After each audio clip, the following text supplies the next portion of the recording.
again. This shirt is very, very bright on camera. Wait. Okay, this is working. This is working. This is working. Hello, hello.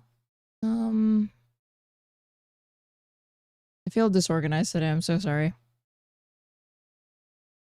Shirt reminds me of ice cream. Yeah, I can see that. Okay, what are we starting off with? Things have happened today. Oh wait, that's my, this way, this is what we're doing.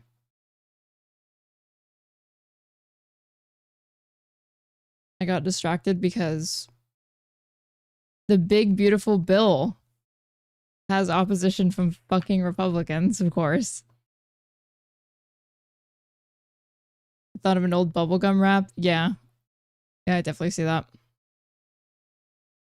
I had this shirt custom made during 2020, during COVID. I probably paid too much for it. Okay. So this thing just passed through the house because that guy died, and then it was very easy to get it through. But now there's actually opposition from Senate Republicans because it's somehow still not enough.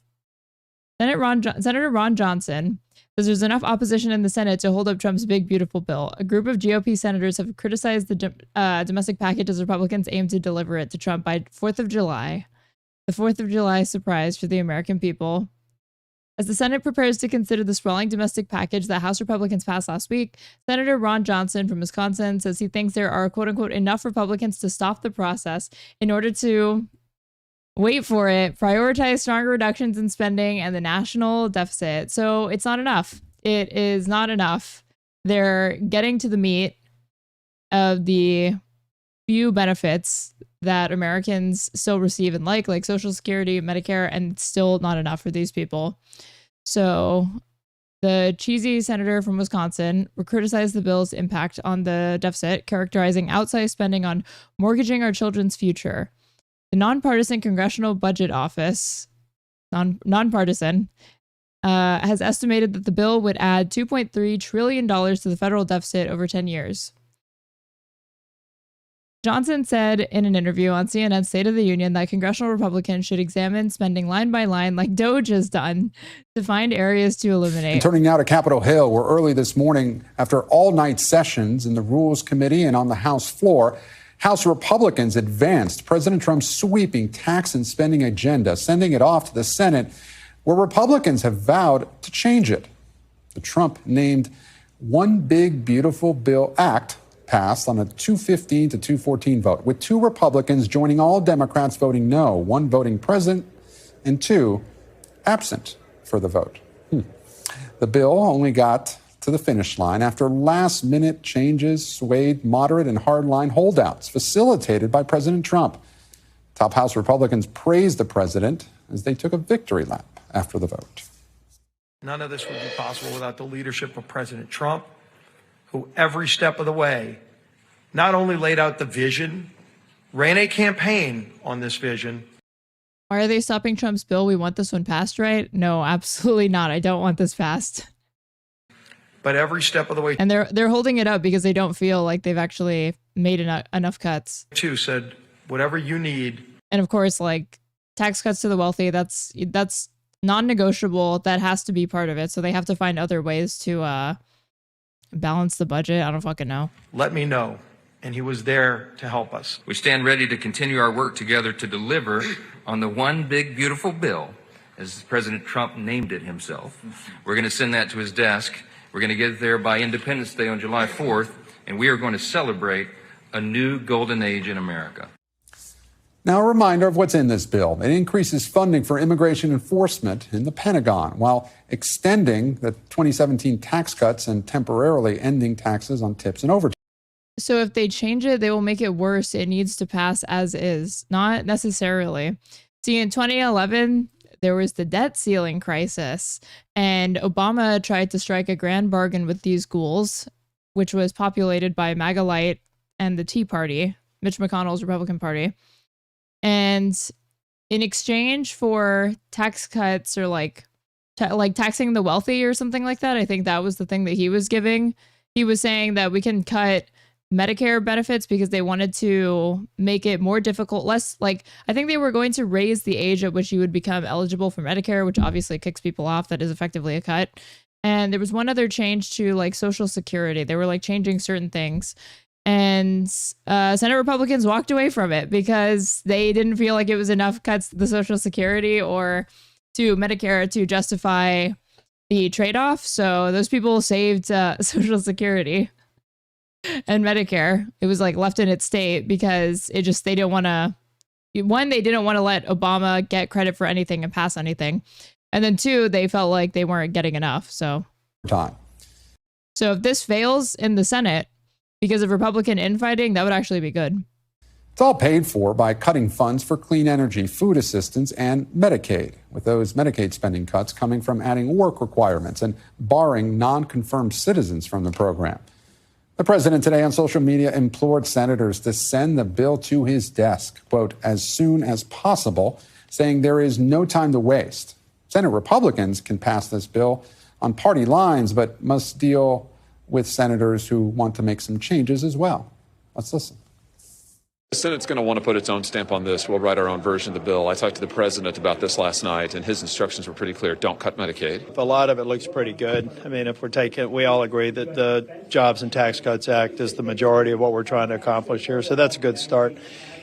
Still, I think there's some opportunities for more efficiency, some more savings. I'm not persuaded.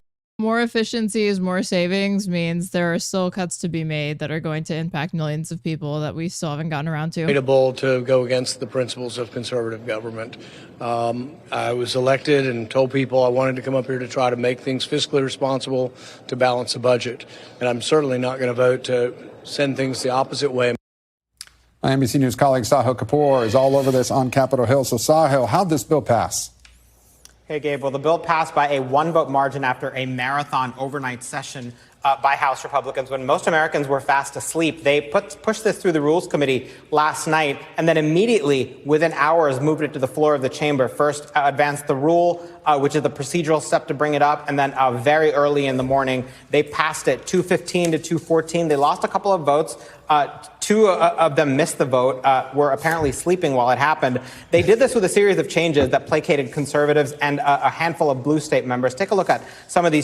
You have one job. How do you sleep through this? Changes here. The Medicaid work requirements move up. They start earlier at the end of 2026 instead of 2029 when they had initially set them. The cap on state and local tax deductions goes up to $40,000 from the current $10,000 and above that $30,000 offer that these blue state Republicans, mostly from New York, said was not enough. It only applies to those who make less than $500,000 a year. And then clean energy tax credits phase out earlier. I think it was like at 1 a.m. I saw 4 a.m. That was another demand that the conservative hardliners had. And then one of the more trivial changes, MAGA accounts for youth savings, tax-preferred accounts that people can make for their kids, are renamed to Trump accounts, a bit of a Control-F replace with Trump accounts, Gabe. And Sahil, by the way, those two that missed the vote, yeah, at least one of them was sleeping. I bet that didn't go over well with Speaker Johnson or President Trump for that matter. But on the subject of President Trump, you know, he's done this before where he's kind of stepped in at the last minute to get those remaining holdouts. Take us inside what happened this time. How involved was he in the final process here? Did he get into the details, or how influential was he overnight? He certainly mattered. I mean, President Trump held a series of meetings with Republicans. He got in their heads. He demanded that they do this. Trump is not the type of person who's a policy wonk who takes them through the details, who says, here's how this policy is going to work. Here's the math of it. Here are the estimates of it. That's not his style. That's not what anybody knows him to be. But he is very influential with them because he has an enormous amount of power over their constituents, especially these Republican members in solid. Him refusing to do his job or like not actually knowing the details of the thing that he's rubber stamping is just considered like that's just how he governs. It's like a difference in just, you know, how he approaches, you know, ruling the country. Red district whose voters may have a decade ago wanted them to stand up to the Republican establishment and be rebels and make trouble. Now they want these lawmakers to be cheerleaders for the Trump agenda. And that is ultimately a very, very influential factor that got the Freedom Caucus in line. This group used to be known for scuttling bills, for going against bills that added to the debt. And this bill adds more more than $2 trillion to the debt, but at the end of the day, they know their constituents want them to support Trump's agenda. Trump knows that as well, and he used that influence. And Saha, before I let you go, this is just phase one for the bill. The next phase is the Senate. What is expected there? What are the sticking points? Yeah, there will be changes. Senators have big egos. They like to put their fingerprints on major pieces of legislation like this, but there are a number of specific issues we've talked to senators about that they want to see change. There are multiple members of the Republican Senate Conference that have issues with the aggressive spending cuts to Medicaid. They have cited a series of issues that they want to change, in addition to clean energy tax credits. Some of them don't want those to be phased out of their states. And then the biggest issue is the debt. Again, there are certain conservative members of the Senate that don't want to add trillions of dollars to the debt. Take a listen to the other Johnson, Senator Ron Johnson, what he had to say. We are stealing from our children and grandchildren $37 trillion in debt, and we're going to add to it as Republicans. That is unacceptable. And that's why there's no way I'm going to vote for this bill in its current form. Now, the good news for the White House, Gabe, is that they have, in percentage terms, a larger margin in the Senate than Republicans have in the House. It's 53 to 47, which in this day and age is not bad. They have to find a way to get 50 of those members because this bill is not subject to the filibuster. And remember, any changes are going to have to go back to the House of Representatives. So the idea of getting this done by that July 4th date that Speaker Johnson has set, still very much up in the air. Saha Kapoor with some long nights this week. Who's going to pull a John McCain on this bill, I wonder? I was just thinking, I was like, is this guy going to become the equivalent of the Democratic, like, Joe Manchin? The senator's criticism comes the Senate is gearing up to consider changes to the House bill, which passed by a single vote, setting up another fight over government deficit levels, funding for programs, attempts to rein in spending ahead of Republicans' goal to send a final version of the bill to President Donald Trump's desk by July 4th.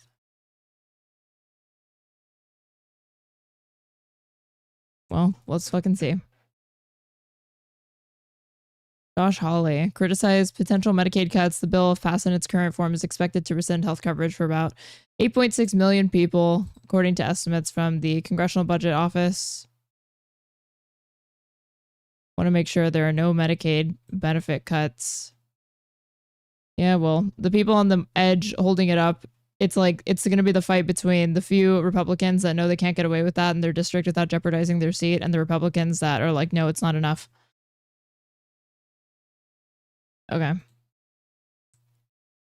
I also wanted to see Hassan responded to the ban. I got suspended again. This was 8 hours ago. I covered the news.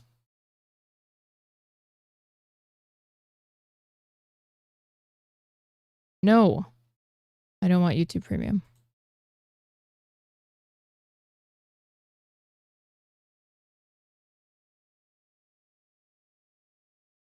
That means I just got banned. As in, I got a temporary 24-hour suspension. And we're back together on this deep, up-close, and personal YouTube video. Welcome back to the Hasanabi channel on YouTube. Now, some of you are probably wondering, considering that there's a lot of back and forth going on online about why I got banned once again.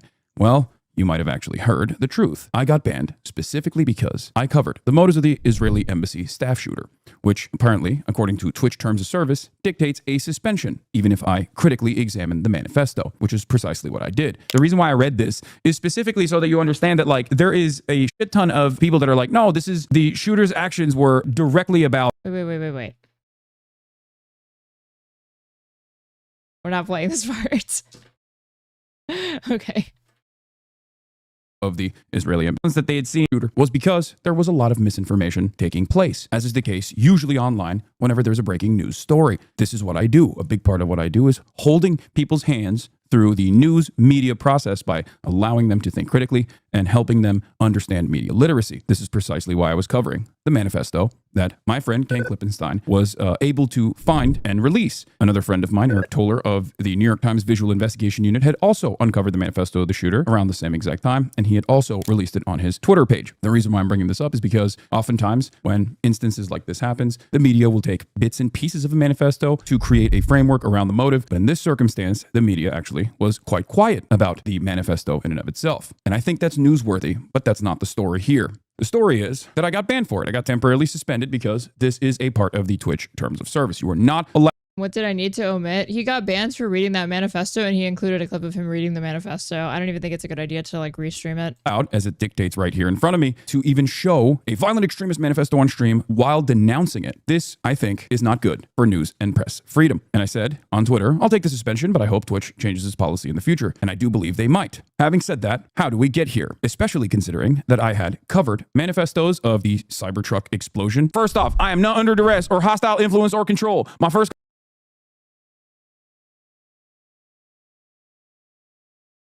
Yapping. manifesto. I do apologize for any strife or trauma. No, stop. This is the Luigi Mangione Manifesto, December 10th, 2024. Wisconsin school shooter, December 17th, 2024. Yapping, yapping, yapping. Yellow mic. Trump shooter manifesto, December 24th, 2024. And then the embassy shooter manifesto, May 22nd, 2025. This a big deal. I'm covering all of these different manifestos on stream, and I've never been banned for it. Well, I believe the reason why this was actually a little bit different is because there was a lot of outside pressure in the immediate aftermath of this shooting. The ADL, Apartheid Defamation League's very own Jonathan Greenblatt, went on CNN only hours after the shooting had taken place to make incredibly slanderous statements about me, stating that I was responsible for this. My rhetoric was responsible for this. Let's take a look. All of us need to call it out. I'm thinking about the New York Times doing a gauzy profile a few weeks ago of this gamer, Hassan Piker, who regularly employs awful genocidal rhetoric against Jewish people in the Jewish state. This is slander through and through. I do not apply awful genocidal language towards Jewish people. I don't believe that... Is he reading it to Stavros? I didn't see. He was reading him a bedtime story. Even a genocide that the Israeli government is doing justifies a genocide to the Israeli government or the Israeli people. I am not the one who is defending a genocidal state here. Jonathan Greenblatt is. Having said that, this slander continued with no pushback from the CNN anchor, which I think is rather strange. Extremists should not be empowered. Like, I don't expect her to know who he is, but I was surprised that she didn't even ask for an example. People who spout prejudice should not be platformed. This is a moment when we need to look ourselves in the mirror and say, we've got to stop this because the consequences are deadly. Here, Jonathan Greenblatt was making an implication that my rhetoric was responsible for this Israeli embassy staffer shooter going out and finding Israeli embassy staffers and shooting them.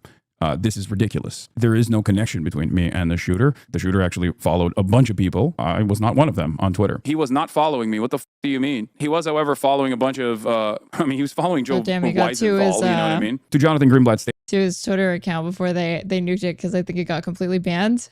But I was wondering like if they were going to reveal or find something else. And I think the most that they found on that Twitter is that he was like saying crazy shit to Will Stancil. Statement I replied with, Israel is an apartheid state doing a live stream genocide. I think it's wrong and dangerous to conflate these heinous actions with Jews and Judaism. The Apartheid Defense League doesn't because they think they can improve Israel's standing by silencing its critics. It, however, will not change the truth. And this is important to note because that's not where the story ends. During my coverage, there were a lot of people that stated that perhaps the embassy shooter was maybe a false flag operation. I do not believe that. Part of the reason why I covered the manifesto was precisely for those reasons. Is he going to include where he was like, it looks like it could be, but it's not? Reason to make sure that we understood the motives and we understood exactly what the shooter was intending to do. But that wasn't enough. There were the likes of E.L. Jacoby, a Hosborough guy on Twitter who lies at the behest of the state of Israel quite frequently, saying, who is this guy? E.L. Jacoby.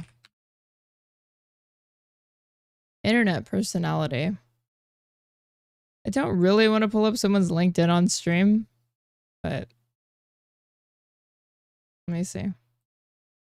Breaking. Hassan Piker, hailed by the New York Times as the future of progressivism, tells his audience that the DC attack might have been a false flag, then immediately says the guy was genuine with his actions. This is glorification of terrorism. Now, these two things, these two statements here are at odds with one another. But what's actually even crazier is that this is a 37-second video that is attached to the statement. Let's take a look at that 37-second video. But like I'm not Mr. False Flag at all, but like every single thing that he did in the aftermath of the shooting is so fucking crazy that it's like you could not have fucking designed a incident like this. You could not have designed a better false flag incident like this. I'm not saying it is a false flag incident at all. I'm not saying that. I think this is just...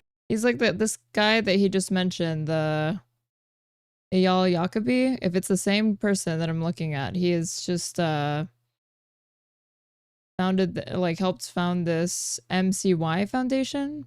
Just a one dude who is genuine in his actions and maybe, you know, a little bit brain broken.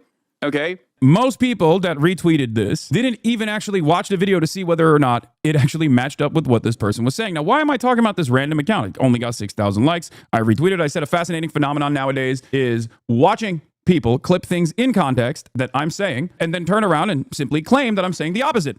So this guy's Twitter profile says that he, 23-year-old UPenn grad, incoming MIT student dedicated to combating anti-Americanism. Seen on CNN, Fox News, Washington Post, and more. Views are my own. Okay. Interesting. Of what I'm saying in the clip. This is a 37 seconds long video, and this dumbass lied about everything. Why am I bringing this up? Great question. It's because the clip formulated by this account, which stated, Hassan Piker, star of Amazon's Twitch, says the attack sure looks like a perfect false flag. Wink, wink, nudge, nudge. The guy was genuine with his actions. How fucking absolutely gross is it that this is currently being streamed right now to 40,000 people? Then it turned into this. Hassan Piker, hailed by the New York Times, the future of progressivism, tells his audience that the DC attack might have been a false flag. And yet, here is Jake Tapper. Okay, that's straight up just not what he said. Retweeting this. So I guess Jake Tapper, one of the most important members of the media, who just came out with a book talking about how the media narratives did not match up with what the people were seeing in terms of Joe Biden's senility, is still doing ridiculous things like this. It doesn't make any sense. But of course, all of that pressure inevitably led to Twitch taking this action. I had covered manifestos in the past on my broadcast. None of those manifestos actually met the same level of scrutiny. This one did. And I don't believe this one did exclusively because it was about Israel. I think this manifesto was simply used as an opportunity to try to get me banned by gaming the terms of service. I did not think I was going to get suspended, but I'll take it. The real reason the ADL and numerous other organizations are actively trying to come after me, however, is because Israel is falling out of favor. Because many Americans and many people in the Western world are now finally seeing the truth that Israel is an apartheid state that is built around an ethno-supremacist ideology, and that Israel is doing a live-streamed genocide.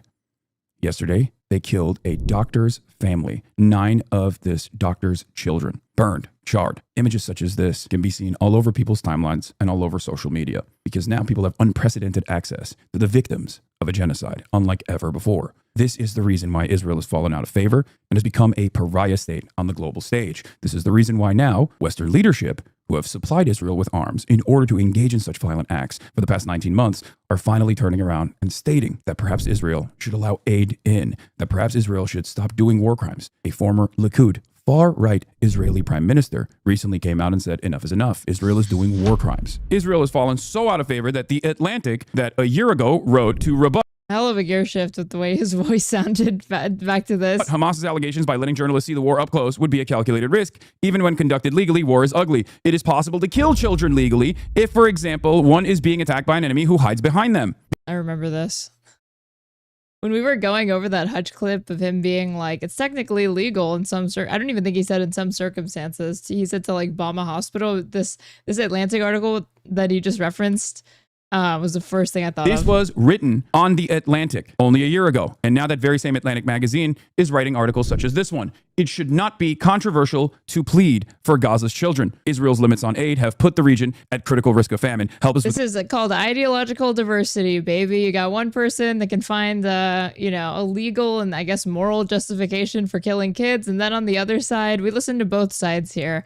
It shouldn't be controversial to say that killing kids is bad. They're so brave. And reach, but it's not enough and it's arriving too slowly. The reason why the tide is shifting is because the pressure valve is insurmountable. Too many people know exactly what's going on. And as fascist ideology is a suicide cult, it seems like Israel is bringing the rest of the Western leadership down with it. Israel is no longer a democracy. You cannot be a democracy while you want to maintain an ethno-supremacist state that is an apartheid state, and you certainly can't be a democracy while doing a genocide. But the Western world that seemingly was able to abide by and hope that the pressure goes away from the broader public are now being forced to listen to the demands being made by the public. So there is a interesting bargain here ahead of us. Will our politicians listen to our voices and try to maintain the presence of a democratic process, or will they go down with Israel? As I say here, every day that goes by, more and more people realize the truth. The very same institutions that spent countless hours defending and contextualizing Israel's genocide will now change their tune. Try and deplatform me all you like, but you can't change what people have seen. One day, everyone will behave as though they were always against this. I'm Hassan Piker. I hope you can keep supporting me and watching me on YouTube, because even if I get deplatformed from Twitch completely, I will still find a way. And even if I am deplatformed entirely from every single website, the truth will still come out. On that note, see you on Monday. Bye.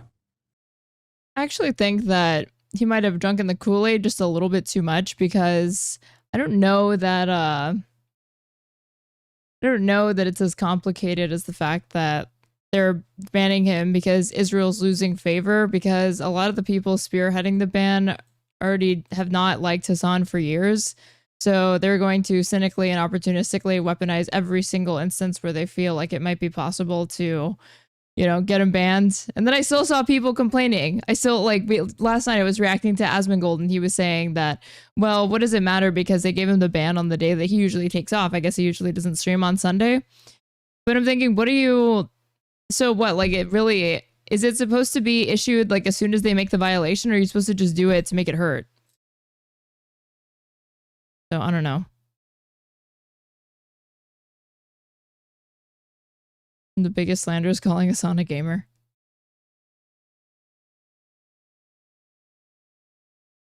Because I did see some people, I saw two people say like they gave him the 24-hour ban on the day that he was, on the day that he doesn't even stream, because they're going easy on him. And then I saw somebody else say that actually that's like a 10D chess move. It's like an act of defiance. It's like a fuck you, fine, we'll like technically enforce our TOS, but in the most, in the least hurtful way, I don't know, like least effective way as possible.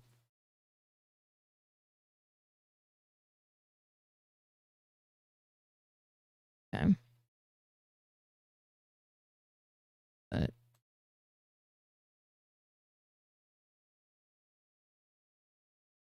let's see. Okay, let's do Timpool on Club Random. Club Random? What's that, you ask? Well, Club Random is Bill Maher's podcast that he hosts. I don't think I've actually seen a full episode of this, but the few clips that I've seen, it's just him being this old geezer, especially when he has like female guests, being he just comes off as like creepy. I don't know. There's something that it always comes off like he is trying to fucking like flirt with them.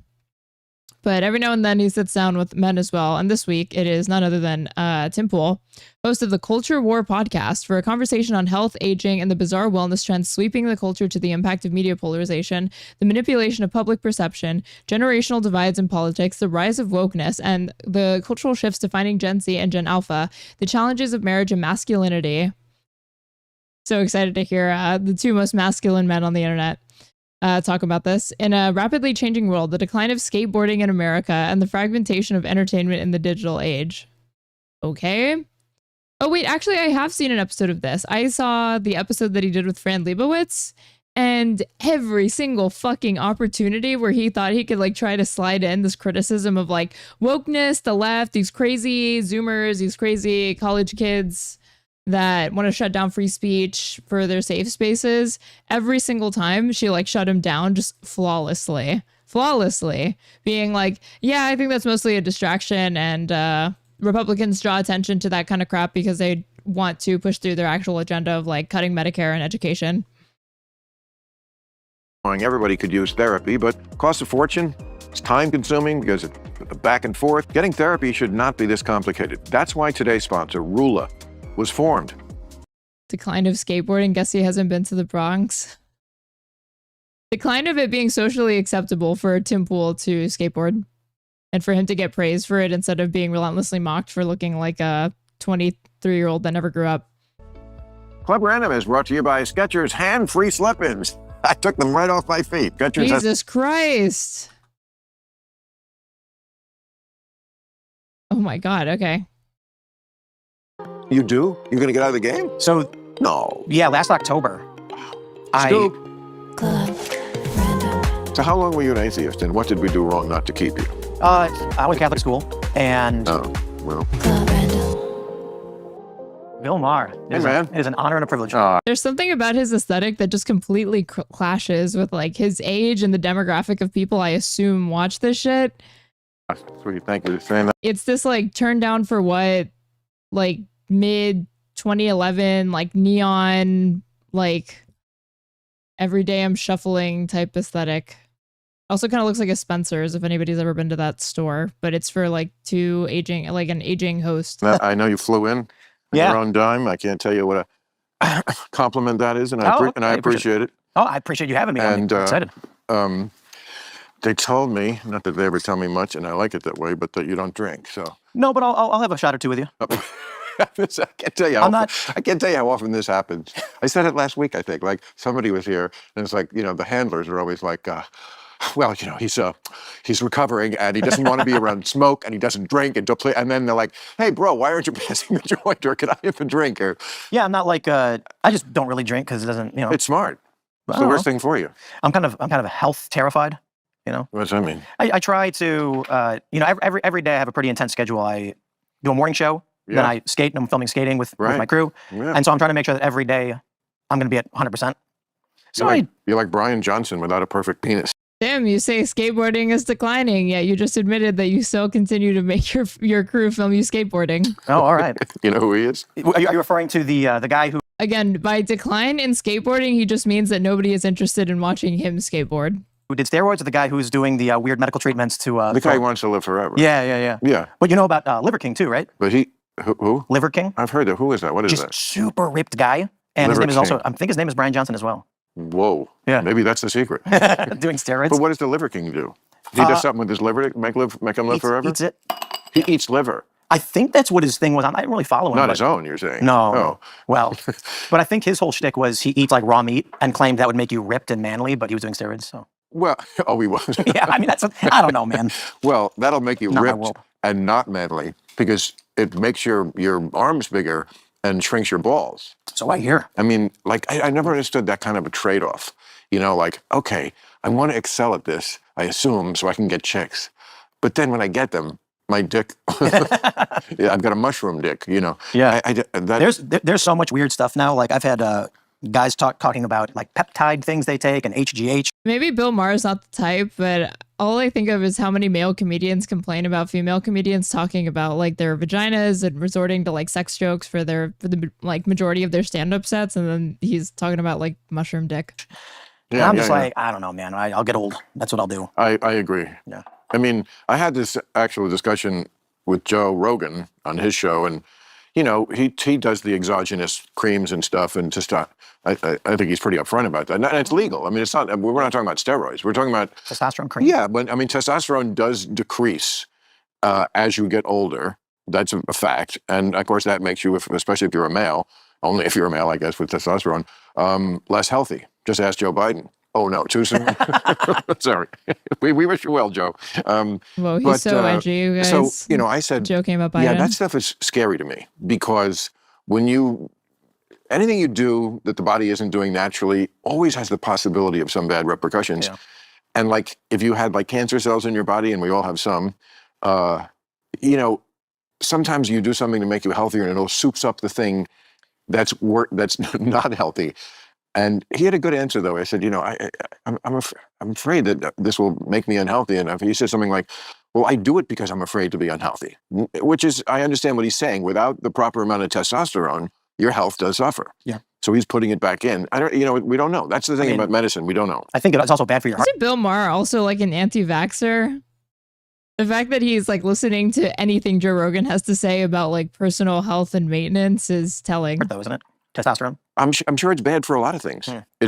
Look, if it's bad for your balls, it's got to be bad throughout them. I mean, I just go by that test, wouldn't you? I mean, it's just I feel like sometimes the people who know the most have the least common sense. Perhaps. I mean, he's so close to one thing that I've been dying to tell you, given the chance, is I do this talk show, I do this news show 20 years ago. I know. Well, it's your fault. 20 years ago, every Friday, me and my friends are hanging out at shout out to Roger and my boy Brandon, who works with me now. Where is this? Chicago. Right. And they were stoned off their asses, passing the joint, blowing pot smoke into an iguana's face while we watched real. I did not know Tim Pool was 39. He's talking about something that he did 20 years ago, and I'm like, okay, well, 20 years ago I was 6 years old, so what the fuck? Time with Bill Maher. And I was 18 or 19 years old, and that's what we did every Friday. So cool. Watching your show. I love it that they were blowing the pot smoke. And the iguana loved it. Who did? The iguana. It loved getting stoned. Oh, a real iguana. Literally, there was an iguana. And then one day, I guess the iguana got out and started eating their pot. So it was like, this is not a good thing, but also kind of funny. Animals do. I mean, I remember with my dogs, not that I would do it on purpose. But, I would not blow smoke in their face. I'm a PETA board member, for Christ's sake. But like if I was smoking and not thinking about it, and the dog was sitting next to me, I would see him like trying to like bite the air. So that told me something about pot. About it, huh? Unlike testosterone, I use the common sense yardstick, and it told me that the pot is not bad for you if the dog is trying to eat it out of the air. Did you mix your tequila? I don't want to. Yes. I think you said shot. Did you want it? Oh, I'll just sip a little bit and then wash it. Okay. Okay.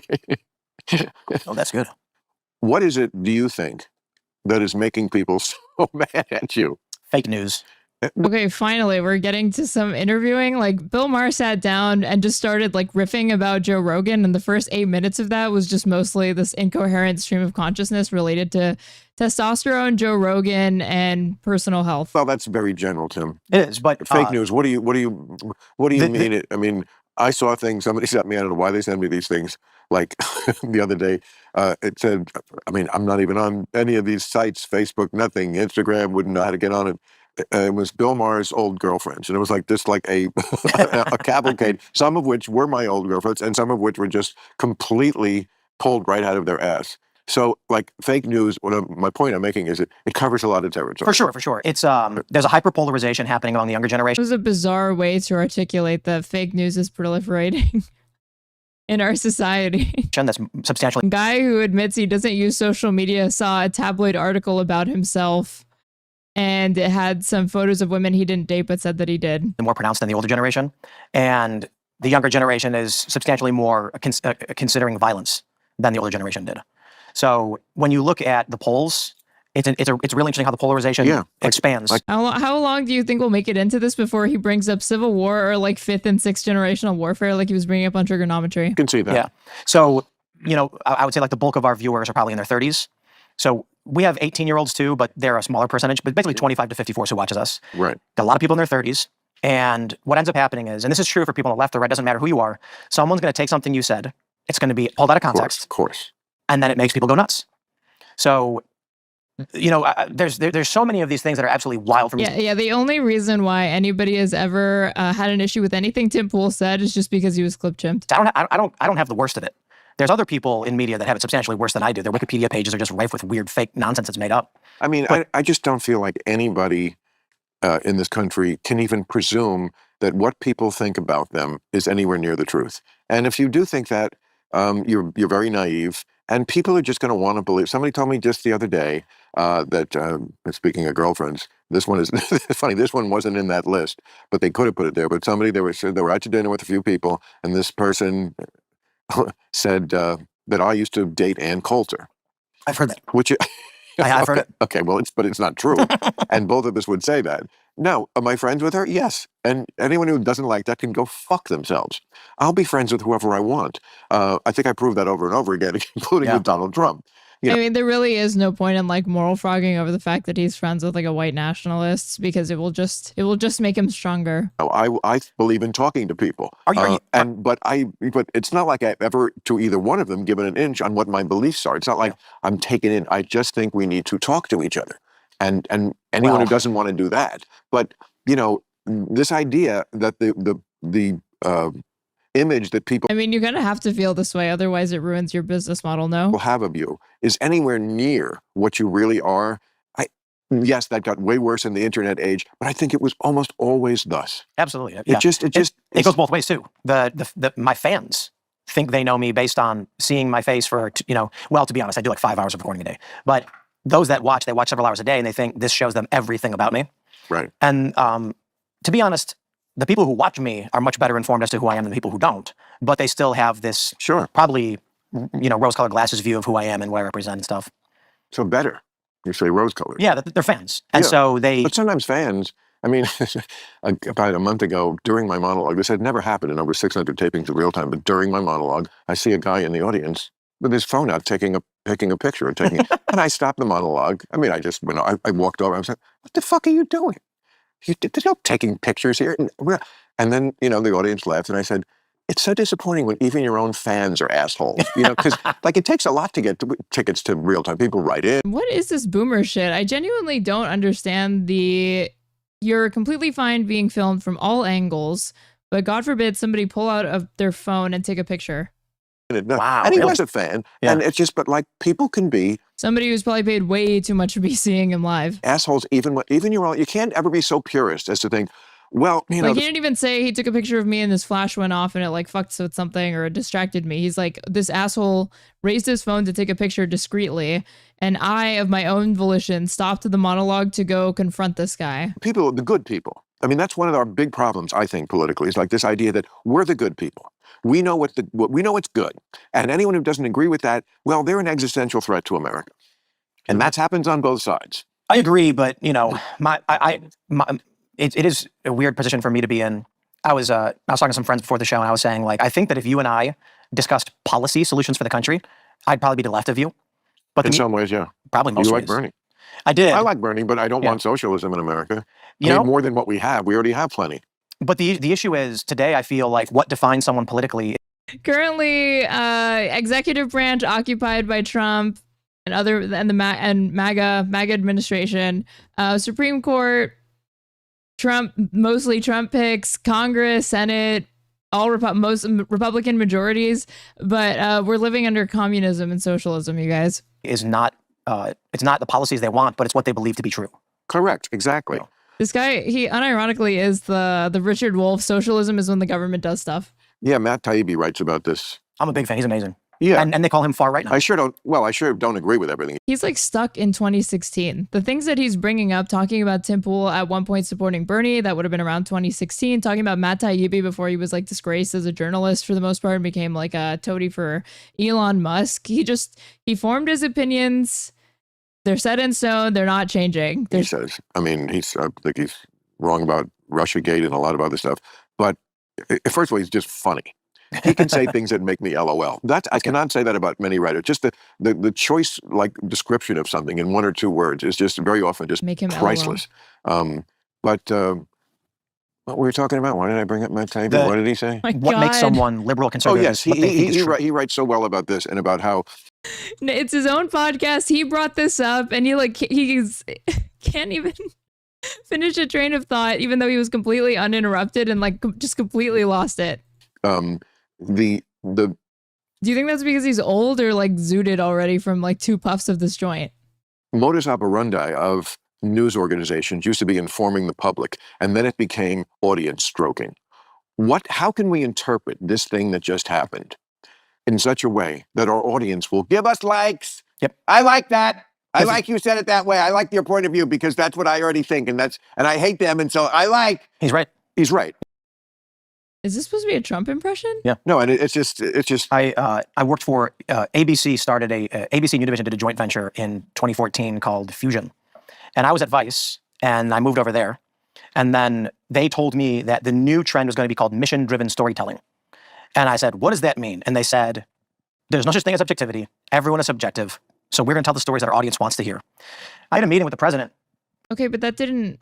He's talking about the rise of like opinion journalism and opinion broadcasting, but that didn't come because ABC started Fusion TV. That happened because the Reagan administration repealed the fairness doctrine. That's really when you saw the spike in that sort of newscasting. And he was talking to me about this, and I said, does that mean if there is a news story that is true and important, we would choose not to report it because it might upset our audience? And he said, yeah, I think that's fair.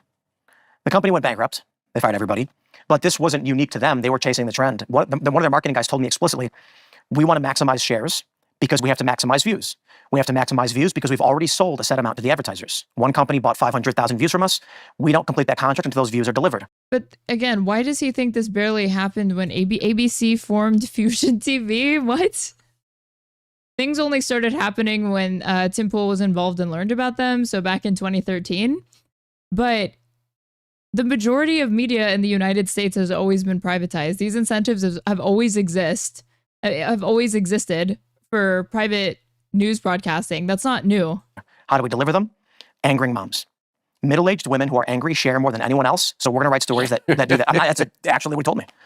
So it was social justice, it was racism. I just pictured my writers all guffawing just because, I've had like a writer's room since 1993, Politically Incorrect. Yeah, wow. That show went on there. So I was a little kid.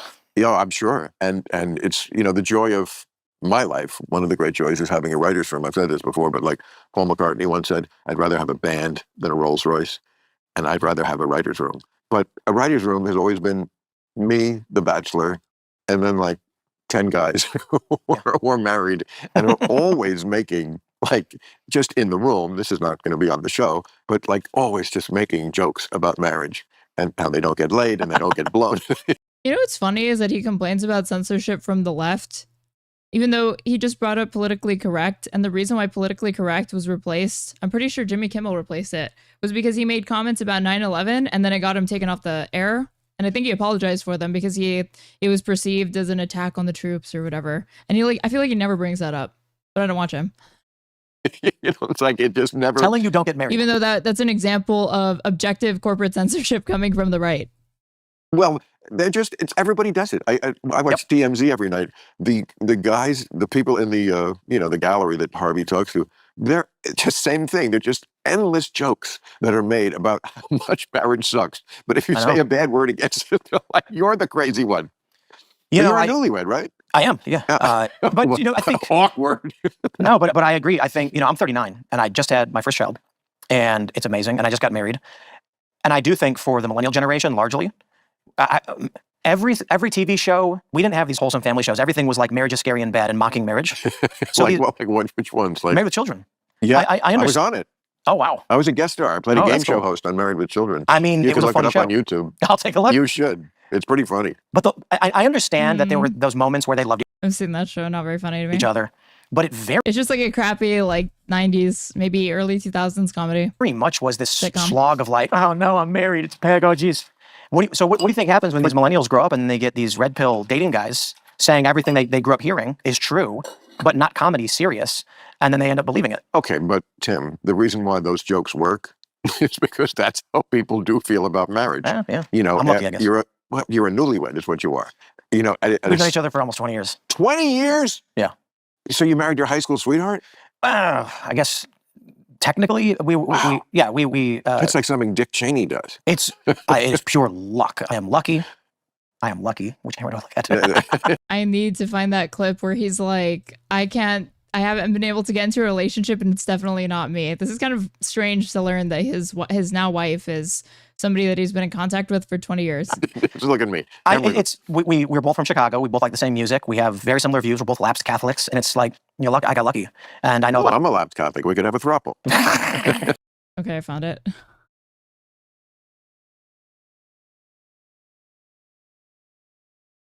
Have babies because of climate change. You know. Right, which is nonsense. No, of But I course. do think it's crazy that I'm about to be 34 and I have no family. Because my dad had 2 kids by the time he was 27. Yep. And I'm like, man, you know what the problem is, though? It's definitely not me. Mm-hmm. I think it's everybody else. Yeah. I can't possibly have babies because of climate change. You know. Right, which is nonsense. No, of But I course. do think it's crazy that I'm about to be 34 and I have no family. Because my dad had 2 kids by the time he was 27. Yep. And I'm like, man, you know what the problem is, though? Oh my God, this looped in a way where I didn't even notice it. And I got distracted by somebody saying she 100% went after other guys. I mean, this sounds like if he was saying this and he was like talking about how he was single and the fact that they've known each other for 20 years, this seems like one of those, if we're both single by the time we're 40, like let's get together type packs. But what do I know? Pass. No, but I am lucky. And, you know, it's weird how I see all these stories and people talk about marriage. Also, I'm pretty sure he announced that he was a father before he started talking about how he was married. So it just also comes off like shotgun wedding shit. I'm like, it sounds like you got married to someone you don't really know. Because Allison and I know each other very well and we get along very well. And we're both very rational, reasonable people. That's a great thing to find in a woman. I know. And I don't mean that. I'm not saying women are crazy. They're not. Men are also, or let's put it this way, we're both crazy. Yep. And it's not like men aren't emotional and blah, blah, blah. But I don't Shotgun wedding. It's when people like impulsively get married because they get pregnant. really care about that aspect in men because I don't date men. What I care about is the opposite sex. And if you can find a woman who's sexy and also rational, that's great because they sometimes, let's just put it this way, they sometimes don't go hand in hand. That's true. You know, it was funny that I was talking. Said my piece. I was talking to my wife, and I made a joke. You know, I said, "Bitches be crazy, yo," which is a line from the movie. Of course, it's nothing. And then she goes, "Are you kidding?" She's like, "I've watched you guys out there at the skate park. You guys are nuts." And I look out the window, and one of our team riders is like trying to jump off a building, and I was like, "She's right. Men are crazy in different ways. Different ways, of course. We got a guy Absolutely. who. So we bought these things called Grabbos. Okay, they are handles with vacuums that you can stick to a wall. And I bought them because they were funny. Handles with yeah, vacuum. okay, so it's this oval, and it's got a handle on it. You take it, you press a button, put it on the wall, and it's like what Tom Cruise uses to climb down a 130-story building and doing his own stunt in Mission Impossible. And right. And they say Scientology doesn't make you crazy. Well, so one of our skateboarder team riders, Mike Noggle, decided he was going to jump up on his board against the wall, grab them, and then flip himself upside down. And then he fell on his head, and he had to go to the hospital. And so I said, you know, my wife is right. Men are crazy in different ways. Yeah. Yeah. Again, no doubt about that. But do you want to bet he barely plays up the like wife guy shit on his own platforms? Because the audience comes off to me like they're incels. It just doesn't matter to me because I don't have relationships with men that involve, you know, and you know, once in a while there have been guys I like and I'm not going to mention anybody specifically, but they will get a little girl-like, and I will have to say to them, bro, I don't have this kind of shit with women. You think I'm going to have it with you? Like, I'll call you back when I'll call you back, okay? No nagging. If I want to be nagged, I'd have gotten married. Again, I wouldn't do this for a woman. So just don't be so clingy. You know, the way the world is going, everybody could... This is so bizarre. Not the ads, like this, the conversation is just not what I expected. Bill Maher completely dominates and just rambles. Like every single question is just a line of inquisition that he knows can tie back to himself where he can launch into some personal anecdote. Well, the guest kind of just smiles and nods. Some shoes, find them in for 20 and wife like was new. She wants I think some conditions may apply. So how's your wife like West Virginia? I think she likes it. You know, I think like Green Acres. She wishes new. She wants to be in Montana. Wow. Yeah. And Montana. Anywhere. Actually, probably Wyoming. And she loves skiing, and I would love to go there as well. In fact, we looked there before coming to Western Maryland, but it's impractical to try and do an in-person news show from Wyoming or Montana. So why is it any more impractical than West Virginia? Because we're an hour from DC. So you land at Dulles and you're an hour and a half and you're in the studio ready to go. Right. Yep. I looked at Maine too, you know, because we were like far away, middle of nowhere, safer, more secure. And we need the internet. So East Coast is best. Half the country lives on the East Coast. Right. So if we could, we would have done Wyoming and then, you know, been skiing and farming and whatnot. Well, this goes to what I always You can ski and farm in Wyoming. say about politics, I think, which is that it's an outgrowth of personality. Obviously, your personality is you want to be remote. You're not a city guy, even though you're from Chicago. That's not your personality. You're a guy, West Virginia was not remote enough for you. You wanted someplace with an even bigger sky. Montana, eventually. Wyoming. Oh, you can. I've literally never had any interest in going to Wyoming, so I'm learning more about my own country as we speak.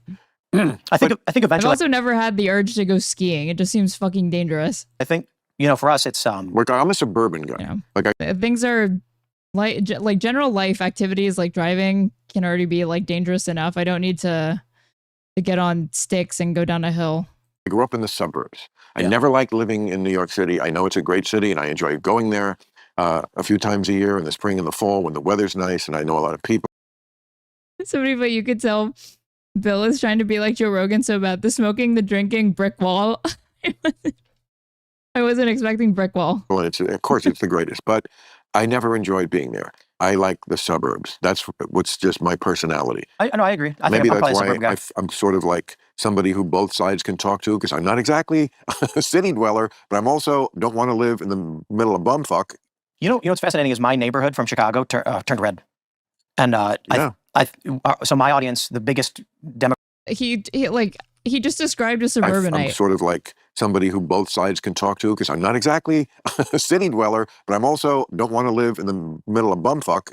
You know what's fascinating is my neighborhood from Chicago turned red, and So my audience, the biggest demographic is location-wise is Chicago, and it's a weird position to be in because to see Chicago's liberal.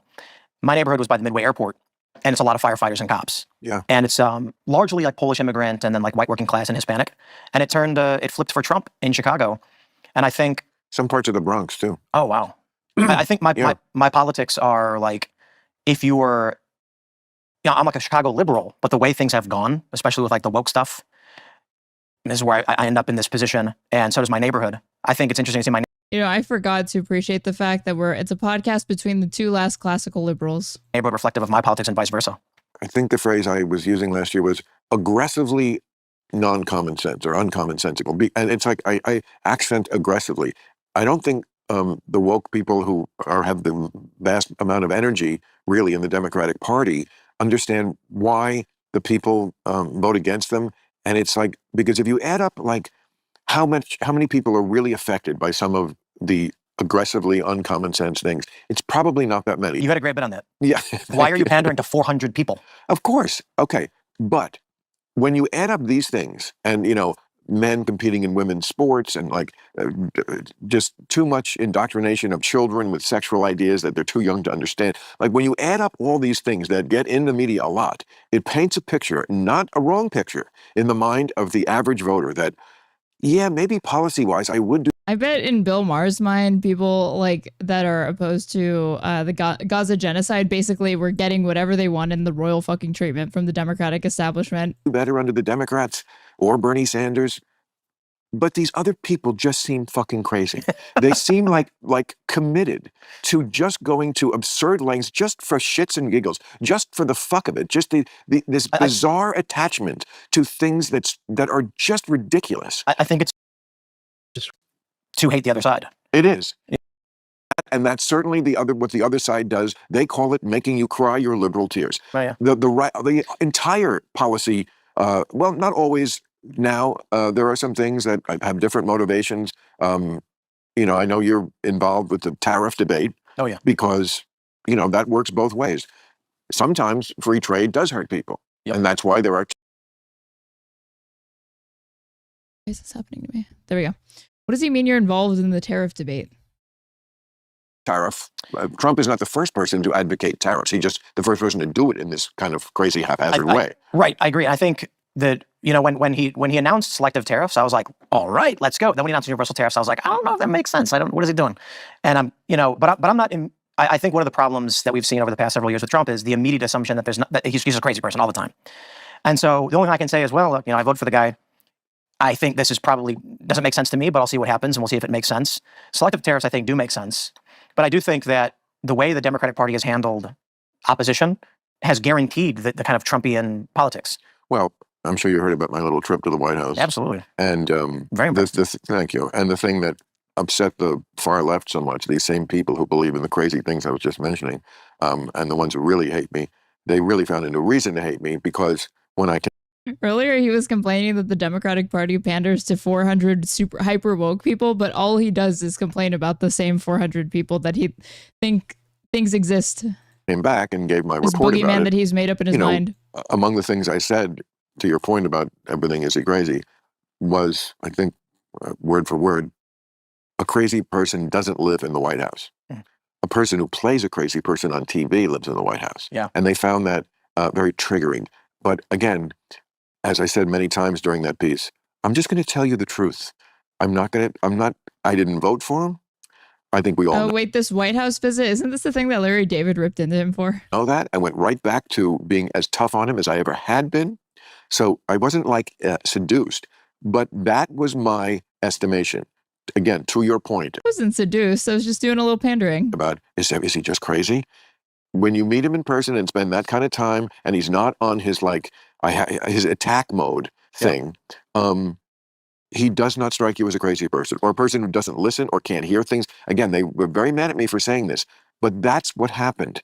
And I am not a liar. That's my main bond with the audience. So even if I offended... It's not hard for me to believe that Bill Maher, his politics are based on whoever is personally nice to him and agreeable to him. And whoever he finds to be personally distasteful, rude, or annoying, yeah, of course. Some people, by telling the truth, in the long run, that's what I do. And they, What I saw in 2020, I was not going to vote for Trump. I'll never vote for Trump. I don't like Trump. And I donated the max to Andrew Yang and Tulsi Gabbard. And my position, my whole thought process was the Democrats are going crazy, and we need the moderate, sane Democrats to maintain control of this party and stop the insanity. Correct. And they lost.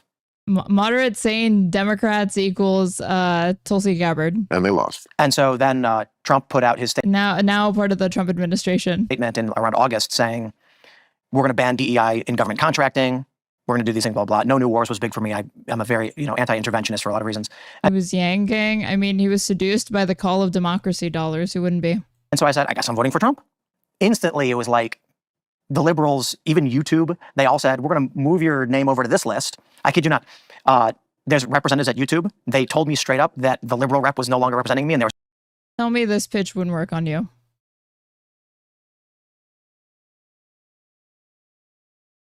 We're doing right now, and the opposite of Donald Trump is an Asian man who likes math. So let me share the math. The feedback from the mic is perfect. Or switching me to a conservative rep. It was the weirdest thing. Yeah. And I'm like, it's not that I like who Trump is or that I'm like thinking that conservatives have good policy. I'm pro-choice. The issue is that you can look at it right now. There's no charismatic leaders. There's no front runners. There's no policy position. It seems like the only thing they have is the right is bad, Trump is bad. And so I'm asking, like, what are our plans? No, they have Democrats have policy positions on everything, and many of them are, I think, preferable to. UBI doesn't really work on its own. I mean, there's a reason why you have people like MLK who supported UBI, and then you also had like Milton Friedman, who's like a right-wing economist, because the right-wingers that promote it want to basically dismantle any sort of social programs in the welfare state and replace it with that, and you would overall get less with UBI than you would drawing from any of those programs. But then people like MLK were advocating for it alongside all of those social programs. But without those things, it was just going to be a giveaway to like landlords. Policy positions, number one. Your landlord finds out you're getting $600 a month, no strings attached, instantly raises your rent $600. One being they concede elections. That's kind of a big one with me. They listen to what courts say. I don't know about that. You don't think they listen to what courts say? I mean, so Joe Biden, that's ignored the court rulings twice on forgiving student loans, and then tried to decree the Equal Rights Amendment. That's true. That's true. But I'm not saying to defend Trump. I'm just saying, like, wait, what? I don't know about that. You don't think they listen to what courts say? I mean, so Joe Biden, ignored the court rulings twice on forgiving student loans, and then tried to decree the Equal Rights Amendment. That's true. That's true. But he didn't. Joe Biden bringing up the Equal Rights Amendment didn't mean shit. He brought it up and then he didn't take any action on it. He wasn't in flagrant violation of any court order that said you can't pass the Equal Rights Amendment. No, defend Trump. I'm just saying, like, dude, it cuts out perfect. I'm not trying to defend Trump. I'm just commercial break.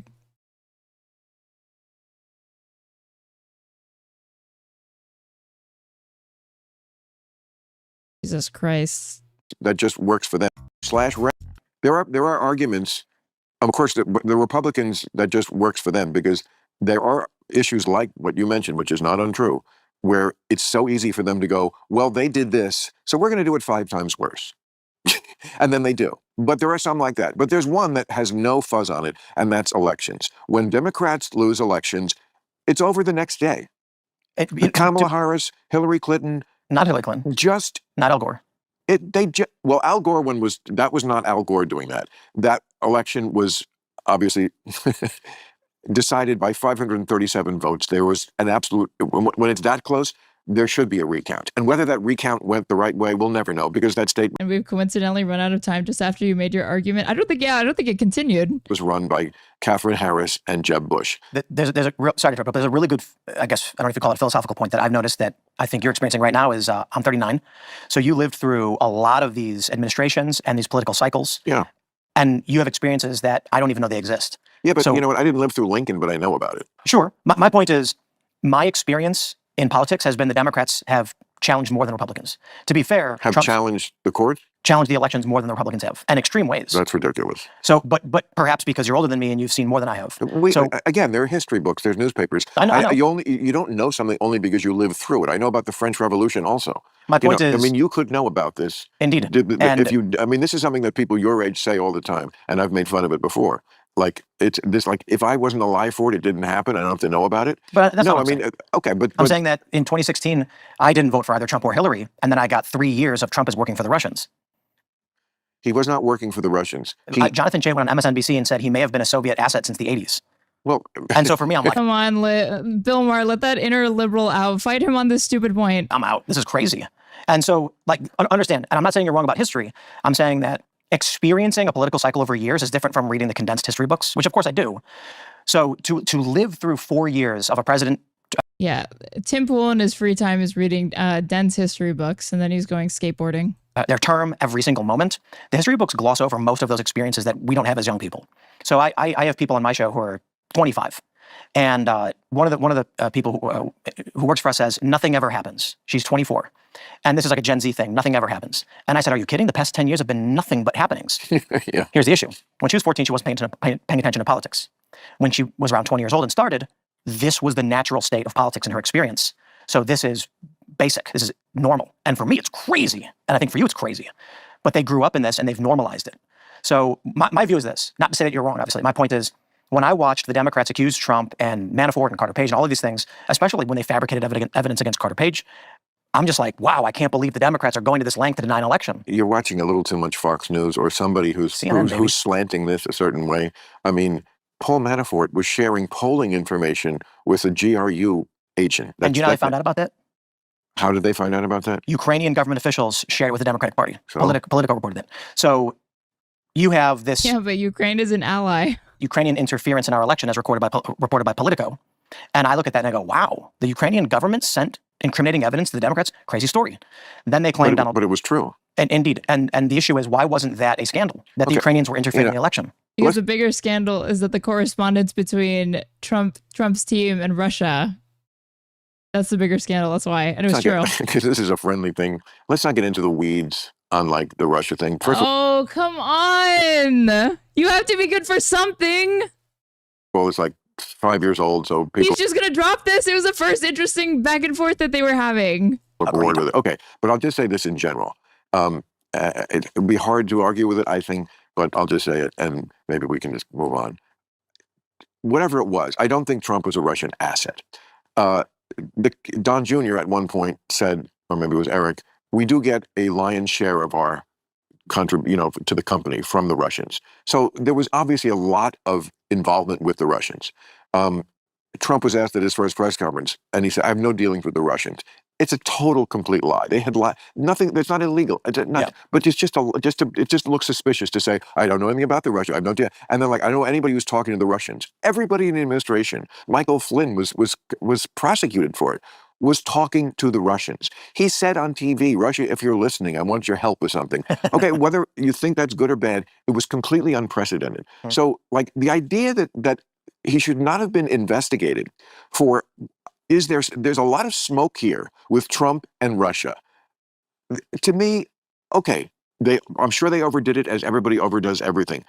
But there was a lot of smoke, enough to investigate, and what he was asking another country to do in our elections publicly was unprecedented. We always had one rule in this country. We're going to go against each other. Yes, Republican, Democrat, we'll do whatever it takes, but we don't bring in ringers from outside. Ukraine. What they brought that in the same election? I forgot the name of the woman. This is on Politico. You can just read their story. It was I can't remember the guy's name who reported it. No, it's possible that again, there's always some version of it on the other side. It's just not as egregious, I think. They're accusing me of working for the Russians now, and this is, or they try. Care to explain why? And so here's the story. Okay. I get contacted by a conservative personality. You think he's going to mention that he was getting paid $400,000 a fucking month and try to tell Bill Maher that's my market rate? I've got 3 shows that I host, several that I have staff that host. One of them is called The Culture War. Right. We produced it for 2 years, Friday mornings, similar to this, sometimes debates. And I was reached out by like 3 different companies who said, we want to license something you're doing. And I said, we do our own internal ad sales. We don't need a license. Some offers were made, some of them were really good, and I said, I'm not really interested because the ad sales I can generate exceed your licensing. So I get reached out by this company in Tennessee from a well-known, prominent conservative personality who works for one of the big companies and said, we've secured an investor. Is this Lauren Chen? License the show. We negotiated terms. Lawyer negotiated terms, market rate. Non-exclusive license for distribution. They could sell the ads on the show. I get the money, the licensing fee, which basically, I can choose to grow the show for 2 years. What was the name of the guy who was like John Debardu or something? Or just license it now and take the money. You sound like you're a naturally savvy businessman. Maybe. Well, this didn't work out so well for me because what happened was at the end of last year, the DOJ indicted some random, I say random because they're not personalities from Russians, who were apparently in some Eastern European country, claiming that they were funneling money illicitly into this conservative company in Nashville to then promote Russian propaganda or something. Edward Gregorian, that's what it was. The narrative now is Tim Pool was prosecuted for working for the Russians. The real story is the DOJ launched an indictment and dropped it almost immediately with no evidence, accusing a conservative personality of illicitly taking money from the Russians without evidence, destroyed the company, destroyed their lives, and then impugned the honor of anybody who had done any license agreements with a Nashville-based company. Well, you really hit people's nerves. But I didn't do anything. I tell you what I'm not going to do is show up on the way he just doesn't even ask him any questions about that. Announced at your door in the middle of the night. Hey, Tim, be like Sonny. I mean, he leaves out the amount of money that he was being given, which is insane. On the causeway, it'll be the end of Bonnie and Clyde. I'll just be like riddled. Debardu, too much Sammy. That's the last person that I heard talk about this. Yeah, boy. It's a crazy Sam Cedar, and I was like, I was just remembering him saying something, Debardu. Who is that? Because the name was way off. Who is that he's talking about? I take it as kind of a compliment. People care. That's true. If they're not, I don't know. But does it make your wife nervous? Does she hate it? Does she like, get out of the game, man? Yeah. Oh, yeah. Get out of the game. Yep. Really? Uh-huh. And what do you say when she says, get out of the game? Yes. You do? You're going to get out of the game? So... No. Yeah, last I mean, you made $400,000 a month for like how long? A year straight? October. You're fucking set for life. That's not even factoring in all of his other streams of revenue. I basically was just fed up. With the game? With politics. Oh, the game? Yeah, absolutely. And I said, before I started doing my nightly show, I work 16 hours a day plus. I was going to say, you got so much going on. Maybe just cut back. Less hours, more guns. Maybe. Working 16 hours. One, he says he only films he films 5 hours a day. What does he mean working 16 hours? You're on your phone, you're on Twitter? Here's the problem. And I know that you can relate to this. I've got employees, I got staff. Do you know you can have a harpoon legally in some states in this country? I like that. In case you're attacked by a whale. But if I stop, then I got to fire everybody. Well, that's a noble thing. And I've heard it before from people, and I always think it's bullshit. It's like you're hiding behind that. You really want to keep working because you know why? Like you achieved a big thing. You're a big success. No one saw it coming, including you, right? I'm really did you think you were going to be this when you were 15? In some form, yeah. Oh, really? Okay. Yeah, I'm a cuck piece of shit. But doing this exact thing? Wait, did he just say I'm a cuck piece of shit? What? I'm really did you think you were going to be this when you were 15? In some form, yeah. Oh, really? Okay. Yeah, I'm a cuck piece of shit. But doing this exact thing? Okay, did anybody else hear that? What the fuck is he saying? Or close to it? Close to it. Yeah, I'm the same way. Yeah. I knew I was going to be a comedian when before I was 10. Oh, cocky piece of shit. Okay, that makes sense. 10. Yeah. And then I imagined, in my day it was Johnny Carson, so I imagined being that, but it morphed into more, I think a political talk show, but also a gregarious, charming host would be, a great combination. I think people who claim otherwise are lying. Not always. But come on, you didn't try your hardest and grind your fingers to the bone to get here thinking you weren't going to do it, Oh, exactly. You did it every day. Like, I'm sure you're doing this and to keep your staff employed, but really you want to do it because, and why wouldn't you? You're 39. If you quit now, man, first of all, you're going to regret it because, once you quit, can you get it back? Yeah. But audiences move on quickly. Yep. Quickly. They do now, too. No, I'm saying, they always have. Yeah. Like when you go, you think you're so indispensable, and this is anybody, and you're not, because there's always people wanting to take your place.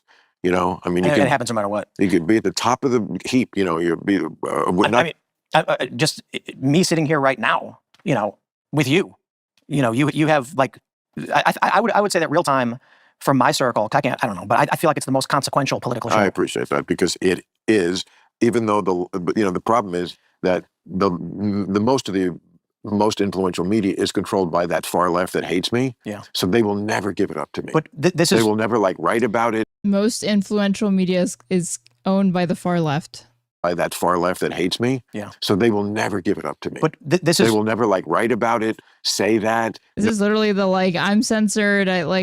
Things everybody's trying to come for me. It literally has this podcast that has 687,000 subscribers, and this one episode in one day has almost 300K views. Nobody ever covers it. It's just their thing is even though the audience is always there and almost always in much bigger numbers than the things they do cover. One of the biggest videos we have, I think, is us talking about what you said. But here's I said that it means so much to me because it's not always good things we're saying. Yeah, but at least you're watching, right? And you're allowed to be wrong. Yeah, I say similarly, but my point is there are people that I bring on my show who are in their 20s. I'm like, man, I've been watching you for years. Yeah. And I'm like, one day you will be sitting where I am, and I'll be retired, and that's the way life goes. I don't even care if everybody agrees all the time. It's just that.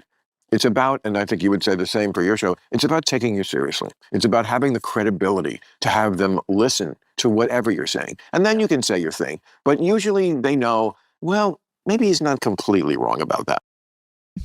Damn Murdoch, that dirty socialist. Yeah, and all the socialists and communists at St. Clair.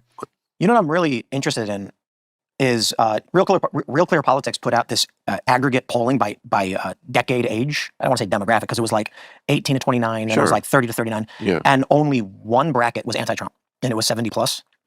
And then I saw that. Gen X was a tie. And then there's I really want to talk to you about this too. They're saying that Gen Z is becoming more Christian. Yep. And moving to the right. Heard that too. I'm wondering what's going to happen in 10 years. The boomers are going to be moving on, passing on. I'm not trying to be crass, but it's true. Or retiring. You can say dead. They'll be dead. Yeah. And what happens to politics in this country? Not me, haters. Bill's going to live forever. Fucking haters and clickbaiters. The pot and the booze is going to make you young. I mean, what do happens? I look like I'm at death's door? No, you look pretty good. I mean, do I act like it?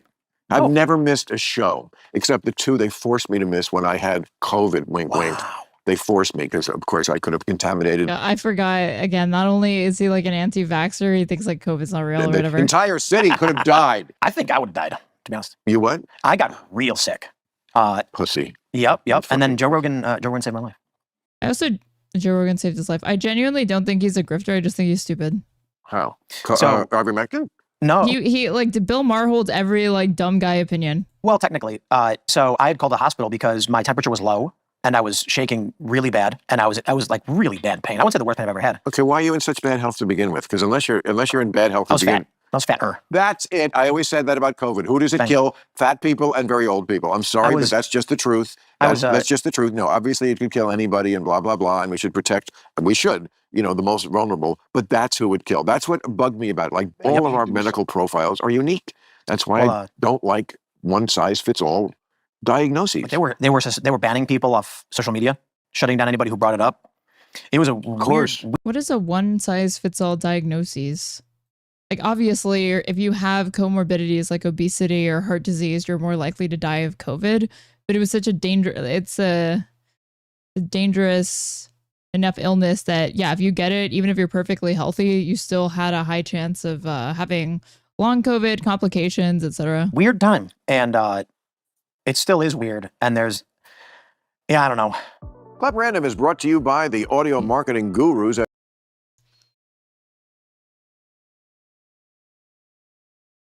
message and data rates may apply. So what are you going to do if you quit the game? What are you going to do? Be a farmer? Be a rancher? Yeah, maybe. Well, so I'm not. I mean, really? it's not just about that. There's people who, they have livelihoods here. They've moved to the area, they're from Maryland, DC area. But it's, the conversation I've had with Allison is, I could stop doing the nightly show, which currently it's typically the second biggest live stream news. It's the biggest live stream news podcast. But Steven Crowder is bigger than us, but he's comedy news. If we want to lump it all together, we're number 2. And we both feel guilty about saying, stop doing this show with a massive audience so that we can go and have, we're rich, we can go do whatever we want. We can just go skiing whenever we want. We can fly to South America and go skiing any time of the year. We feel guilty. He's such a righteous, selfless job creator, you guys. About that. We both kind of agree on it. It's so fucked up. Why do you feel guilty? I don't know. I think it's we're afforded this Crowder's still a thing. Isn't he like relegated to Rumble? Luxury and comfort. Oh, for fuck's sake, get The last I heard about him, he said the N-word on Piers Morgan. over it. Just enjoy it. You know, Christ, you could be like fucking in the hospital. Different. You could be in the hospital with leukemia or some shit. You're lucky. You're lucky in some ways. You also worked for it, and this is your fate, and you have it. And trust me, you're not going anywhere. You know, you can go through these permutations in your mind, but at the end of the day, something on your shoulder is going to say, you know what? Let's make hay while the sun shines, and then we can go skiing in South America. Because, like, you don't know how long it's going to last. Popularity. You know, I mean, you know, the more you get, the more you have. I mean, Tim Pool's bluffing. No one ever goes away anymore, in case anyone hasn't noticed. Up in the bank, it's good. I mean, if you really skyrocket to ultimate sort of fame, people never forget you. I mean, look at Britney Spears. She hasn't put out a record in 20 years. They won't let it go. And people are still very interested. But I think that's going Yeah, because she still does stuff. She was like the host of The View. away. You know, like looking at everything you have and you're talking about the And is still active on social media. So yeah, she's like still a household name. Mets and all this stuff. I think because of there's two phenomena that I think are going to break this. One is the decentralization of media through the internet, but also the lack of new wait, break what? Everybody wants to know what you think about things. Good, thank you. I don't, but it is true. You know, I go to like some of these media reporting websites and entertainment websites, and it's not just that Trump did something, it's how you thought about it. Oh, good. It's you, Ann Coulter, and Joe Rogan almost always. Interesting. I don't know that we have that in 10 or 20 years. So I'll break it down entertainment-wise. Really? You don't think there'll always be people who, not like other this. humans, what? Not the way you guys are. Yeah. So Timcast IRL, we do maybe like 700,000 to 800,000 viewers per night, which is nothing compared to where Anderson Cooper was 20 years ago. It's decentralizing, it's changing. And so we have a big audience. People talk like, wow, you've got this really big show. And I'm like, yes, but there's 50 other shows now that are comparable. And also, just to put it, okay, how many adults are there in America? About 280 million? And right? Gen Alpha's tiny. Okay, but I'm just saying, of all the adults who could be doing something, if it's 280 million and 700,000 to 800,000 are doing something, yeah, that's compared to how many it could be. To your point, right? You know, like, well, I mean, here's the other factor. TV shows used to get like a share, which is like the percentage of there's a rating and a share. Yeah. One is like the percentage of people who are doing anything. They could be watching TV, they could be masturbating, they could be playing tennis or ping pong, and the other is just a percentage of the people who are actually watching TV. Yeah. So a share is a smaller number because again, it's only it's among the people who could be doing anything. And like TV shows sometimes used to get like a 40 share. 40. Like 40% of the country who could have been doing anything were watching the Wild Wild West. I mean, that is this is your point. Like exactly. it's so much more bifurcated now. So I'll give you an example. I was at a bar. He's like comparing it to cable, but the difference is if you had multiple shows competing for the same time slot on different networks, then obviously it really is more competitive as opposed to the way that media is filtered out and published now, where it's not a matter of choosing between one program or the other. You can watch it all. And I went to the jukebox and I put in Bohemian Rhapsody. And what happened? Everyone in the bar started singing. 100%. Everybody knows that one. What is this supposed to? Okay. Next song that came on, I didn't even know what it was. It was hip hop R&B. Everybody broke apart. And so back when we had very few radio stations and very few television channels, they had to be very selective about what they promoted, but they promoted to, like you said, like 40 million people, who knows? So you had that time period. Now for us, I think. What was the point of bringing up that a lot of more people are going to know the lyrics to Bohemian Rhapsody instead of like a rap or like hip hop song? What was the point of that? That combined with the lack of new people. So Gen Alpha is about 40 million. Yes, people know the lyrics to classic songs. And they're expecting that if we what age are we talking about? This is 0 to, I think, 13 years old. So the one coming up. Yeah, so Gen Z just finished. Or Gen Z finished a while ago. I think it was like 2010 or something. No. 2012. I think Gen Z ended. Gen Z just began. Gen Z is like 97 to 2012, I think. Yeah, Gen Alpha is 2013 to 2025. Oh, okay, right. So we're going from when they're born. Right. Yeah, right. So we don't really count what they're thinking until they're at least a teenager. So Gen Alpha is 40 million. Right. It's expected to be between 40 so to 40. millennials ended at the end. They're like from 1980 to 1996, I think. Okay. Yeah, 81 and 96. It depends on which chart you use. Right. But there were. I don't know what the time frames are for Zoomers. I just know the litmus test is if you can't remember 9/11, you're a Zoomer. 80 million millennials, and there were actually, no, I'm sorry. And that's you. Yeah, 72 million millennials right now, 69 million Gen Z, 40 million Gen Alpha. So talking about share, if in 20 years we're looking at Gen Alpha and Gen Z, the dominant generations, there's substantially less of them to buy products, to buy tickets, to know who you are. And there's an increasing competition from decentralization of media. So I don't know how we end up with another Ann Coulter, Bill Maher, Joe Rogan personality, you know, and like the Bohemian Rhapsody song. If I go to anybody in my town where I grew up with, why are we bringing it up again? How does this tie into anything? It's liberal Chicago, and everybody would put on Real Time, and Jon Stewart and things like that. If I asked anybody who was on a Daily Show right now, they'd say, I don't know, Jon Stewart. I'd be like, one night a week, I think. And who are the other people? No idea. I think Jordan Klepper is one of them. Don't know the rest. To be fair, they have more than one host now. But I think everybody is choosing media that represents them, like you brought up earlier, and it's easier than ever to get into. Then there's going to be less people. You're talking about, you know, owning a piece of the Mets, and I'm like, you know, I might have a big show, but I don't think I'll ever be able to afford owning a piece of the Mets or anything like that. Well, I doubt if they're going to sell it again. I mean, it was a rare thing. It doesn't happen often in sports when a team sells a chunk of themselves. The Mets were in very Why the fuck do you want another Ann Coulter? One's not enough, apparently. bad shape. And they're like talking about the next Joe Rogan, like our current Joe Rogan has run his course or something. 2010, and they sold 40% of the team to a select group of investors. That doesn't happen. Billionaires sell the whole thing to each other. You know, they don't sell little pieces of it. But the Mets were so fucked up that they were being sued by the Madoff survivors. This conversation has just been the most rich guy problem shit. Talking about, like, can you believe people on the internet form opinions of us based off of clips that they see online? Because they were very, the ownership of the Mets. You know, they're like, ugh, I don't know if you're going to be able to buy the Mets because they, you know, they don't really go up for sale that often. Mets, and they were lovely people, but they were apparently very in with Bernie Madoff. And so they were, and again, this is the New York franchise. New York. This is baseball. There's nothing more Americana than that in New York. And yet they could not attract investors. I mean, when I got it, I was like, I can't believe that I got a piece of the Mets. The Daily Show is fantastic and hysterical. IDK, I enjoy it. Well, he's saying that people can't think of like the co-hosts or the new people that they've brought on. But Trevor Noah replaced Jon Stewart for a while, no, on the Daily Show. And then he very quickly rose in the ranks of like late night hosts.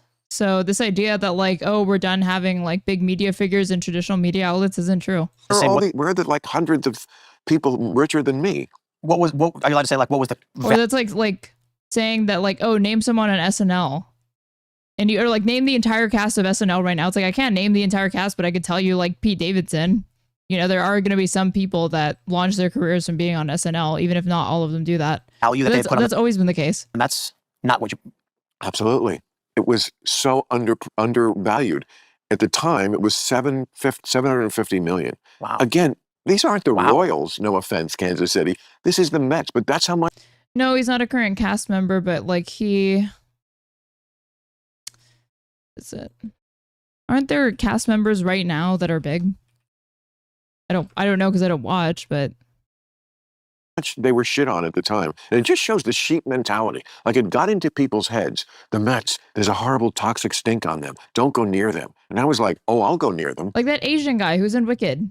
I can't think of his name. Bowen Yang or something? I'll happily go near them. And again, I mean, when they sold, it was for like $2.5 billion. But even that's way underpriced now. I mean, the Celtics, I think, just sold for $6 billion.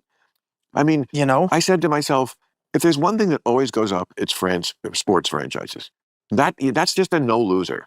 And then the pandemic came along and made it slightly more, still a winner, but like it could have been so much of a bigger winner without the fucking pandemic. So you don't think I suffered? Yeah. We both suffered from the pandemic. You almost died. I lost money. I don't know. I mean, I was sick, but with the age thing too. So I'm a skateboarder. I've been skateboarding my whole life. I know you are. Yeah, it's Tony Hawk's fault. He landed at 900 and then every millennial had to get a skateboard. Yeah. Now there's no skateboarders anymore. Why? No kids. Skateboarding. Why? There's not enough, so there's 40 million Gen Alpha.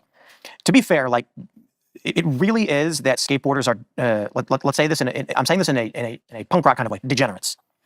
And so when they found themselves in the late 2000s being millionaires, what did they do? Nothing. They bought big houses, they partied, and They love Shane Gillis for getting fired from SNL. I was gonna say Shane Gillis, but I couldn't remember if he was ever a permanent cast member. Now more than half of skateboarders are over the age of 30. But that is the story of every generation as they get older. But you need an industry. So like Hollywood, music and entertainment had an industry. Sure, the rock stars were nuts. The problem with skateboarding is the rock stars ran business. So the core industries that made skateboarding big were also running the business. And I feel like the extent to which skateboarding was even a major sport in the US is really overstated, because I can name one professional skateboarder, and it's Tony Hawk. And I can't think of a single other one. Here we are. And doesn't mean it wasn't big. That's just like my point of reference for it. But that is amazing to me. But I still see there's still skate shops everywhere. I still see people skateboarding. Yeah. That kids are not into it anymore. Scooters. You know what I think? There's so this is where we But no, it's like not the phenomenon that it used to be, but people don't go outside in general anymore. It's not like a specific decline in the sport of skateboarding. It's like a decline in people doing outdoor activities in general. Like tariff stuff. So there's none of that going down a flight of Yeah, can't even skateboard anymore because of woke. stairs. There is. Like, and wrecking your body on an unforgiving pavement. yeah, you don't get paid for it anymore. You just I don't think the top earner in skateboarding off of the sport alone was like $400,000 for the year, and then it immediately curls down to the top 10, made about 100. Don't you think a lot of that is just every new generation has to shit on what the previous generation did and not to do anything but that? Wait, it's not shit on. It's that they move on and they don't have the same hobbies. Well, maybe the older skateboarders think that skateboarding comes and goes in waves and there's nothing you can do about it, but I don't believe that's true. It's an Olympic sport. You're going to have China. Well, actually, let me put it this way. I believe. Wasn't his point earlier that there's a decline in skateboarding, and now he's just saying that it's not really ever going to go anywhere because it's an Olympic sport? Tariffs. I'm sorry, not tariffs. Free trade is one of the principal culprits for the decline in skateboarding. And the proof of that is that in Japan and China, skateboarding's never been bigger. So one of the biggest skateboard brands, probably the biggest, the premier, it's called the Barracks, shut down in LA. And it shocked everybody. And they're reopening in Japan, where we offshored all of our jobs in manufacturing and the industry to China. Now Southeast Asia has a massive booming skate culture. They even have a reality TV show, it's like Ninja Warrior, but for skateboards. In the United States, you got a bunch of 35-year-old men. So how old do you think you'll be when you stop skateboarding? Never. Yeah, that's what I say about basketball. I mean, I always have, look at my finger. That's a basketball injury. Wow. I don't give a shit. Yeah, rebounding. When the ball hits there, it's jam. fine. It'll get better. Yeah, jams. That just happened? Yeah, about a week ago. Oh, wow. That looks weird. It's great. It's totally worth it. I played last night. Hell yeah. Now when I play, I make sure I do a good 40-minute stretch before. I mean, I don't get, and then, knee pads and all the things the pros wear, shit on their ankles. You want all the support you can. I got to stretch now too. What? I got to stretch now too. Yeah, you know what? Trust me, bro. 40 is nothing. You're at a great point in your life. It's great to be 40. Said the 70-year-old. You're killing it. That's really great. And apropos to your thing about feel guilty, don't. That's stupid. If you leave here with one piece of advice, don't do that. That's dumb. Don't give up. That's the liberal in you. Don't give up. That's not the liberal in me. That's the smart guy in me. Don't give up your fucking show. That's stupid too. Do you think him not being married at 69 is a choice or something that was forced upon him? Keep doing. At some point they might put you out to pasture. Don't put yourself out to pasture. I can name some people who did that to themselves in this business who were like, "Oh, I'm going to walk away from this." Yeah, good luck. And nobody ever invites you to walk back. When you have it. You have a good piece of real estate, just take it. Let me tell you about Generation. There's a movie that actually was Johnny Carson's production company made. It was a big movie in 1983 called The Big Chill. And it was about how the hippies, the people who were like fucking hippie dippies in the late 60s when they were 18, 19, 20, right? The flower power and free love and Woodstock. Okay, you got the general impression, right? All you need is love. Okay, so Boomer's had it good, man. Right. So then this movie takes place in currently, which was at the time 1983. So now these people who were hippies are early 30s, and it takes place. It's about these. Some guys, he lives in on a kind of remotely, just out in the exurbs of I think it's North Carolina. How long do you think it's going to take for him to get through this digression about this movie from the 80s? And all the college friends are coming over, and so there's a lot of reunioning kind of thing. And when we were hippies, it was great. There's a scene where something happens and a cop car comes up to the house and the guy who's owns the house and is having all his college friends over and he's just like, "Oh, thanks, nothing, but whatever it was," and Bob and goes, "Oh, thank you," and he goes back in the house and his college friend is like, "Man, you were so nice to the pigs," and he's like, "Dude, I live here now, okay? Yeah. It's not like we're in college. I'm dug in. I think that was his line. I'm dug in here, you know? Yeah. Like, I have a family. I want the cop to be my friend. They're not all pigs anymore, okay? Grow the fuck up. And that's like the great conflict of the movie. Is like, are we still hippies with all that ideology, some of which was good and some of which was stupid?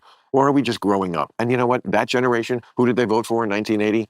Ronald Reagan. You know, but I hear from you, it sounds like a mix a little bit of the understanding growing up and being. The setup for that was not worth the payoff. He had to like clumsily try to describe the plot of an 80s movie to make the point that, yeah, as you get older, your priorities shift. You kind of shed your juvenile identity of whether it be like a hippie or whatever it was in your youth and adolescence, and you move on. Being responsible, but also the, you know, come on, do your thing. I guess my question is like, what do you have a preference for what the future of this country and world should be? A preference? Yeah. I mean, peace and prosperity and democracy. Because I feel like you're with politics, you're very in it. And isn't he like a massive Israel supporter? So peace means supporting genocides abroad. There's a reason you, I, or anybody else wants to be involved in the goings on of the world is because we want things to be done better or right. Correct. Yeah. You know, so I wonder, when I say like things about being guilty, it's like if I have this platform that is influential and I can, you know, like you said, people will listen to me and I can say, hey, like, I think this is a good way to do things and that can make the world that way. That's why I feel guilty of walking away from that opportunity. You know what I mean? I mean, that's great too. I mean, that's a great motivation. I mean, that's the best motivation. I mean, I never try to fool myself to think that what I'm doing is so noble that it's not really because it's doing what I want to do. If I didn't enjoy it, I wouldn't do it. I'm so glad that it does things for other people. And if you ask me what is the great joy of my life, I would sum it up by saying, there's this thing that I can do that enough people feel like I'm the only one who can kind of do that for them. I'm the only one who can kind of scratch that itch. You know what I mean? And every week I'm like, they want me to do this thing for them. And I love being able to give them that gift. Like, I'm going to do this. I'm going to interpret the news in a way that is just different than anybody else does. And it does a thing for you. And I love that connection. Like, I give you this gift and you appreciate it. And that really is that's the relationship of my life. Yeah, Bill, come to watch Club Random for takes that you couldn't hear in the New York Times or on the fucking Daily Show. Like, okay, you're obviously an atheist. Maybe not the Daily Show now, but like he's not saying anything radical here. Yes, famously religious. I saw it when you put it out. Oh, and good, thank you. I know I was lapsed Catholic, briefly atheist. Now I'm not Christian. I don't like the word deist, but the future, we're seeing this massive push towards Christianity and like young people. Yes. What do you make of that? Well, one thing I think is true is that conservatives had more kids in the 2000s. I know a lot of people want to claim these ideological victories where they say like we've red pilled people, and I've pointed this out for years. No, just in like 2003, there were a couple studies that came out saying that liberals were having less kids than conservatives. Well, 20 years later, what do you expect to see? There's going to be more conservative people than liberal people just because the parents had kids. Right. I do think also that one of the more interesting trends, however, is that among Gen Z, irrespective of that, the two genders, liberal and conservative, there's been a rightward ideological shift among men, and I think this has to do with contemporary politics, movies, games, culture, etc. And also men feeling that they were targeted unfairly. There is a lot of toxicity in being maleness. Some of that we can't control. Some of that is just how we're born.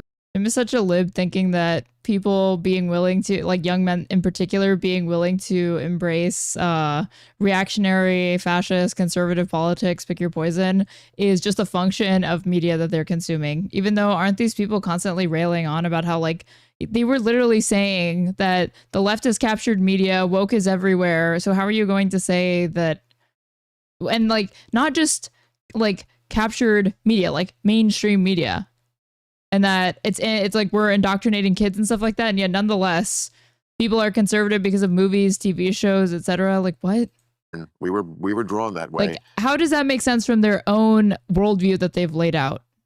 You know, boys are going to be more rambunctious in school. They're going to be harder to discipline. Yeah. They're going to have more excess energy, and we kind of we went like we do with everything, went overboard, and made it seem sometimes like maleness itself was on trial. It was like a race to the bottom. So it's not what?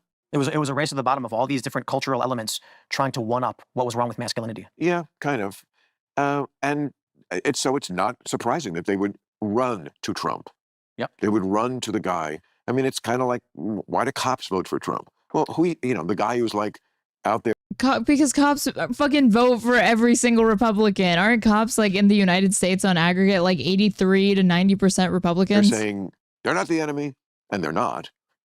I mean, there are things that obviously should be criticized about the police too, which Trump would never do, because he's always all in on one way. But I can totally understand if you're a cop, you feel very misunderstood, and you are. And you cops are the most oppressed identity in this country. Understand that you do something that the society needs, and they don't seem very grateful about it. Oh yeah, and so it's kind of similar to that. People, man, there's one prominent cop. I think this is Donut Operator. I could be wrong, so forgive me if I'm getting the guy wrong. But he was a cop, and I could be getting the guy wrong. But the thing that these cops deal with that people don't understand. Oh, Tim Pool getting something wrong has never stopped him from flapping his gums. Don't worry, Tim. And as they see these negative stories in the press all the time, and when there's a bad cop doing a bad thing, let's lock him up, let's put him in jail. But my dad was a firefighter, and he told me when I was younger, he's like, never be a cop, because the things these guys deal with, one day, like you're getting a phone call about a domestic violence incident. You show up and some guy screaming in your face, spitting on you, swinging at you, and then you go and see a mother holding her dead son who got hit by a car in one day. And then these people they deal with this stuff all the time. Yeah. And then what happens is they go to a store where there's some minor altercation and they're not having it. And these cops are assholes, man. And it's like, that man just watched a child die and the mother scream, and now you're bothering him over some like petty BS at a supermarket. Right. So it is pretty brutal. But then I do think, I say this somewhat facetiously, ban the internet. I know it's hard to be in a domestic violence situation, but have you ever considered being the agent of the state that's armed with impunity, that has to go and knock on their door and write down on a little piece of paper what these people are telling them? Get rid of social media. Hard for me to tell which one is a worse situation to be in. Because it puts people in these bubbles where they only see the bad thing. And I think it's making people go crazy. So we're talking about the younger generation, right? Here's one really interesting phenomenon in the political polarization. In the end of the 2000s on Facebook, the top content was police brutality. And there was one website that was one of the top global websites that only... Wasn't Cops also one of the most most watched reality TV shows? Made articles about police brutality. Why? Hit all the algorithmic points. Shot content, justice, anger. And so... Wait, he thinks people were watching police brutality because they want to enjoy and relish in the fact that police are sometimes given a hard time. And it's not like a power fantasy where people are interested in watching the cops be the one like beating up on fucking poor people. Imagine you're 10 or like mentally distressed people. years old in 2010, and you go on a Facebook. Maybe you're not supposed to, but you do. What do you find? BuzzFeed, Huffington Post, Mike.com, and they're blasting you with nothing but black man killed, unarmed black man killed. The reason they were Will someone please think of the poor cops that had to pull up BuzzFeed in 2015 and see a BuzzFeed article like doing memes making fun of them with like rage comics? Someone please. There was like a Vietnam War that went just completely unacknowledged of America's police force. Doing this was Facebook found that after around 300 friends or likes, the chronological feed becomes incomprehensible. And they wanted to make sure that people stayed on the page longer. So they created the algorithm. That's why if you post, I'm getting married or having a baby, you will appear on the top of everyone's feeds. It's true. Yeah, it works. Yeah. At the time, they didn't do this intentionally, but they created an algorithm that if it got shared more, it got promoted more. And so what happened was, first, that these websites like Huffington Post found that an article that... Wait, what? What did he just claim? At the time, they didn't do this intentionally, but they created an algorithm that if it got shared more, it got promoted more. They didn't do this intentionally, but they intentionally created an algorithm that obviously promotes content that was engaged with more. This was an accident, according to Tim Pool. And so what happened was, first, that these websites like Huffington Post found that an article that said something like racist thing happens would get more shares. So they made more of it. Eventually, a great example is Mic.com, M-I-C. It started as a Ron Paul libertarian freedom website. Why would that be an accident? It was trending on the internet in 2008. And then it turned into social justice, intersectional feminism, and police brutality because that was generating most of the shares on Facebook. So these younger kids who are 10 or whatever are inundated with nothing but this. What happens? There's this famous video where a guy goes to Venice Beach and he asks people, how many unarmed black men do you think were killed by police last year? And they say 1,000, 10,000. Yeah. It was 9. I know. And it's because the media, or I should say social media, was propping up select stories over and over and over again. And where it gets crazy is even the same... He's complaining about this phenomenon when one of the reasons why he is popular is because he did like a YouTube video talking about people getting pushed into the fucking subway, no? Story every week. But let's look at what's behind that. A thing that doesn't really happen that often. What it is white guilt. There's a certain segment of the... I need to be focused for the white guilt segment. Hold on. Tim Pool talking about people getting pushed into the subway. Like what? It was something like this.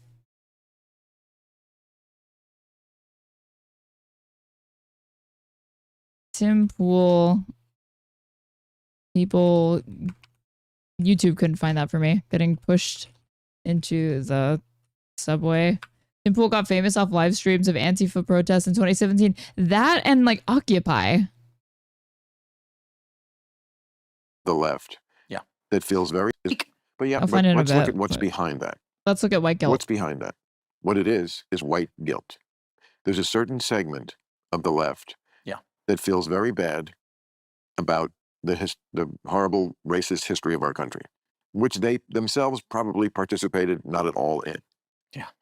And they are just constantly doing things that they think are for someone else, but I think are for themselves. I completely agree. Yeah. I mean, it's a lot of self-flagellating themselves about the racial issue, which of course the history is appalling, and the present has problems too, racially in this country. But they make it worse. Let's put it just in general. Yeah, we have a crisis in this country of white people being afraid. They're actually afraid to be racist, and they feel too bad. They make it worse, and it's really about how it's not about actually making any black lives better. Actually, that doesn't really happen from all their hyperventilating. Actually, that's just narcissism. So let's not do it at all. It makes them feel a certain way. It makes them that's what people have to realize about that. Have you followed any of the Chicago? Okay, being me seriously engaging with that point is fine. You're pointing to the excesses of social justice, where people center themselves, white people in particular, and in some ways can end up fetishizing and coming off like they don't really care about social justice, anti-racism, whatever the cause is, for altruistic reasons. They do it for different reasons. He's not wrong that exists, but what is the end goal of that statement? It's like, one, it's certainly not the majority in my experience, but two, like what? You never attempt, white people should just never touch or like try to adjust like historical wrongs or whatnot. Stuff with MAHER. I mean, like, don't feel guilty. I guess I agree with him. Obviously, like white guilt is just pointless and ineffective, but like this is, it's literally this image came to mind while he was speaking. No particular reason. Brandon Justice. You want to know what's really fascinating about that? He's worse than the last one. Oh, he's terrible. But you know how he won? White guilt. Yes. Yes. I understand. But wait. It's good. So I actually took the electoral map of vote breakdown by neighborhood, overlaid it with the racial breakdown per neighborhood, and what do we find? Every black neighborhood, their top 3 candidates were black. Even people who weren't frontrunners or polling anywhere near didn't matter. The black neighborhoods did not vote for any white guy or Latinos. The Latino neighborhood, guess what? Latino guys. The white neighborhoods, white guys. Wait, what? Guys. Except for one, the college liberal area of Loyola. Sure. They voted for Johnson. Yeah. And so even though Johnson wasn't the election, that tipped it. So black people winning elections must be the product of white guilt. I'm not a racist, by the way. Yeah. And so people thought there was this white dude that all of the suburbanites were going to vote for. Like, am I wrong? Did I miss something? Is that not what he just said? Suburbanites, it's Chicago, so it's not suburban, but like the outskirts in the Northwest. And there's no other possible explanation for why these white people would have voted for these black people to work in the government. Really well. Must be white guilt. When Loyola college liberals was the one area where it was predominantly white that voted for the black candidate, put it over the edge, and this is what you get. Yeah, now we're all mad. Living here in California, trust me, the concept of liberal in theory. This is something I say very often. People who are liberals in theory, and then you see how they live like terrible to the household help. Yeah. Like consider their assistants, because everyone out here has to have it. I thought he was going to talk about them embracing like NIMBY policies, but no, like them being terrible to the help. Assistant, they can't do anything for themselves. I mean, I do too, but I never call my assistant on the weekend or after hours. Whoa, he's so Most gracious. people here consider their assistant a 24/7 he's so magnanimous. slave. This is what I mean about liberal in theory. Yeah, in theory, you're a liberal, but like, how do you actually live your life? And of course, like very privilegey, and they absolutely hate privilege, but their whole life is sustained. You know, these terrible, these like wealthy, out of touch libs are terrible to their servants. By the privilege of not having to be practical or knowledgeable about a lot of things which they pontificate on and act like they're knowledgeable about. And also just, you know, like many homes, like expensive vacations. I mean, it's not like they are You know, if you really feel that bad about it, switch houses with someone in Compton. But You know, let this them is, live You know here what? in your house, and you could live in their house, and then you'll feel better. this is a part of what I call wokeness. Everybody's always trying to define it some way, Right. but I define it specifically as cult-like adherence to the liberal orthodoxy. And the reason why I say that is because being in media and cultural spaces for the past 15 years, watching all of this, the conservatives like to say it's DEI, it's race, but that doesn't explain support for certain institutions, support for war in Ukraine, doesn't explain the Me Too movement. These are all different things. It doesn't explain support for Islam, particularly, which is the second biggest religion in the world. So it's not about critical theory or anything like that. It's about looking like you're virtuous. So these liberals who live the way people are part of the Muslim faith to be to virtue signal because of woke. you're describing it, want to make sure that as they're seen outwardly to other liberals, they are perfectly in line with what is virtuous and right. We call it virtue signaling, but it can manifest. Oh, he's saying like Western liberals or whatever are tolerant of Islam because of woke. Got it. Into literally anything. Like, again, supporting the second largest religion in the world while claiming that they're oppressed, but massive. Well, I mean, there's so much to get into here. One is the word liberal, very fraught for me because I still Well, we all know if a group of people has millions of people in it and is very, very large, it definitely can't be oppressed. think I'm a liberal. I think woke Talk to your local Palestinian for them to give their take on this phenomenon. is a different thing. I agree. Yeah. I mean, but your example about Islam is completely right, and it's one of the main reasons why the far left started to really hate me is because I call out Islam as what it is, extremely illiberal. That's what's so ironic about liberals being so supportive of Hamas is because you're liberals, and these are the people. I'm sorry, but this ideology, Islam, even in its more benign forms, yes, I agree.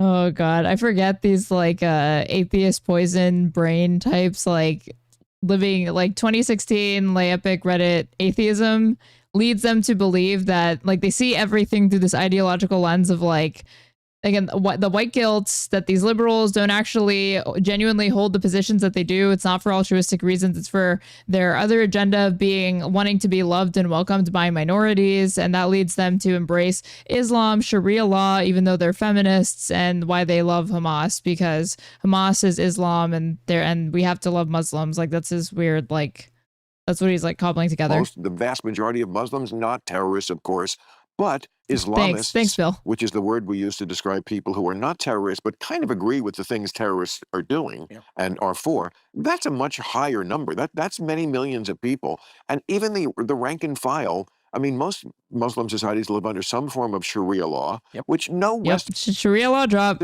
who thinks that Hamas is so great could ever live under.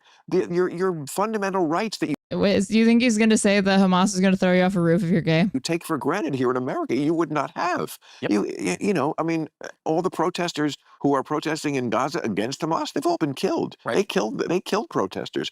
Women, I mean. This sort of argument that you shouldn't have pity or like solidarity for groups that have like reactionary or backwards social causes, one, doesn't make any sense to me. And two, this is like this question I hear framed like to people that support Palestine all the time is like, oh, would you rather live in Israel or under Hamas? And that is to me like asking somebody like in the 1950s, oh, during Jim Crow, would you rather be a white person or like a black person? Like, what am I supposed to get from this? What is the correct answer there? I mean, do I have to say anything more than just if it was just that issue, how women are treated? I know that you feel bad about kids being blown up and men, women, children, elderly people in Gaza having bombs dropped on them. But what if I told you that they're not really cool with equal marriage? Will that change your calculation a bit? Because it changed his, apparently. Are you fucking kidding me? And the narrative is, when I talk to some of these academics, like the anti-woke people, they're like, well, it's because they say that, Gaza is oppressed. And I'm like, sure, but they're siding with the second biggest religion in the world, which is authoritarian, fundamentalist. And like, I don't care if you practice whatever religion you want to practice, it's fine. But it's strange to me to claim that Islam is oppressed in any meaningful way. Well, I do care what you practice, and I fully defend to the death your right to practice whatever religion you want. Just don't lie to me and say all religions are alike. All religions are not alike, and what makes them different mostly is how fundamentalist they are. Fundamentalist means you actually believe what's in the holy book. I mean, there's the Quran, there's the Bible, and they're both full of nonsense. But we have learned to wink at the Bible in the West, whereas Islam, to a much greater extent, takes it very seriously. I mean, we do not have things like madrasas here, where they send kids to school and they just learn that one book. That they are not studying anything else in a madrasa. That's the meaning of it. Yeah. And of course, they're segregated completely sexually. So, I mean, what's going to be the upshot of that? It's like a Handmaid's Tale, right? It's worse. Yeah. I think. But, yeah, you know, and I'm not Christian, and but I have a lot of friends who are, and I don't care. But what are you? You said you were going on this before. You were like, I'm not a deist. I'm not Well, a that's the this. thing, like, but you're not an atheist anymore. No, so I'm not what an do atheist. what do you believe I in? don't think God exists, but I don't believe in any scriptures or anything like that. I think man is fallible, and to write down books and then claim it's the word of God is silly. So how long were you an atheist, and what did we do wrong not to keep you? I went to Catholic school, and well, there you go. I went to catechism. Well, I didn't do that. At fifth grade, I left. And so what happened for me in Catholic school was they taught me nothing. They showed me a video of Adam riding a brontosaurus. I'm not joking. I went to the museum in Religulous where they have the... Wait, what? Well, I didn't do that. At fifth grade, I left. And so what happened for me in Catholic school was they taught me nothing. They showed me a video of Adam riding a brontosaurus. I'm not joking. I went to the museum in Religulous. Okay, I grew up Catholic, and I don't know any Catholics that like deny the Big Bang Theory and like evolution, but that's just me. Religulous, where they have the exhibit of Jesus on the brontosaurus. Said like, no, I did not grow up in some like hyper progressive area. Far from it. Actually. Yeah. So they were so they told us that the dinosaurs were too big to fit on the ark, and the unicorns were too rambunctious. Not kidding. So unicorns were dancing and ran away from the ark, and I'm like, so I remember. Oh, that's why they didn't. But then again, like a lot of this stuff is like underregulated. But he's saying like school, because you go to this thing called CCD, which is like Catholics. It's like Sunday school, but for Catholics, and it's usually on Wednesday nights. And they teach you they teach you about like the catechism, the Bible, and they get you ready for your communion and then later your confirmation. But you're not talking about this kind of stuff. You're learning about like concepts of like heaven and purgatory and whatnot. Survive. That's right. I see. But there's like they don't really pay the people that teach these, so it does vary like who you're gonna get and what they're gonna fucking teach you, because they're not exactly sticking to like a curriculum. Formative moment was when I asked my fifth grade teacher. Can't argue with logic. Right. So the Big Bang we were learning it, fifth grade science. Really? Good for you. In Catholic school. And I asked my teacher if the universe was in a single point. Do you go to a more liberal church? I went to a very liberal temple, but it's in South Carolina. You're pretty progressive. No, I didn't go to a liberal church. And the Catholic Church is very, very strict. Like if they catch on that like priests are interpreting like and preaching sermons that are out of line with what the Vatican and the Catechism outlines, they will take away their church. And that happened. Like my priest was like talking too much about immigrant rights once, and they wanted to like take his church away from him. So no. And then expanded outward. Is it possible that, I raised my hand and asked this, is it possible that at some point it stops and then comes back in? And she went, I don't know, moving on. And I was furious. Why? Who does know that? Nobody. It's called the Big Crunch Theory. And it was dismissed 100 years ago. So what pissed me off was, reflecting upon it, I genuinely wanted to know what they were trying to teach. And they couldn't teach me anything. So what did I do? I went home on the internet and read to myself. And so immediately I'm like, fake. They have no idea what they're talking about. The religion is BS. I'm done. And so it wasn't like I was in fifth grade, I was 9 years old. But this is when I was like probably around 12 or 13 is when I was like, this is stupid. What are they even talking about? And like shellfish you can't eat, but they're eating it. These people don't follow this stuff. Well. But that's scripture. Isn't the shellfish in like the Old Testament? Why is he talking about this like he would know anything about it? That's not God. And so what happened was I read about negative entropy, and it discusses trying to simplify as much as I can. Everything tends towards entropy. Entropy being randomness. Everything tends toward randomness. To a certain degree, but at some point it will become uniformity in the heat of the universe. The way it was described to me when I took physics. Yeah, eating shellfish is not forbidden in the New Testament. So him bringing up like Levitical laws is like not something that's going to be relevant to like Christians. Physics for poets at Cornell University was like if after 6 months you don't reorganize your sock drawer, it's a mess. That's entropy. And that happens in the universe. An egg breaking? Everything happens toward randomness. What the fuck did he just say? You're not organizing your sock drawer is entropy. You know, and it's true. Like, you have to, in your own life, you have to constantly be retarding entropy, or else your life is a mess. And some people can live in a mess and clutter, and they like it. But that desk, you know, that we've all seen, where the tuna fish sandwich is under like 3 piles of paper, you know, from 2 weeks ago. That some people live in that. I can't. I have to always retard entropy. But so that is negative entropy, which can only exist. Yeah. What is negative entropy? Exactly what you described. What the fuck is going on right now? What the fuck are they talking about? Fixing it. Yeah. But that can only exist within a greater system of entropy. And so I'm reading this, and I started reading about how matter coalesces. Hydrogen becomes helium, it fuses the greater elements and things like that. The elements become compounds, chemical compounds, becomes single cellular life, becomes multicellular organisms. I kind of view it like, on top of that, fire. We know it exists, we can make it. And what is fire? It's the releasing of energy from, carbon and oxygen slammed together, and the energy gets released. And the energy was stored from solar energy, which we view as some type of fire. It's fusion, which we're watching in the sky, but it works similarly, right? And so then my thought was, consciousness exists. They're talking about entropy. Yeah, he was like, some people like to live where you leave the tuna sandwich in your desk underneath a couple of pieces of paper. Some people like to live like that. That's entropy. At least I can say for myself because I experience it. But if consciousness is a component that exists within the universe, mathematically, like in the code of the universe, same as fire, is there probability of a higher form of consciousness?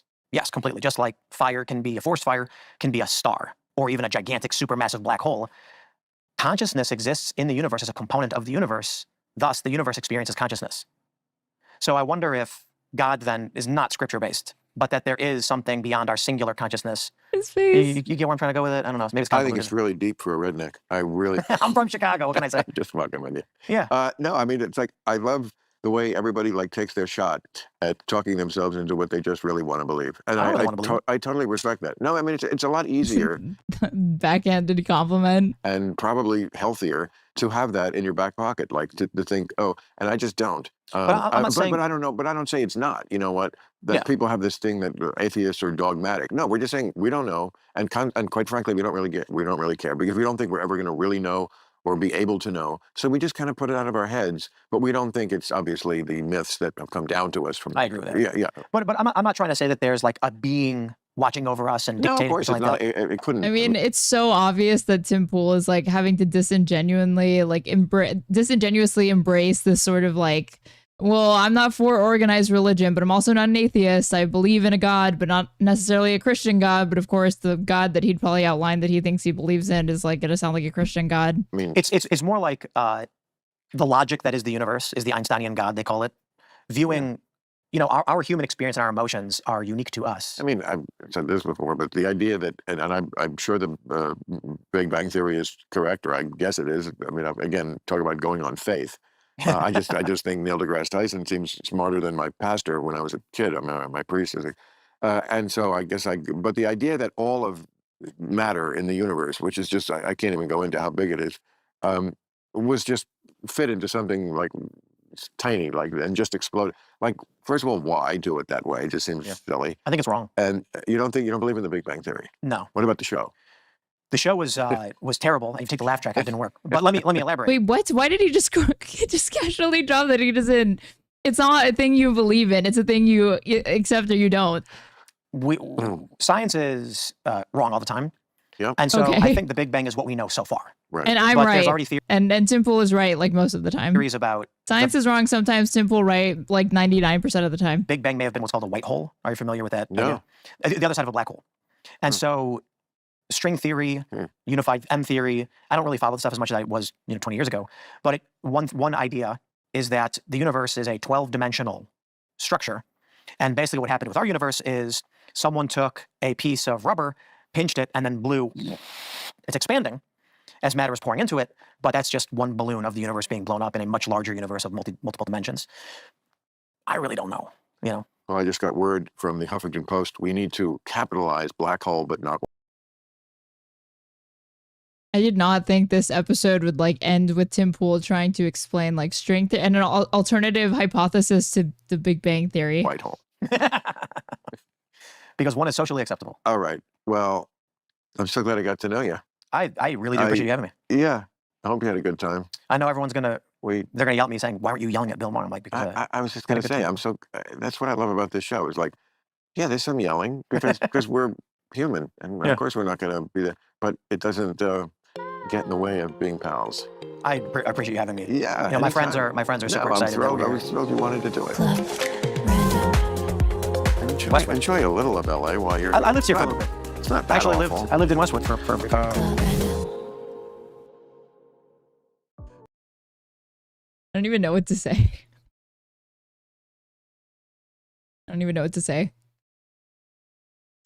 Other than if you're watching me watch this, Please follow me. Please subscribe to me. I'm a Twitch affiliate, so you can skip ads if you subscribe to me. But I don't even know. Like I'm still trying to take in all these high level ideas. So that was quite the mindfuck. If you're watching on YouTube, you should like my stream.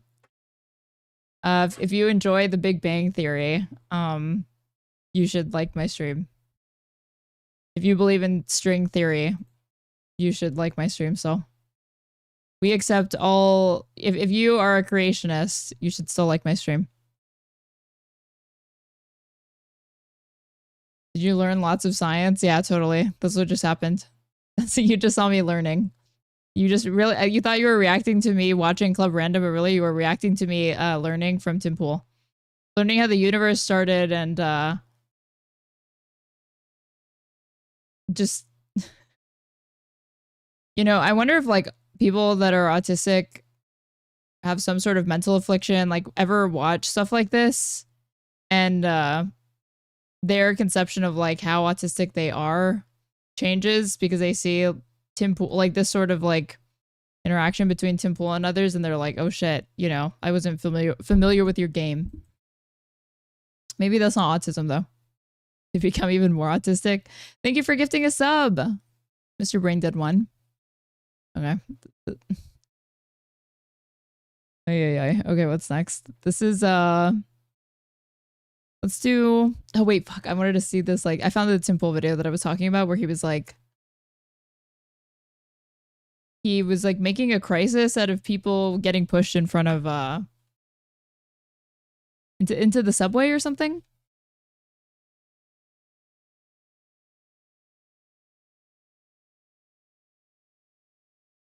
A story was published today about a woman who was in the subway in London when a man approached her screaming, threatening to attack her, and then he attacked her, seemingly for no reason. Now, this woman is upset because she said two white men who looked like they were in their 50s refused to help her, refused to intervene, and then actually got up and left the subway cart. I keep hearing stories about men who refuse to intervene to protect women and children, and so I started wondering, is this actually a recurring trend? Is this actually getting worse, where men are no longer going to step in to protect people? And if it is, what's actually causing it? Before we get started, head over to youtube.com/TimCastNews for my live stream channel. If any breaking news happens, I will be live here. And I will also have periodic live streams talking about news and other issues. There will be a button right here that you can click to subscribe. And if you really want to support my work, go to patreon.com/TimCast and click Become a Patron and give whatever you are comfortable giving to help support my work. It is all greatly appreciated. From the Daily Mail, fashion chief executive who was attacked by 6-foot Northern Line tube passenger slams two white middle-class men after they walked into next carriage and left her to defend herself. Tamara Sinchik was kicked and threatened while traveling to a business meeting in central London yesterday. The mother of one told Mail Online children were crying as the agitated man squared. Listen, this is gonna sound mean, but is anyone obligated to step in? I mean, not really. Up to her and started violently. Not if you're gonna like incur like bodily harm to yourself. I think you have the most that you have an obligation to do is like alert somebody, attempt to intervene, but it doesn't necessarily mean you personally have to do it. Attacking her in the was this on Tim on Toast? Yeah, that was how I like found this video. Middle of the carriage. Recounting the incident, she said, I got on the tube at Highgate and I was going to Old Street. A man got on an archway. He was about 6 foot. Bastion of journalism, Daily Mail. Like right after he was like, do you want to support my work? Like give whatever you can on Patreon. And then it cuts to him just reading a Daily Mail article. Around 30 to 35 years old, and he just started screaming. At first, I thought he was some sort of performance artist, but then it became clear that he was not well. He was screaming and shouting at me, saying things like, I am going to effing kick you.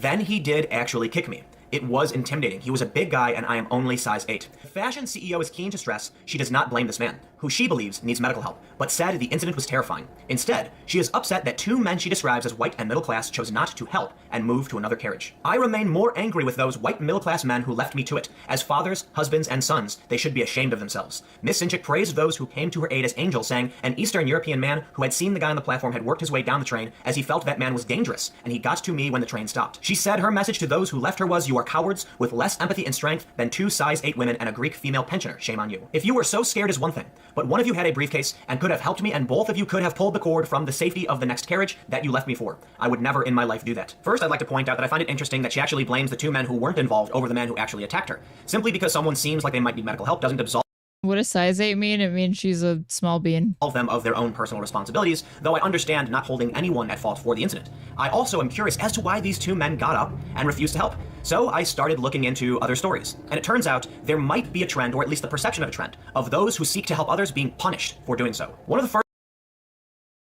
What's the difference between there might be a trend and there might be the perception of a trend? AKA people thinking they found a pattern where it doesn't exist. First stories I found is from the Telegraph. Good Samaritan jailed... But we won't dwell on that point too long. ...for 6 years for punching drug dealer who attacked a woman. Carl Neal jailed for punching violent drug dealer who was not prosecuted for a violent attack on a woman, which triggered the confrontation. A Good Samaritan... Yeah, well, 6 years later, you could kill somebody on the subway in the name of restraining and protecting the public and get off scot-free, so... ...who stepped in and punched a violent drug dealer who was attacking a young woman has been jailed for 6 years. Father of one, Carl Neal, was jailed after felling a violent drug dealer with a single punch after he helped a young woman who was being attacked in the street. Mr. Neal, 23, intervened when he saw the woman being punched and pinned against a car bonnet. Notice it says owed a 40-pound debt, so now we're going to pull a random crime that occurred in 2014. When again, we're looking at something from June. This video was published in 2018. And we're going to find some connection between this random crime in the UK or somewhere in Europe and tie it back to things happening in the United States. Mr. Neal shouted at the dealer, who was owed a 40-pound debt by the woman, to leave the woman alone, and then knocked him down with one punch. He hit the drug dealer again before walking away from the scene. The dealer was left fighting for his life, with doctors removing a portion of his skull to allow his brain to swell. He was put into an induced coma, while surgeons fought to treat numerous brain bleeds and multiple facial fractures. Eventually, his condition improved, and he has since been released from the hospital, but doctors warn that he will continue to suffer with fatigue, memory loss, and anxiety attacks. The drug dealer's injuries were so horrific, he was not prosecuted for his violent attack on the woman that provoked the altercation. As well as the grievous bodily harm charge, which he admitted, Neal was also sentenced for the offenses of dangerous driving, assault with intent to resist arrest, and driving whilst disqualified, committed last January, and attempted burglary, aggravated vehicle taking, and driving whilst disqualified, committed last August. It would appear that this story is a tad bit biased. This person has a previous list of charges, and the reason he got 6 years is probably because of unrelated incidents to this. However, the prosecution does accept that his intervention contributed to his charges, that he received a grievous bodily harm charge for intervening to protect a woman who was being attacked. Now, I don't know the full details of this incident, and it's possible this man, Carl Neal, overstepped the boundaries of what's reasonable in trying to defend this woman. But when this story comes out and people hear stories like this, it's no surprise that many people don't want to get involved in a confrontation. It's not just about intervening to protect another person from attack, it's about protecting yourself or protecting children. In this story, a man saw an Okay, but that guy, he literally read an article. One, it's not like he couldn't have looked more into the story to find more details. Not that the story really matters in the first place, but fine. You're using that as your example. And in that, he reads off that the guy literally beat him so much that doctors had to do something to deal with the brain swelling that the guy caused. Turned vehicle and rushed to save the woman's life and helped her start breathing. An officer told him to move his truck, but he refused to leave this woman's side because he feared she might die, and he did have medical training. Eventually, the police arrested the man. Or how about this story from Miami? A man helped a lost toddler, police say. He was then smeared online as a predator. A man trying to help a lost toddler find her parents was misidentified as a kidnapper on social media over the weekend, according to police in Lakeland, Florida, prompting him to leave town in fear for his safety and the safety of his family. The citizen attempted to ask the girl where her parents were and walked with her in hopes she could point them out, the statement said, a fact verified by at least one independent witness. At that point, bystanders told the parents the man was attempting to kidnap the child. As the two were nearing the playground, 3 men approached them from behind, Pat reported. One man grabbed the girl, and the other man, who was the child's father, punched the man 5 or 6 times. I thought he was trying to take my daughter, the girl's father told News Channel 8. Police concluded that the man was only trying to help. We had an independent eyewitness that saw him walking around asking, is this your parents? Is that your father? Sergeant Gary Gross of the Lakeland Police Department told Fox 13 News. The father and his friends were not satisfied with the man's explanation or that of the police. So I guess in Lakeland, you can kidnap a child and get away with it, the father said to police, local media reported. It's not so easy to come to the defense of someone when you can be mistaken as the perpetrator. When people talk about the idea of a good guy with a gun in the United States, one of the things that's brought up in the debate is that again, this like random anecdote that occurred in Miami where he's pulling from like a local outlet that reported on somebody being smeared unfairly as a predator for trying to help a kid or whatever. This is having reverberating effects across the United States. That the police won't know who the good guy or the bad guy is. Think about it this way. Someone starts shooting with a handgun, and the good guy with the gun draws their handgun and orders them to stop. When the police approach the scene, they simply see 2 people with handguns shooting at each other. So let's go back to the original story. This woman was being attacked. Well, if those men intervened and a police officer walked in, he would simply see 2 men fighting with each other, and it's probable both of the men would be arrested. There's no easy solution to this. And then going to the last story I just talked about, a man who actually tried to help a little girl was good guy with a child. branded a pervert and actually Yeah, the only thing that could stop a kidnapper trying to, steal a child is a good guy with a child. Physically attacked by the girl's father. Heading now to Australia, we see this story. Most men are reluctant to help lost kids, worried they will be called a pervert, new research shows. Disturbing new research from Pure Profile reveals 23% of fathers would shy away from assisting a child in need because they might be perceived as having suspect motives. Another 45% of dads admit it would cross their minds that someone might interpret their Thank you for following. actions as inappropriate. But if a child was in great distress, they would go to On Kick, where I'm not live? You just followed on Kick? their aid. The study found that the majority of men are worried about being misidentified as someone malicious if they tried to help a child, and at least a quarter of the men would refuse to help children out of the fear of being identified as a criminal. And in the UK, we had the famous story from this year. Pensioner, 78, arrested for murder after stabbing burglar to death in his own home. A pensioner has been arrested after a suspected burglar was killed during a violent tussle at his home. The 78-year-old was held on suspicion of murder after the 38-year-old died of his wounds in the hospital in the early hours of Wednesday morning. Police said the struggle broke out after the pensioner, named locally as Richard Osborne Brooks, found two men inside his home in South Park, Hither Green, South London, shortly after midnight.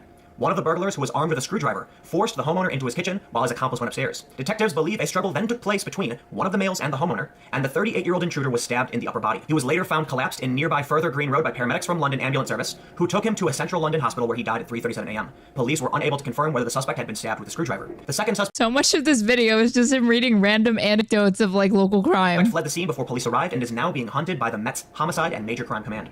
Gordon Williams, a local resident, said, "I could hear people moaning in the street and just thought it was someone drunk. I saw the body laid in the street and another guy jump in a van and leave." These stories are not difficult to come by. People are increasingly worried about even defending themselves in some parts of the world, and people are reluctant to help children and women in the instance of violence because it's possible they will be punished for it. However, I don't want people to think However, I'm not going to mention that, violent crime has been steadily falling, and that the likelihood that you're going to be in this situation in the first place is already very, very low. that I'm actually saying it is more likely you will be punished than not, because certainly it is much easier. Also, he thinks it's majority fear of being perceived incorrectly when it's people looking at if they're witnessing a violent crime or something strange going on, that isn't it more obvious that they don't want to get involved because you know how many fucking guns are in this country? It's just self-preservation, no? To find a story about a good Samaritan who was cherished as a hero for intervening to save someone's life. In this story, we can see a man saved an old woman's life and was brought to tears by an incredible surprise. A Navy veteran was heading to the gym when he saw a purse snatcher try to rob a 76-year-old woman in a parking lot in Florida. The 24-year-old man heroically ran over, chased the alleged robber, and held him down until police arrived. After Ellen DeGeneres caught wind of his incredible actions, she invited him onto the show to tell his story. But of course, she had plenty of surprises in store for him. Ellen brought in this man's mother, they hugged on TV, and she gave him a check for $10,000 to help pay for college. So there are stories of positive results when someone intervenes to help someone else. But I don't find it unreasonable that people are refusing to step up to defend others because, for one, I'm sure a lot of people just don't want to be involved in a confrontation. But there are just too many stories about people being punished for trying to do something good. He was so close. He literally outlined what it probably is. Just don't want to be. But I don't find it unreasonable that people are refusing to step up to defend others because, for one, I'm sure a lot of people just don't want to be involved in a confrontation. Yep.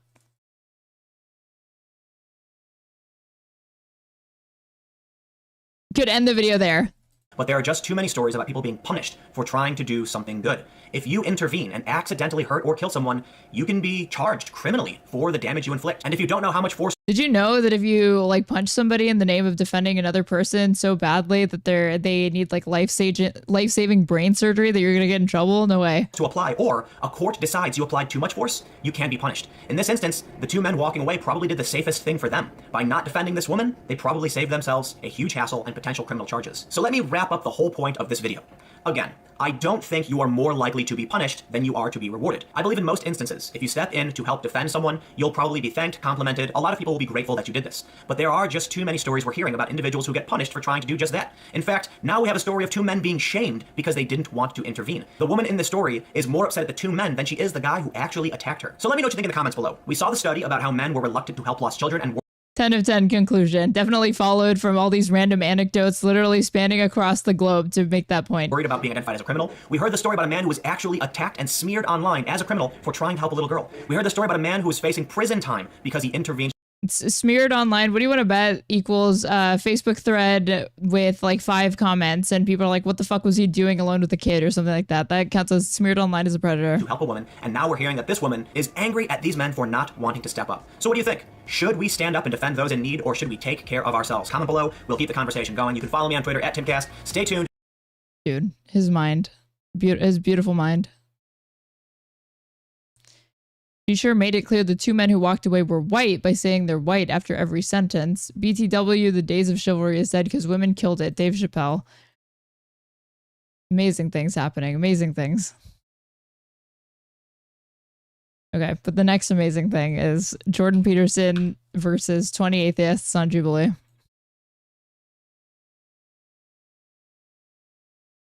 Bro went full cherry picker. I mean, yeah, like he didn't have that. He had that conclusion in his mind and just work backwards.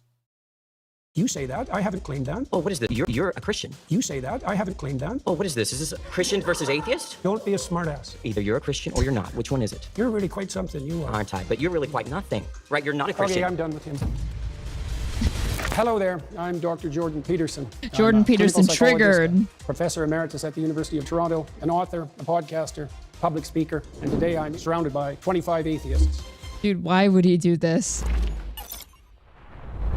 My first claim, atheists reject God. Also, he's not, I mean, that first clip is, I was about to say, isn't he not even a Christian? God, but they don't understand. But he pretty much buys into Pascal's wager, no? That like you should believe in it anyway because the consequences and downside are hell, which is a very one-dimensional way of looking at that of Pascal's wager, but.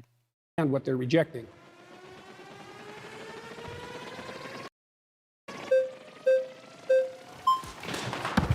Good afternoon, Dr. Peterson. How you doing? So this claim here that atheists don't know what they're rejecting. My background is in studying to become a traditional Catholic priest, daily mass, daily rosary, going on long retreats, deep into the magisterium and biblical hermeneutics, like I was thoroughly in it. And it seems like I do know what I'm missing. Is there something that I missed over years of study, both this issue formally and living out religion so deeply? Well, you obviously feel that you missed something when you were practicing for the priesthood. Your aim was off then. So there's always the possibility that it's still off now. What was off about my aim in the first place? I don't know. That might take a long time to figure out. But then it seems kind of like this no true Scotsman type of fallacy in which you're the arbiter of people's aims and how they understand those aims to be. How is it that you can claim that people don't know something that you know about their life despite not having met them? Well, it's obviously a generic claim, just like the atheist claim that there's no God is a generic claim. In your case, it would have to be specified more, and I'm not claiming to understand what was going on in your mind, but my experience with atheists is twofold. Is that they have a very reductive notion of what constitutes God, let's say in the Judeo-Christian tradition, and they've often been hurt by someone who was religious or. He's the most obvious closeted Christian ever, IMO. Like he claims he doesn't believe and then talks for an hour about how great God is and how it's truth.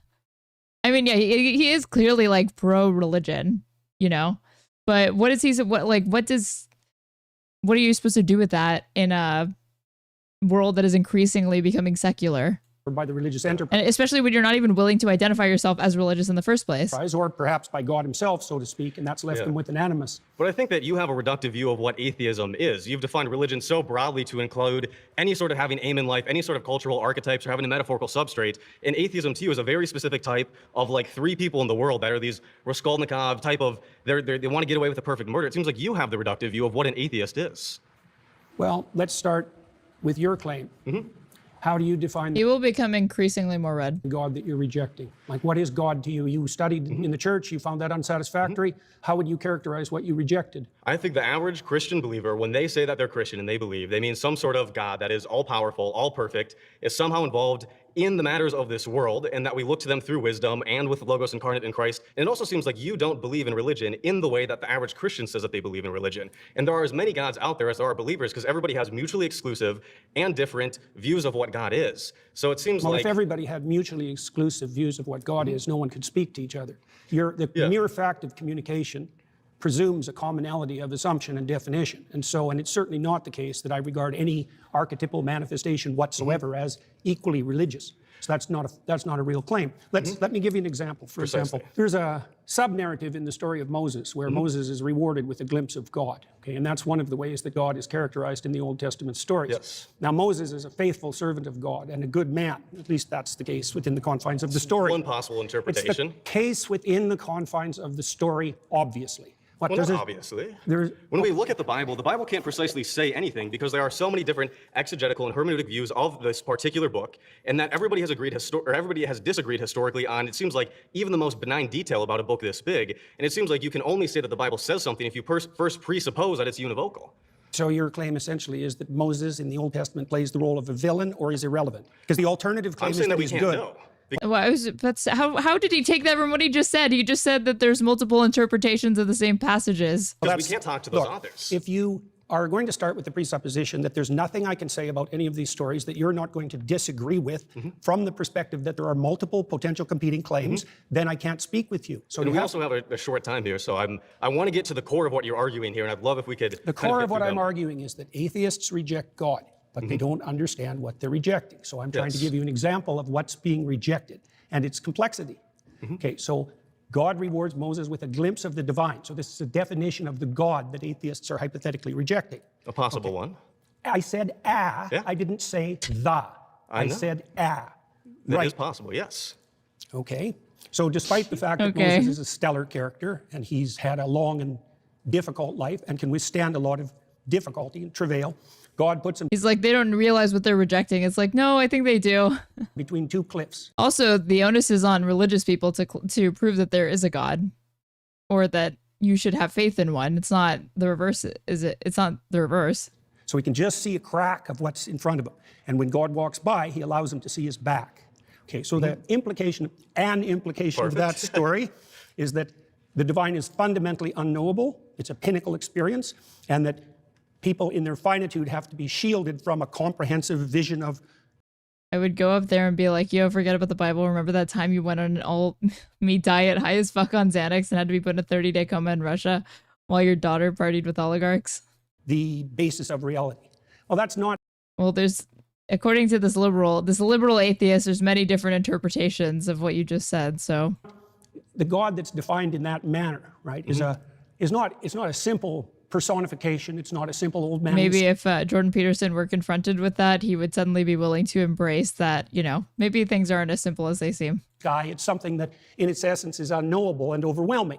And that isn't, in my experience, the God that's defined by atheists who are attempting to undermine the story. I mean, it's the same claim, for example, that you're a finite creature and that you face something that in the final analysis is unknowable, and that you have to establish a relationship with it regardless of your inability to perceive or even withstand perceiving the whole. Okay, is there a problem with that?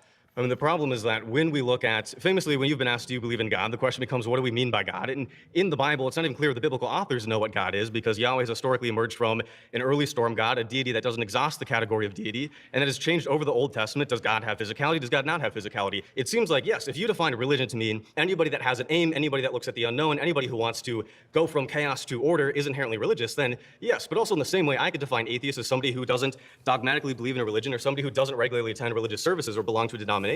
Help, especially the audience, kind of like boil this down. There was a lot of words there. That the central claim is that we exist somewhere between the finite and the infinite. A central claim. A central claim is that we exist somewhere between the finite and the infinite. No, I said that we were finite and we had to establish a relationship with the infinite. Yeah, then in that case, then we're all religious, but then I can do the same thing and define one particular element of atheism. It seems like we both have a reductive view of what the other side looks like, to the point where a conversation seems incoherent, and not just incoherent, but not in the way that the average Christian understands Christianity to be. Do you have a problem? Pause there. Sorry, you've been voted out by the majority.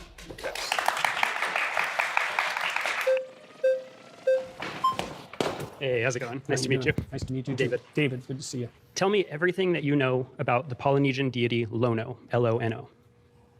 I don't know anything about the Polynesian deity Lono. So you're rejecting something without knowledge of what you're rejecting. I'm not rejecting it. No more than I'm rejecting anything in Lono? that I don't know anything about. Do you believe in Lono? Do you believe that he is a deity that exists in the world, exists in the universe, that exists in the... There's no way he's going to engage with this either. Existence of Is this going to be an hour and a half of him being the one to shut down the conversation because he gets frustrated that they're going to try to pull in hypotheticals that he's going to not want to engage with because they're going to pull apart his argument? Do you believe that Lono I'll is answer a that being? question once you answer my question, which is, do I reject everything that I'm ignorant of?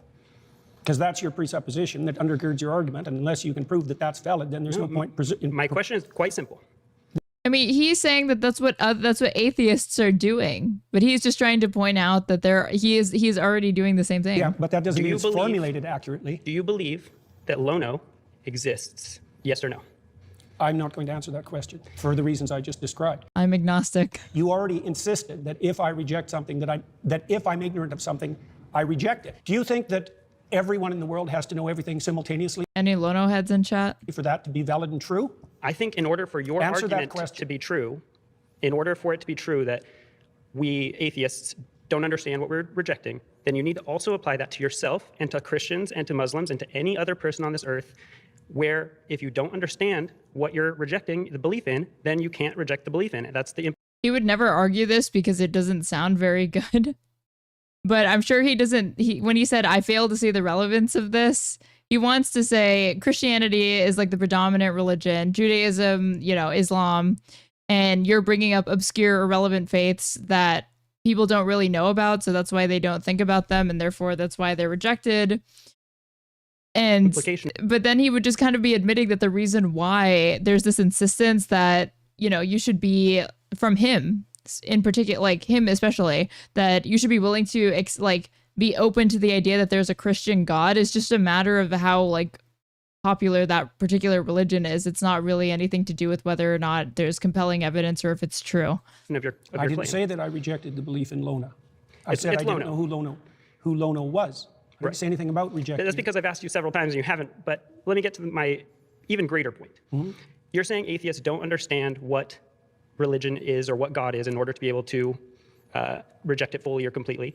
We have someone over here who studied it in their own way. I've studied religion. I have a degree in religious studies. Why are they like trying to kick him out? This guy is like getting somewhere with him.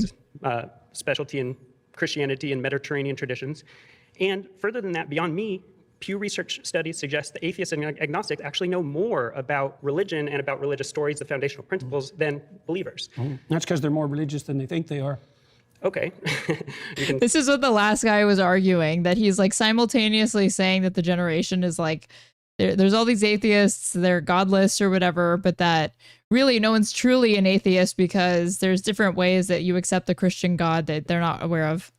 They're concerned with deep matters, and one of the defining characteristics of someone who's oriented in a religious direction is that they're concerned with deep matters. Okay. In fact, it's virtually definitional. Right, but they also have But to like try to genuinely argue that as a substantive point instead of as like a rhetorical flourish is silly. This is the equivalent of saying like everybody's a secret communist or socialist because when you pull policies that people would typically associate with like social democracy or socialism, that they like it, so really they're socialists or whatever. But again, that would only work as like a true rhetorical point. have to identify with a not some deep substantive point. religious tradition and accept the foundational stories that go along Well, with that would mean more that they're sectarian than that they're religious. And most people, for example, in the United States, deny that they're religious, but accept that they're spiritual. Let's pause there. You've been voted out by the majority.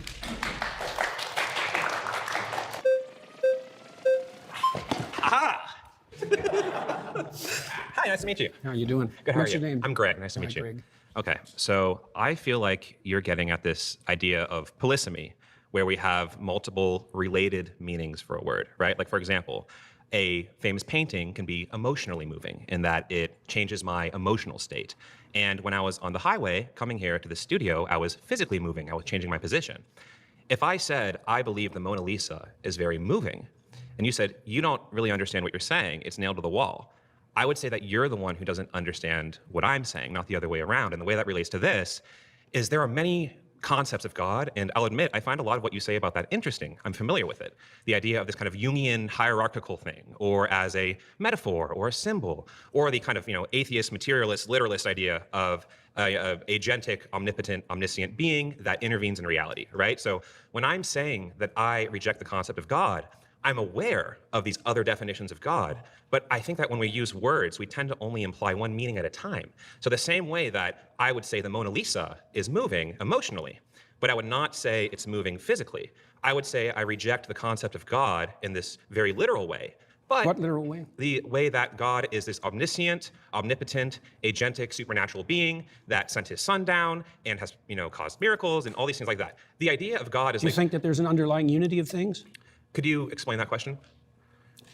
Well, scientists...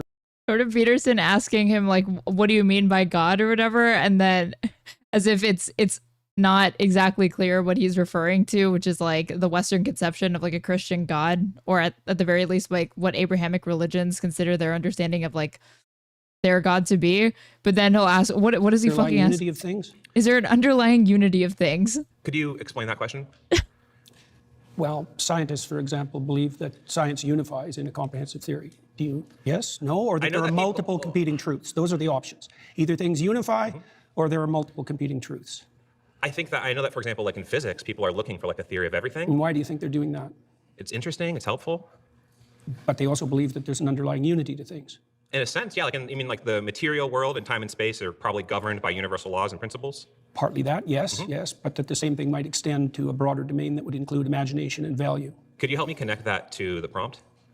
Well, I'm trying to define God, the God that I don't think atheists do a very good job of defining. Here's another question for you.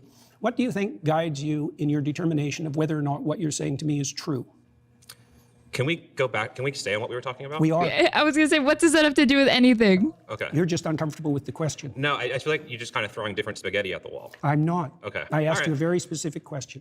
What is it that you think guides you when you're talking to me to help you determine whether what you say is true?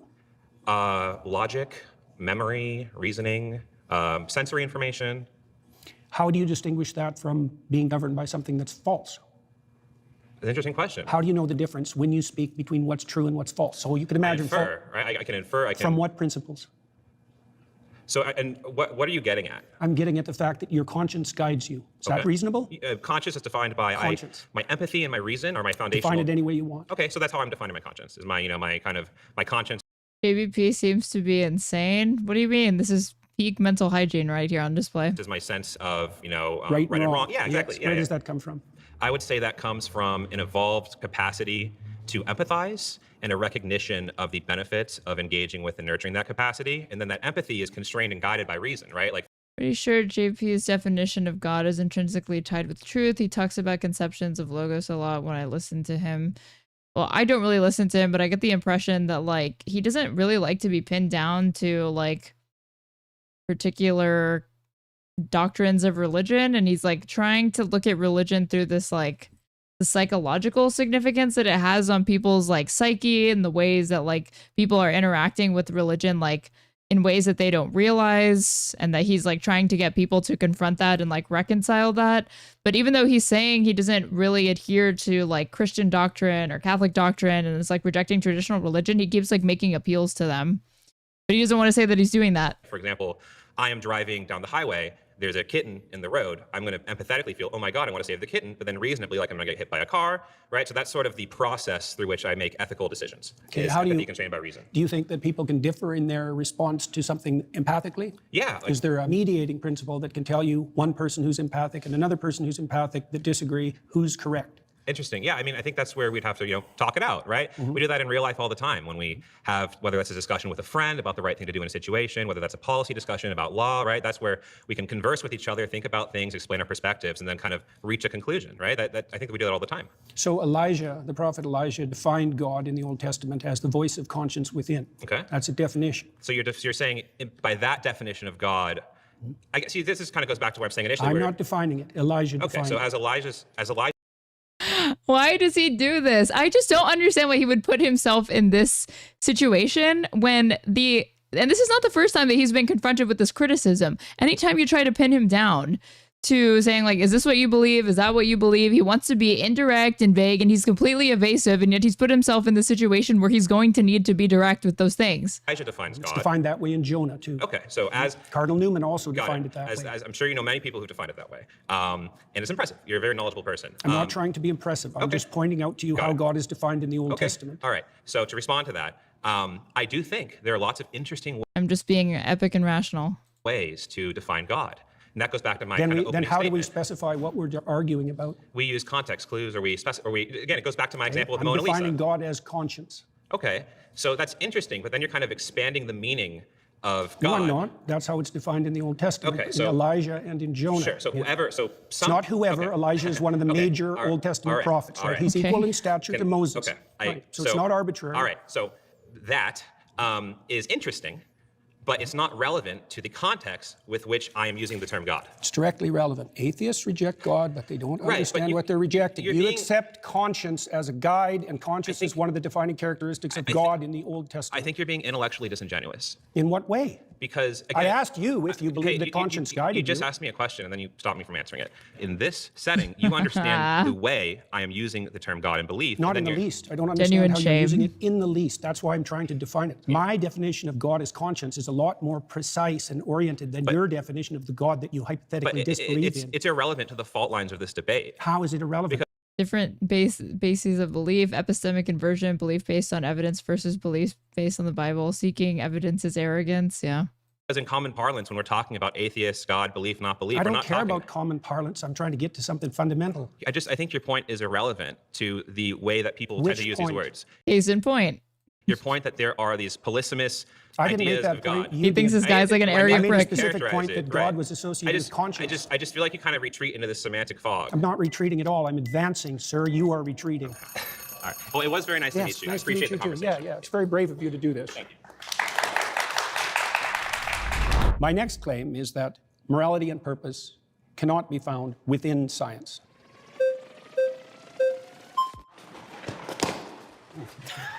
What is up, Mr. Canada? How you doing, man? I'm doing great. What's How are your you? name? Brian. I think it's interesting that you say that I mean, it's a huge assumption on his part to think that atheists are necessarily deriving those things from science. They're just saying that it's not from God. morality and purpose can't be found in science. Actually, Not within science. sure, Yeah. sure. Purpose, I actually grant you, because purpose is subjective, right? Unless you want to boil it down to the purpose of life is just to procreate, right? Sure, whatever. Morality is actually something that we do see. We actually have examples of Neanderthals and older individuals found in the tribe, missing an arm, missing teeth, still alive somehow in his 40s, 50s, right? Typically, you're a Neanderthal, you can't eat, you can't hunt, you die, right? But we know that members of the tribe were taking care of him, right? So we know that at some level, early in our evolutionary history, we actually developed altruism. We have examples of chimpanzees who actually have a basic understanding of fairness, right? If you give a chimpanzee 2 grapes, right, and his buddy gets 3, right? He actually freaked out, right? But you give both chimps 3 grapes and they're good. We have examples of parrots. Except for the greedy chimps. Except for the greedy chimps. They want 4 grapes. They want 4 grapes. You know, those do exist, right? But we have similar examples where we do animal tests, right? And So morality is intrinsic. I think. So it precedes science. I think that actually right? a better way to define it would be that social animals, which we are, right, require some level of morality or. Into what? I'm not disagreeing. Sure. Why do they require that? Because it's the only way that social groups can actually survive, right? That's my point with regards to science. Thank you very much. Is that? Precisely the point that you just made, that science has to exist within a moral framework that isn't in itself scientific. How's that not scientific? Well, because it's not derived from the scientific process, as you just indicated. It doesn't need to derive from the to- scientific process. Well, It's the fact that hang on a second. we are social animals and we need that to exist as a group. I right? agree, but Sure. you pointed to the morality of Neanderthals, to the morality of chimpanzees. They didn't derive that from science. They don't need to. That's not That's how that my works. point. Science explains it. No, science doesn't explain morality. It doesn't explain how social animals would need to be. But it can be measured. That's a complicated question. But we see it though. Yeah, but Like, yeah, they're human constructs or whatever, but there are generally agreed upon understandings of conceptions like altruism, and then you measure it against that. explaining the evolution of morality and explaining morality itself aren't the same thing. Okay, so you're asking why does this happen? Yes, that's more accurate. Because we're social animals and we Yeah, need but there's to be. more to it than that. Is there? Sure. For example, so we're moral animals that have a sense of the future. Sure. Okay, that makes us unique, and that structures our morality. No, actually, there are other animals that can predict the future. Or Not predict really. the future. No, tigers. Actually, there was a tiger at the SF Zoo that killed somebody. And so Hunting actually, animals. Look, No. Kids threw shit at the Thank you for gifting a sub, Mr. Braindead. You said that would be your last one. Clearly, it was not. tiger. The tiger actually plotted its escape, and it found the I'm not kids. saying that animals can't think. Okay, No, but they can let's pause perceive here. the future. That's what I'm saying. Well- Voted out by the majority. Thank you, man. Good man. Yeah.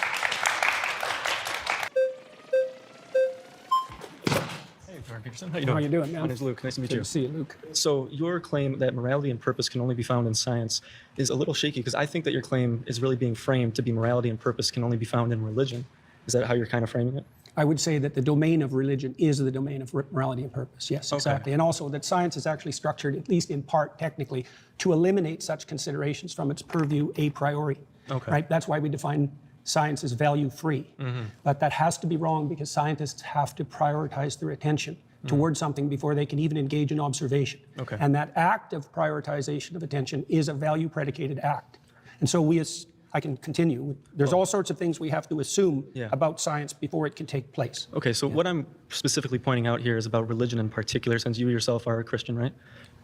People debate about that, and I generally don't discuss it publicly. Okay, I understand. And why are you in this? Why are you in this debate right now? Myself, I am a former young Earth creationist fundamentalist. Oh, yeah. So I have experience in this. I used to run a TikTok channel directed about apologetics about the Bible, specifically in this type of facet with morality, evolution and such, and going back and forth with that. So in the Bible, it talks a lot about slavery, right?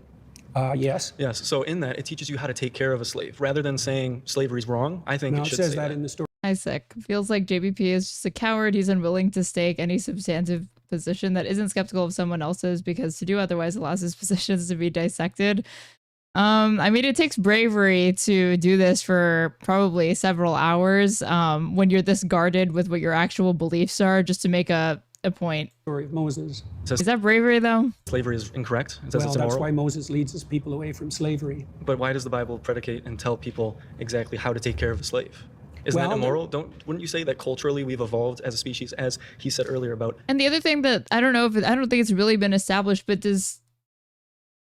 I can't tell if Jordan Peterson actually accepts like the texts of the Bible as historically true, or if he just believes that they're parables. Empathy. Yeah, I would say that the reason we evolved, so to speak, away from slavery was because the West was founded on Judeo-Christian morality and the presumption that every person was made in the image And like, if he thinks it's true, does he actually believe in like the resurrection? of God. And so slavery itself became immoral, and that was established by Protestant Christians in the UK, who then convinced the UK government for 200 years to go to war on And slavery. wouldn't you say that this is about the cultural evolution of humans in general, rather than just Christianity? No, I think it's the flowering of the ideas that were embedded in the biblical texts across long spans of time. I feel like this is just humans editing based on the cultural evolution. And what do you mean morality. by just? Just? Yeah, just humans. Well, humans. Editing. Well, based on culture and history, right? We get better. They did do it based on culture and history, but culture and history have their foundations too. So. Well, yeah, but we're talking about slavery. So many people bolstered it based on Everyone the Bible. Based on the Bible. They that's looked at much it and less they true. justified it in the United States and the Deep South. They justified slavery Yeah, but based the main on the Bible. thrust, the main thrust of Protestant thought. He doesn't. He says some parts are metaphors, others poetry, etc. He appears to think they're parables that imply things that are true in terms of utility at the time. Particular was stringently against slavery. And doesn't that negate the premise that he laid out for the start of this of these debates? It was about the only movement in the history of the human race that had an anti-slavery direction. Which was driven by... Because then if you accept that, then you're accepting that there can be someone's conception of good can be grounded in nature, reality, and it doesn't have to be grounded in the supernatural or in God. Humans and their That's understanding one of the Bible. thrust. The main thrust of Protestant thought in particular was stringently Yes, against slavery, which- and it was about the only movement in the history of the human race that had an anti-slavery direction. Which was driven by humans and their Well, that's understanding one of way of morality. looking at it. Well, it depends. It's the same with women's suffrage. I mean, women's in the patriarchy. What do you mean it was driven by humans? Humans drove slavery too. Yes, exactly. So there's no argument there. If slavery and anti-slavery were both driven by humans, what does your claim that they were driven by humans have to do with it? evolving There's a morality specific. based on the culture that within the society that they live in. Okay, So fine. with I women, JP is a typical believer who hides it and pretends that he only acts as if God exists or is inspired by biblical stories for their value. He just tries to nudge not very smart secular people and atheists towards Christianity, but makes no mistake. He said, yeah, it's kind of the like, I don't believe in God, but the God I don't believe in is the Christian God. But make no mistake, he said people can see actual DNA structure with internal vision without microscope. And when asked about literal Christ's resurrection, he said human potential is unknown, so it's possible. His responses suggest he conceals his beliefs. I feel like he needs to answer that, though. as well as a very similar topic in the Bible, there are denominations in Christianity, such as Pentecostal movement, which do bolster women to be pastors, right? Which I think that's a great thing to do. But most like to disregard Where do you women. think the idea that human beings were sufficiently equal to all vote and not be slaves came from? Humans. Yeah, but so did the idea of slavery. So did the that's idea of God. Fine, but what's your Yes. point? Like, you're not making an argument. You're just saying all thoughts come from humans, Yes. regardless of the thoughts. It's not driven by a higher power. It's driven on our experiences Define as higher. humans, which is what is best for all people. Is it driven by conscience? It could be. Which conscious is also something that has evolved over time, and I think that's What's something the that does evolve in morality and empathy. Okay, I don't understand the point that you're making. My point is that God influenced slavery. People looked at the Bible and went, "This is moral because God says so." Just like women's suffrage, There's lots and of just like homosexuality. all human societies were slave owning, so you Yes. can't blame that on the Bible.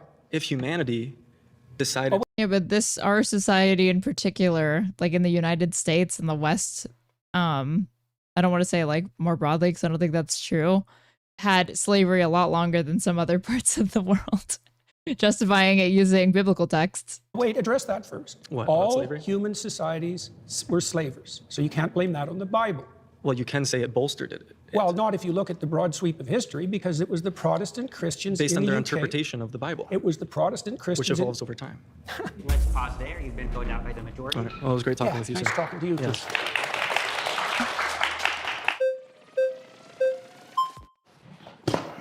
Dr. Peterson?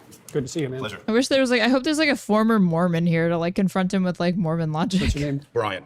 So the first thing I would like to say is I would like to engage in this discussion. Because like the Church of Latter-day Saints are like AKA Mormons, but they prefer that Church of Latter-day Saints moniker now. They have these things, they're like revelations or like miracles, and that's why they like there was a miracle and then all of a sudden interracial marriage was okay based on their interpretations of like the same like Mormon texts or whatever. But it's like that guy was saying before, that's obviously influenced far more by like social norms and morality at any given point than it is some like sudden different interpretation of the same words you've always been looking at. In a symbiotic manner. I would not like to engage where there is one clear winner and one clear loser. Emotions are activated and ultimately comes about ego. So I'm just saying I'm really trying to understand your position, and I would just like you to really try to understand my position. Deal. Okay, sounds good. With that, if you're saying that morality and purpose cannot come from science, is the opposite of that true, that morality and purpose can only come from God?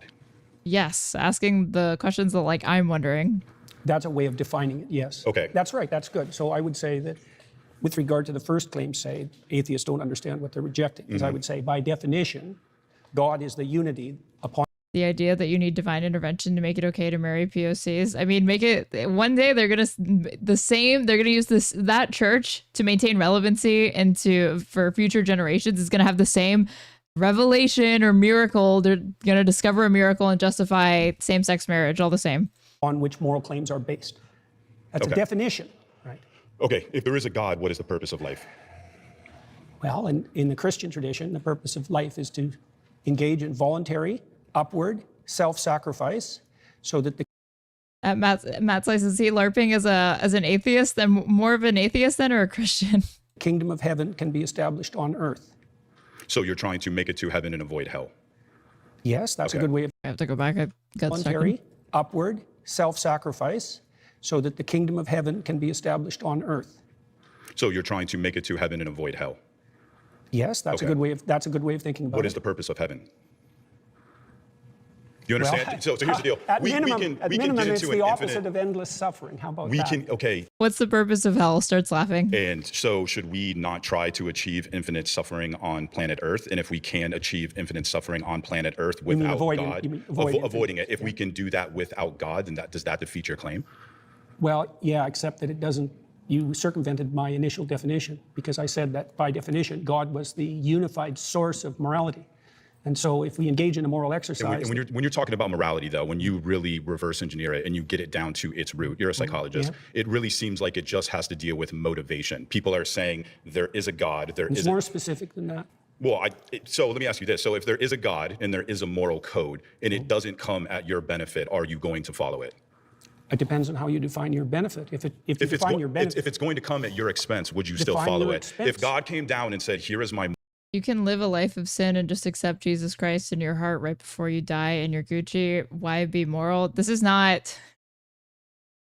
Jesus does not have the blind spot that you think it does, Mr. Geek. Because that's not allowed, at least like if you're in the Catholic faith. Moral code, and you should follow it. But even if you follow it, you are still going to end up in hell. Are you going to follow it? Well, that was the question that was put to Job and to Christ, right? Because they were required. Hang on, I'm answering your question. They were required to withstand trials that would break anyone and maintain their upward orientation regardless.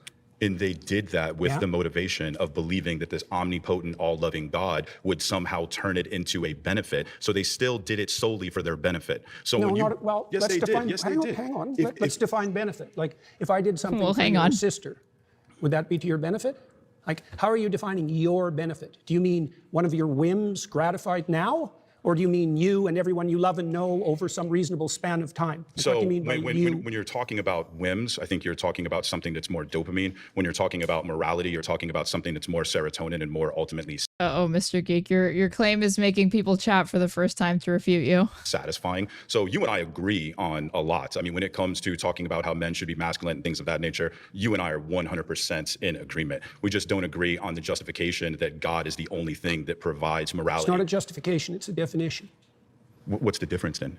between a definition and a justification. I mean, it's ultimately psychologically the same thing. Well, we have to define what we're talking about before we can debate. Okay, well, right? so here's my I position. said that God, among other things. I'm actually a non-theist. I'm not an atheist. I believe the human condition is one of uncertainty. And what that means is that I don't believe that you can conclude there is a God with certainty, and I don't believe that you can conclude that there is a God without in the same position. Now, with that, Whoa, this galaxy brain. I don't care. I still wake up every day, and I have motivation to be a moral person. Define moral. Moral, what I ought to do. Okay, and how do you come to that And what I ought to conclusion? do, ultimately, it comes down to what not just benefits me, but what benefits the entire planet, what benefits the entire system. I think that your entire moral perspective comes from linear thinking, and when you look at the reality of the universe, it's actually more so holistic. So when you look at how Aristotle defined God, when he said that there had to be an unmoved moved or an uncaused cause, he was defining God from a linear perspective, and you do the same with morality, and you do the same with purpose. How does my I definition reject of that. morality? How does my definition of morality hypothetically differ from yours? Because you're saying that there's something that exists in a vacuum, that it exists in and of itself, and nothing in the universe exists in a vacuum. Nothing exists in and of itself. It's a whole systems-based morality. It's a systems-based reality. Is there a and that hierarchical is what structure? the quantum. Is there a hierarchical structure? Are some things more important than others? Are some things? I think some things lead to more benefits than Then, others. by your own definition, some things are more important than others. Yes. Okay. Okay, What is? pause there. You've been voted out by the majority.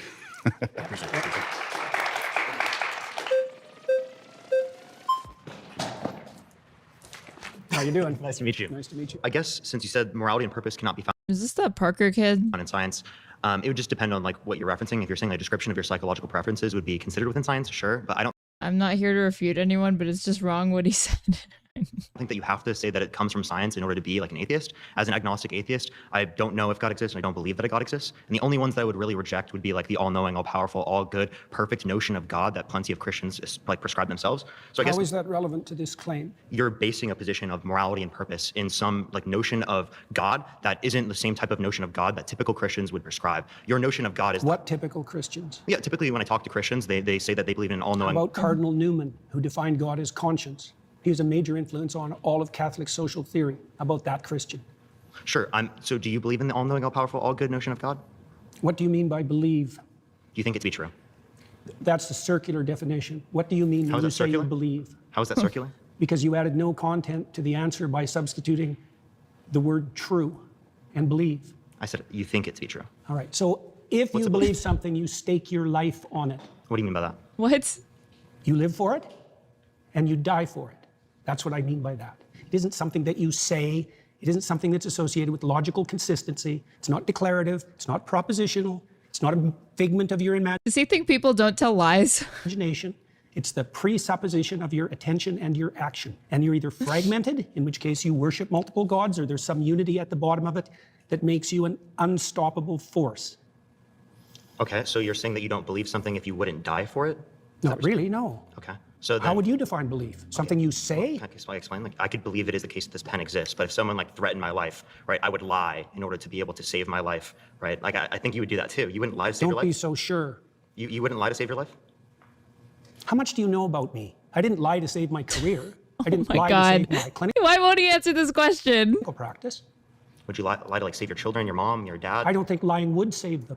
No, can there ever be a circumstance logically that lying could save someone? Yeah, and if you're steeped in sin, you're likely to live in circumstances like that. I'll give you an example. If you're like in like Nazi Germany, and it is the case that there's like Jewish people in your attic, and you're trying to know protect the them, example. would you lie to like Well, I just wouldn't end up in that situation. the Nazis? if I they're would have asking? done everything I bloody well could, so I wouldn't be in that situation you to begin lie? with. It's a hypothetical, and it's You not can't answer answerable. hypotheticals? Oh my God, literally. No, I can't answer a hypothetical like What? that because Did it's you eat far. today? Did you Don't eat today? play games. I'm not playing games. I'm just Yes, asking you if are. you ate. If you present me with an intractable moral choice that's stripped of context and you back me into a corner, you're playing game. I just told you I would do everything that I could to make sure that I'm never in that situation. By the time you've got there, you've made so many mistakes that there's nothing you can do that isn't a sin. Being born in Nazi Germany and trying to protect people that you care about, like there could be a Jewish friend that you have, and you want to protect them. I think you should have just them in give your up on attic. that line of questioning. Give up on just like trying to clarify your position? Because you I don't did like. Are you like clarify. uncomfortable with me asking this question? It's just a basic hypothetical. Like I could ask you. It's just a basic yeah, hypothetical like, where you if put Jews' lives at stake in Nazi Germany. That's Oh just my a basic God. Obviously, you would lie in that Miss scenario to me, save your miss life, me. but you're like not trying to answer this question what's for odd- some reason. I just told you why. Are you anti-fascist? Like, so you're Why are anti-fascist? you asking that? I was just asking, just clarifying. But like, okay, again, you're not answering this hypothetical because you know it shows that you clearly would lie to save I'm someone's life. answering it in Obviously, a that's manner not you what truth don't is. find acceptable. Obviously, because I care about truth. I wouldn't be in that scenario. Obviously, right? Logically, because that's already happened. Like that's in the past. You don't have a time travel device. We're bringing this logical hypothetical up to show you that in some circumstances that do happen within the real world, you would lie to save people's lives. So your definition of truth isn't actually how we're typically using it. So what you're trying to do is you're trying to muddy the waters when I ask you, like, do you believe this? Do you think this to be true? So you don't actually have to answer the questions. And plenty of Christians don't like that because they clearly see that you don't really want to be associated with Christianity. I can imagine that I was in a situation. See, this is what happens when you're in an echo chamber like Jordan Peterson and you don't have anybody to call out the fact that you are making like these arguments that have like gaping holes in logic. Where the best I could do as a consequence of my previous mistakes was to tell the least amount of lie I could manage. But that would likely indicate that I had made all sorts of catastrophic errors on my way there. So you would lie to save someone's life. So again, you do believe it to be true in that circumstance, even though you like lied in that scenario. So not clearly, that's without the context that I put it in. You were not willing to die for it. You were not willing to let other people die for it. So it's funny he could semantically dodge over the meaning of morality, but throws out sin like the word doesn't have meaning associated with it. That's not what you see to be true then, seemingly. Parker was good to not take the bait on that, though. You're doing exactly what I said you were doing at the beginning of the conversation. You're generating an impossible, restricted hypothetical with no precursors to back me into a corner. How is it possible? Is there also, that hypothetical is like not, isn't that always used when you're when you're interrogating like the categorical imperative in like philosophy 1401? This is not something new. How has he never been confronted with that? Something contradictory about it? Nice to meet you. Yeah, nice to meet you. Yeah. My next claim is that everybody worships something, including atheists, even though they might not know it.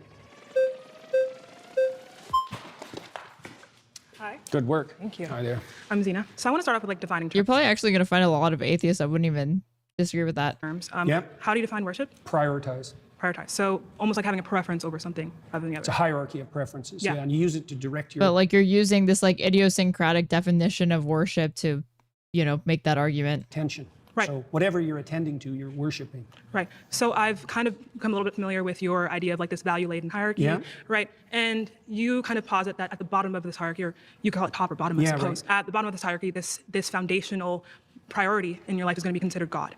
Is that correct? Yes. Right. I'm trying to imagine a situation in which could there be that someone has a priority at their foundation that is different from someone else's? Oh, definitely. Right. So we can have different conceptions of God. That's why we fight. Right. So essentially, there's not one God, but there are multiple gods, and these gods exist in some realm of truth. It's true that this person has one God, and it exists. Yeah, probably better to think about it as multiple values, but that there's a hierarchy of values. But he doesn't care if God exists. That doesn't really ever seem to have been his argument. He's more asking like, how do we experience God? Something at the bottom. Right, but at the bottom is God, and that's a definition. Yeah. Yeah. So at the bottom is God, and there can be multiple people with different conceptions of God, and they're each valid in being called God. So there are multiple gods that exist. It depends on what you mean by valid. So far, so good, but it depends on what you mean by valid, because I would say that. Well, that's just not what worship means. I'm going to use the word abuse for eat. So you're an abuser now because you abuse that standards level. Stupid. Yeah. Some foundational concept. I really thought it would be a little bit more sophisticated than I'm going to define worship in a way that nobody else does, and then try to make my point. Conceptions don't play out when they're implemented. So if you put the wrong thing at the foundation. But literally it was just like, no, substitute worship for prioritize. It's the same thing. You end up in hell, for example. That's what happens in totalitarian states. Okay. Yeah? So you're saying. So they're not all equal. Like all foundational principles are not equal, even though they might be equally foundational. Right. So what makes one kind of foundational tenet like better than another one? That's an excellent question. Iterability. Think you'll answer Imagine it? that you play a game with someone and you're a kid, and it's fun. So then you play again and again and again. So repetition. It's playability across multiple iterations. So then you have a friend, and a friend is better than having a game. Right. So that's one.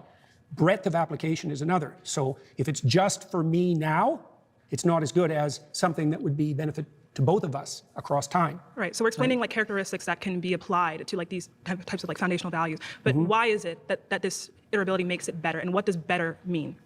Well, one hallmark of better is likely to be selected voluntarily.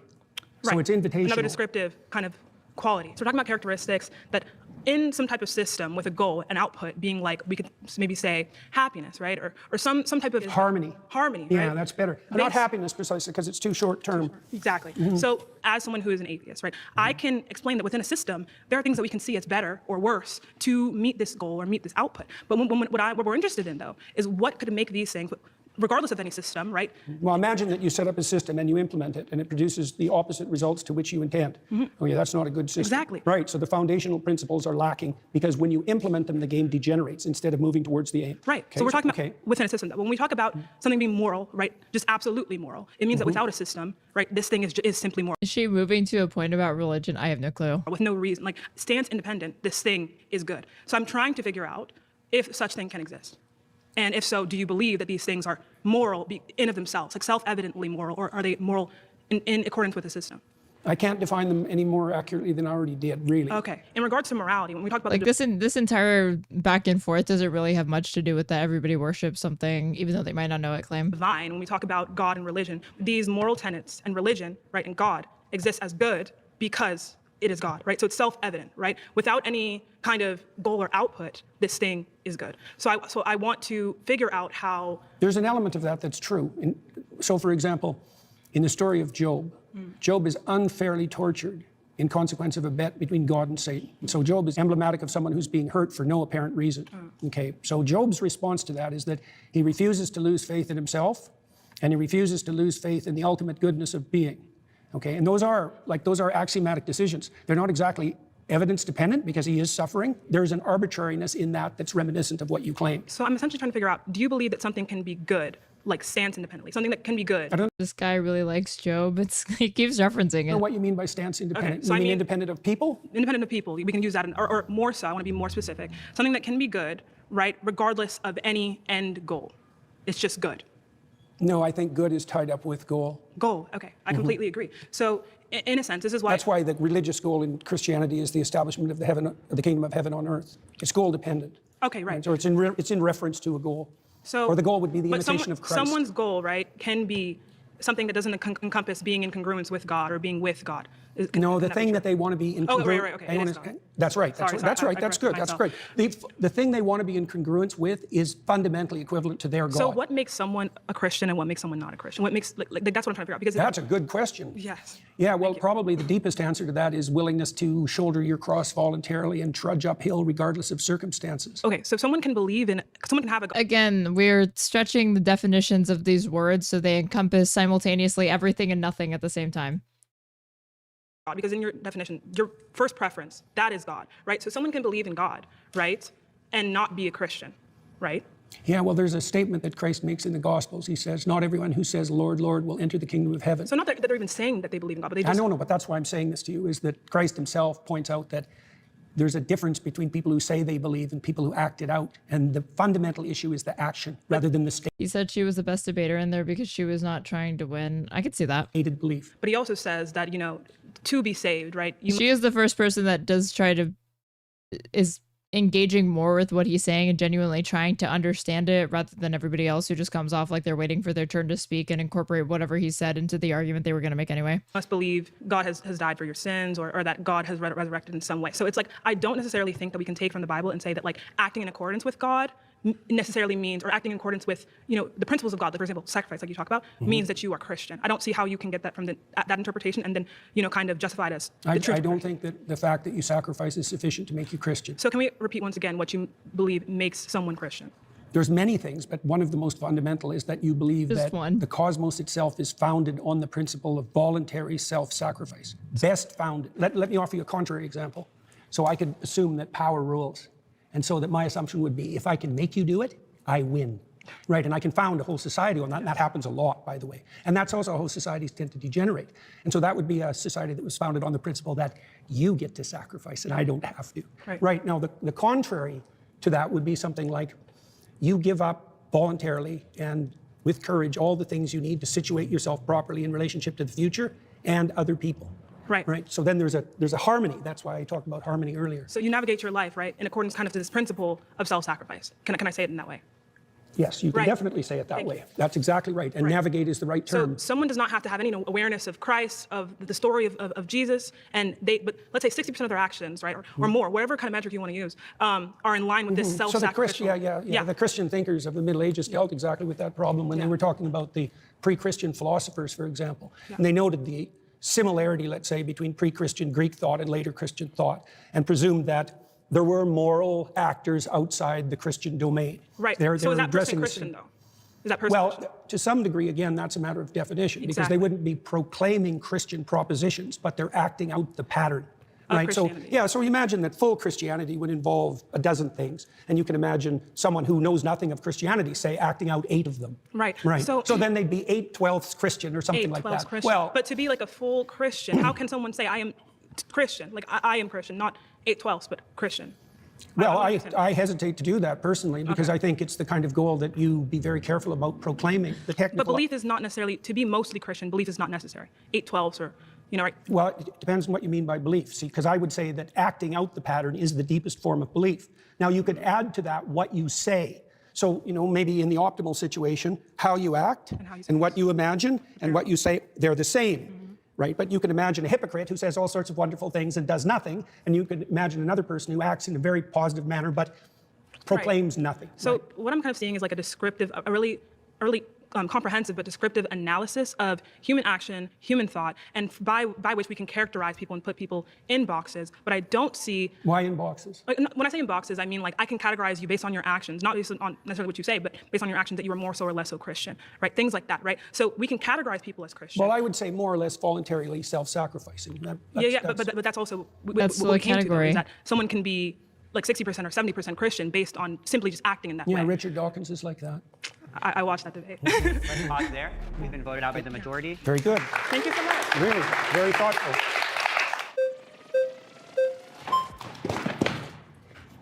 Hey, Dr. Peterson. How are you doing? Danny, nice to meet you. What's your name? Danny. Danny. You're saying atheists worship things or people or places, whatever. Can you be very clear about your definition of worship again? Attend to, prioritize, and sacrifice for. Okay, that's it. That's your understanding of worship. Well, I could flesh it out, but that'll do for the time we have. Okay. I saw clips of this guy. Do Catholics attend to Mary? Yes. Okay. So do they fit that description of worship? Yes. So you would say Catholics and other people that revere Mary, like the Eastern Orthodox tradition, worship Mary. Well, they might not put her in the highest But place. you would put it that way. No. You just said it. Now you're taking it back There's now? still a hierarchy. Okay, there's a hierarchy, but within the There's something at the top. All right, you can worship things Mary below. This is going to be like the gotcha speed round. Quite a ways up the hierarchy, but not at the top. Let's go over your definition of worship again. What's your definition of worship? Attend to. Attend to. Do prioritize. Do Catholics sacrifice for. What do Catholics attend to? Do they prioritize Mary over all other human beings? No, I didn't say overall, did I? I didn't add that to my definition. You understand? I said there was a hierarchy as well. You attend to So you can attend to something trivially, or you can attend to it deeply. Okay, now you're adding stuff to the definition. But your original I definition. added the hierarchy part at the beginning. Are you just familiar? didn't understand it. Are you familiar with the Immaculate Conception? Why is that relevant? Because you go to a Catholic church, don't you? Or you've attended recently. You're interested in Catholicism, aren't you? Sure. All right. Are you familiar with their doctrines? Somewhat. Okay. You're Their familiar. doctrines are very How do they deep. regard Mary? Why are you asking me that? Because you're a Christian. You say that. I haven't claimed that. Oh, what is this? Is Oh this my God. Christians versus atheists? I don't know. You don't know where you are right now. Don't be a smartass. Well, and I mean either it, you're a 'cause I Christian won't or you're talk not. to you if you're a smartass. Oh, either you're a Christian or you're not. Which one is it? I could be either of them, but I don't have to tell you. You don't have to tell me. I was under the impression private. I was invited to talk to a Christian. Am I not talking to a Christian? No, you were invited to. I think everyone should look Atheist wins debate by asking the other side if they're actually a Christian. at the title of the YouTube channel. You're probably in the wrong YouTube video. You're really quite something, you are. Aren't I? But you're really quite nothing. Right? You're not a Christian. Okay, I'm done with him. God. You really are quite nothing. Hi, nice What's to meet your you. name? Gerard. Hello, Gerard. Nice to meet you, sir. So you've said that worship is when you prioritize and sacrifice for something, right? Yeah. Okay. But there's a hierarchy in there. Sure. So I prioritize and sacrifice for my wife more than I would prioritize and sacrifice for a random person on the street, right? Probably, yeah. Presumably. Do I worship I don't know. my I've wife? seen some pretty bad marriages. Assuming a good marriage, are you saying I worship my wife? I'm trying to define worship. That's what I'm asking. So prioritize and sacrifice. I do The those higher things. it is in the hierarchy, the more what you're doing is akin to worship. But even in your trivial acts of attention, you're prioritizing and partaking in worship, even if you don't know it. So I am And it's prioritizing. partly, well, with regard to your wife, say. So why do you value your wife? You do value your Yes, wife. I love okay. her, so I Right, prioritize and I okay. sacrifice for her. Right, right. So that's within the confines of love, let's say. Sure. What else does it serve? What else does what serve? Your love in your marriage? I mean, I'm married to my wife because I love her. That's Yeah. also why I prioritize and sacrifice for her. I certainly wouldn't think I worship her, and I don't think anyone else would make that. I'm Are you trying to making make that a claim? definition. Okay. Yeah, that there's a hierarchy of attentional priority, and as you move up it or down it, depending on whether you think about it as a pinnacle or a foundation, you move more towards worship. Right. So even the small things. I'll give you an example. Imagine you go on a date. Well, imagine that your aim is a long-term relationship like a marriage. Okay, now imagine that your aim is... He says shit that sounds profound if you don't think about it for more than 2 seconds. Short-term sexual gratification. Your pattern of attention is going to vary during the date, depend on your ultimate end. That's the hierarchy. The way that you attend to your wife is dependent on your ultimate aims, even if you don't know it. So at what point is it worship? Because it sounds like you're saying It's worship shame. is almost a spectrum, right? It's not a binary, it's not a... It's kind of like, that's a good question. When It's when is it worship as opposed to just, I love my wife? the closer you get to the top or the bottom, the more it's more like How close worship. to the top? Because I don't think I worship anything. And if you're saying I have to hit a certain threshold for it to be worship, it is possible I don't worship anything then, right? It's not possible that you don't worship anything. What do I worship? Because you wouldn't attend. Well, love. So you think I apparently. worship love? Do you attend in consequence of love? See, I'm trying to define something. What do you mean worship? I told you what I meant. What do you mean? So I mean, something you worship is something that you have a reverential view for in a manner in which you believe it to be above and beyond normal things you like. Like you. So do you have that attitude towards your wife? I have that Do you attitude. Privilege her compared to other women? Of course, I privilege her compared to other women, but I don't worship her. Nor does she worship me. By the definition you just offered, yes, you do. Because you just offered a definition that involves He's arguing on your prioritization and elevation. terms. And thinking that she is divine above and beyond what a normal natural phenomenon can be. Not other women, no, beyond any human being could ever be. I will prioritize her over any you're other making human, but I the don't assumption. think that she is You're making the supernatural. assumption that only the thing at the top or the bottom has anything to do with worship. And I'm saying that's not true. It's a hierarchy of prioritization. And there's either something at the top or the bottom, depending on the metaphor, or you're fragmented and confused. Those are the only options. So let's say you're either going in many directions, or you're going in one direction. So let's suppose I'm fragmented and confused. Then you agree I don't worship anything. No, then you'd worship multiple things. So what's the threshold when it's worship, right? I prioritize a lot of stuff. I said that the closer you get to the pinnacle, or the How closer close? you get... Can you give me some sort of metric? How close do I got to get to this pinnacle? Do you know the difference between cheap literature and deep literature? Yes. Okay, that's the same issue. And how do you distinguish between them? What's the difference between cheap and deep? I mean, it's really an opinion-based thing, right? Is it? So it's just an opinion that Dostoevsky is better than a porno magazine. Well, I've spoken to people who think To Kill a Mockingbird's cheap. It's one of my favorite books. So, I mean, people will differ on Well, opinions. just because people are stupid about things Does he think there's an objective answer to that? doesn't mean that their opinion is valid. That's certainly Do true. you, well, let me ask I you. agree with that. Okay, well, do you think there is a hierarchy in literary quality? I think that there is a hierarchy to an extent in literary quality, but I think once you get to a certain threshold, it is just opinion. Like, I agree. Dostoevsky is better than a porno mag, but is F. Scott Fitzgerald Why do better you than think Ernest that? Hemingway? I don't know. Yeah, fair enough. Why do you think that? Because of what a book is, what literature is. Dostoevsky, he follows what literature is the purpose of more than the porno magazine. Okay, does. good. Well, so it's about purpose so and let me, yeah, sure. Let me give you an analog then. The depth of worship is analogous to depth of literary significance. And the closer you get to what's deep, the more religious and worshipful your practice. So to And use maybe you your don't know what's at the bottom, but something needs to be, or you're confused. Well, so to use your analogy, then how deep do I have to go for it to be worship? Do I have to be Catcher in the Rye? Do I have to be War and Peace? Or Depends on what, is it depends on Twilight what enough? you're seeking for. I'm seeking to know whether I worship something. You've claimed I worship something, and Well, I if want you to want know. to have a deep and meaningful life, then you have to go all the way to the bottom or the top. And insofar as you're capable of doing that, because otherwise you'll be fragmented and miserable and anxiety-ridden and hopeless. So I have to worship something to have a meaningful life. And if I There's worship no both- difference between those two things. Okay. They're the same thing. So if I don't worship anything, my life. Jubilee changed the title. People are saying it's because the previous guy who questioned Jordan.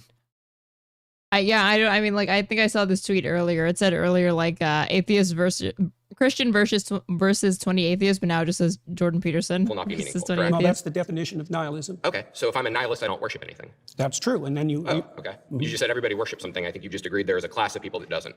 Well, they're incoherent in their worship, and hand gestures like that aren't going to help. All right. Yeah. This is Okay, like a if you're conspiracy theory trying to get every counter argument to still fit into the framework that he's outlined. Coherent and fragmented and aimless, which is what happens if your objects of worship are unstructured and chaotic, then you're going to be anxiety-ridden and without hope. Yeah, you worship nothing, which is still worship.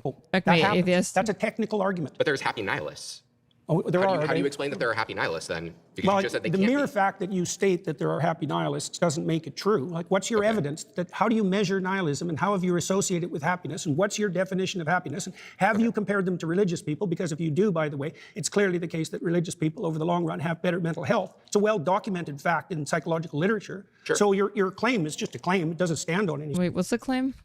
religious people, because if you do, by the way, it's nihilists doesn't make it true. Like, what's your evidence that, how do you measure nihilism, and how have you associated it with happiness, and what's your definition of happiness, and have you compared them to religious people? Because if you do, by the way, it's clearly the case that religious people over the long run have better mental health. It's a well-documented fact in psychological literature. Sure. So your claim is just a claim. It doesn't stand on anything. So you disagree with the claim that there exists Religious people, no, notably, mentally sane, healthy. even one happy nihilist? I didn't say that. Okay, would you agree there exists at least one happy nihilist in the universe?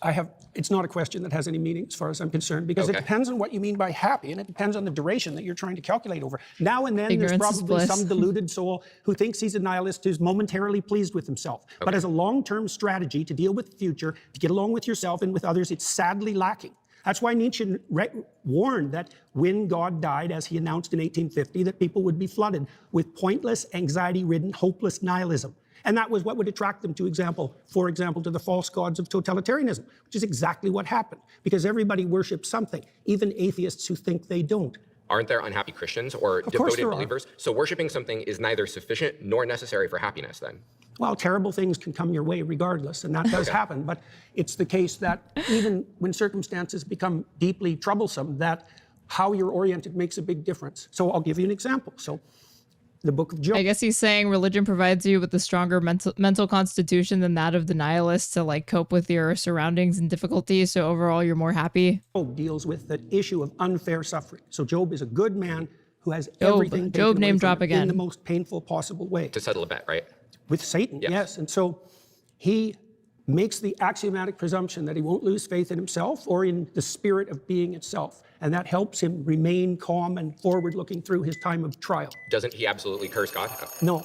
His wife tells him to do that. Thank you. Job was not a wife guy. My final claim is that atheists accept Christian morality, but deny the religion's foundational stories. It's not even clear to me that he accepts the stories. Hi there. It's very nice to meet you. What's I'm your Ian. name? I'm Ian. Hi, Ian. Yes. So God says that you can own people as property. He says that you can beat them with a rod too. He commands genocide in Deuteronomy, in Numbers, and in Samuel. I mean, they have a goddamn baby barbecue in Numbers. Like, is all of this in line with Christian ethics? No. So then God doesn't fit within Christian ethics.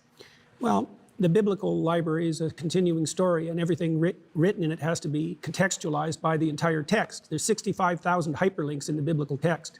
And you can take pieces of it out of context and criticize them, and that's what you're doing. But that's a mistake, I think. It's an analytic mistake because you're putting the cart before the horse. I really don't think so. I think that if we say that something is Christian ethics, then I think that all of the books essential to Christianity would fit with it, especially if it's like the main character. When we're talking about How do you deal with God, the morality of war? So, how do you think you should deal with the morality of war? Sure. Because I feel like the morality, like I feel like Christian ethics, like this is kind of What is he saying, that you're not better equipped than a Christian to deal with the morality of war? I just think it's like kind of an absurdity to say that God doesn't fit within Christian ethics. But sure, well, we can go on my ethics. That's totally fine. I don't know what you mean by an absurdity. What game are you playing with? Well, I just think that it's an absurdity to say that the Christian God doesn't fit within Christian ethics. That like the Christian God isn't like Christian ethical. I said that the specific statements that you made don't take the context of the stories into account, and so that your analytical approach is faulty. Sure. Don't put words in my mouth. Sure, then let's go through the example. Yeah, so, and I apologize. So let's go through the example. So in 1 Samuel 15:3, God says, go and slaughter the Amalekites, slaughter the men, the women, the children, the infants.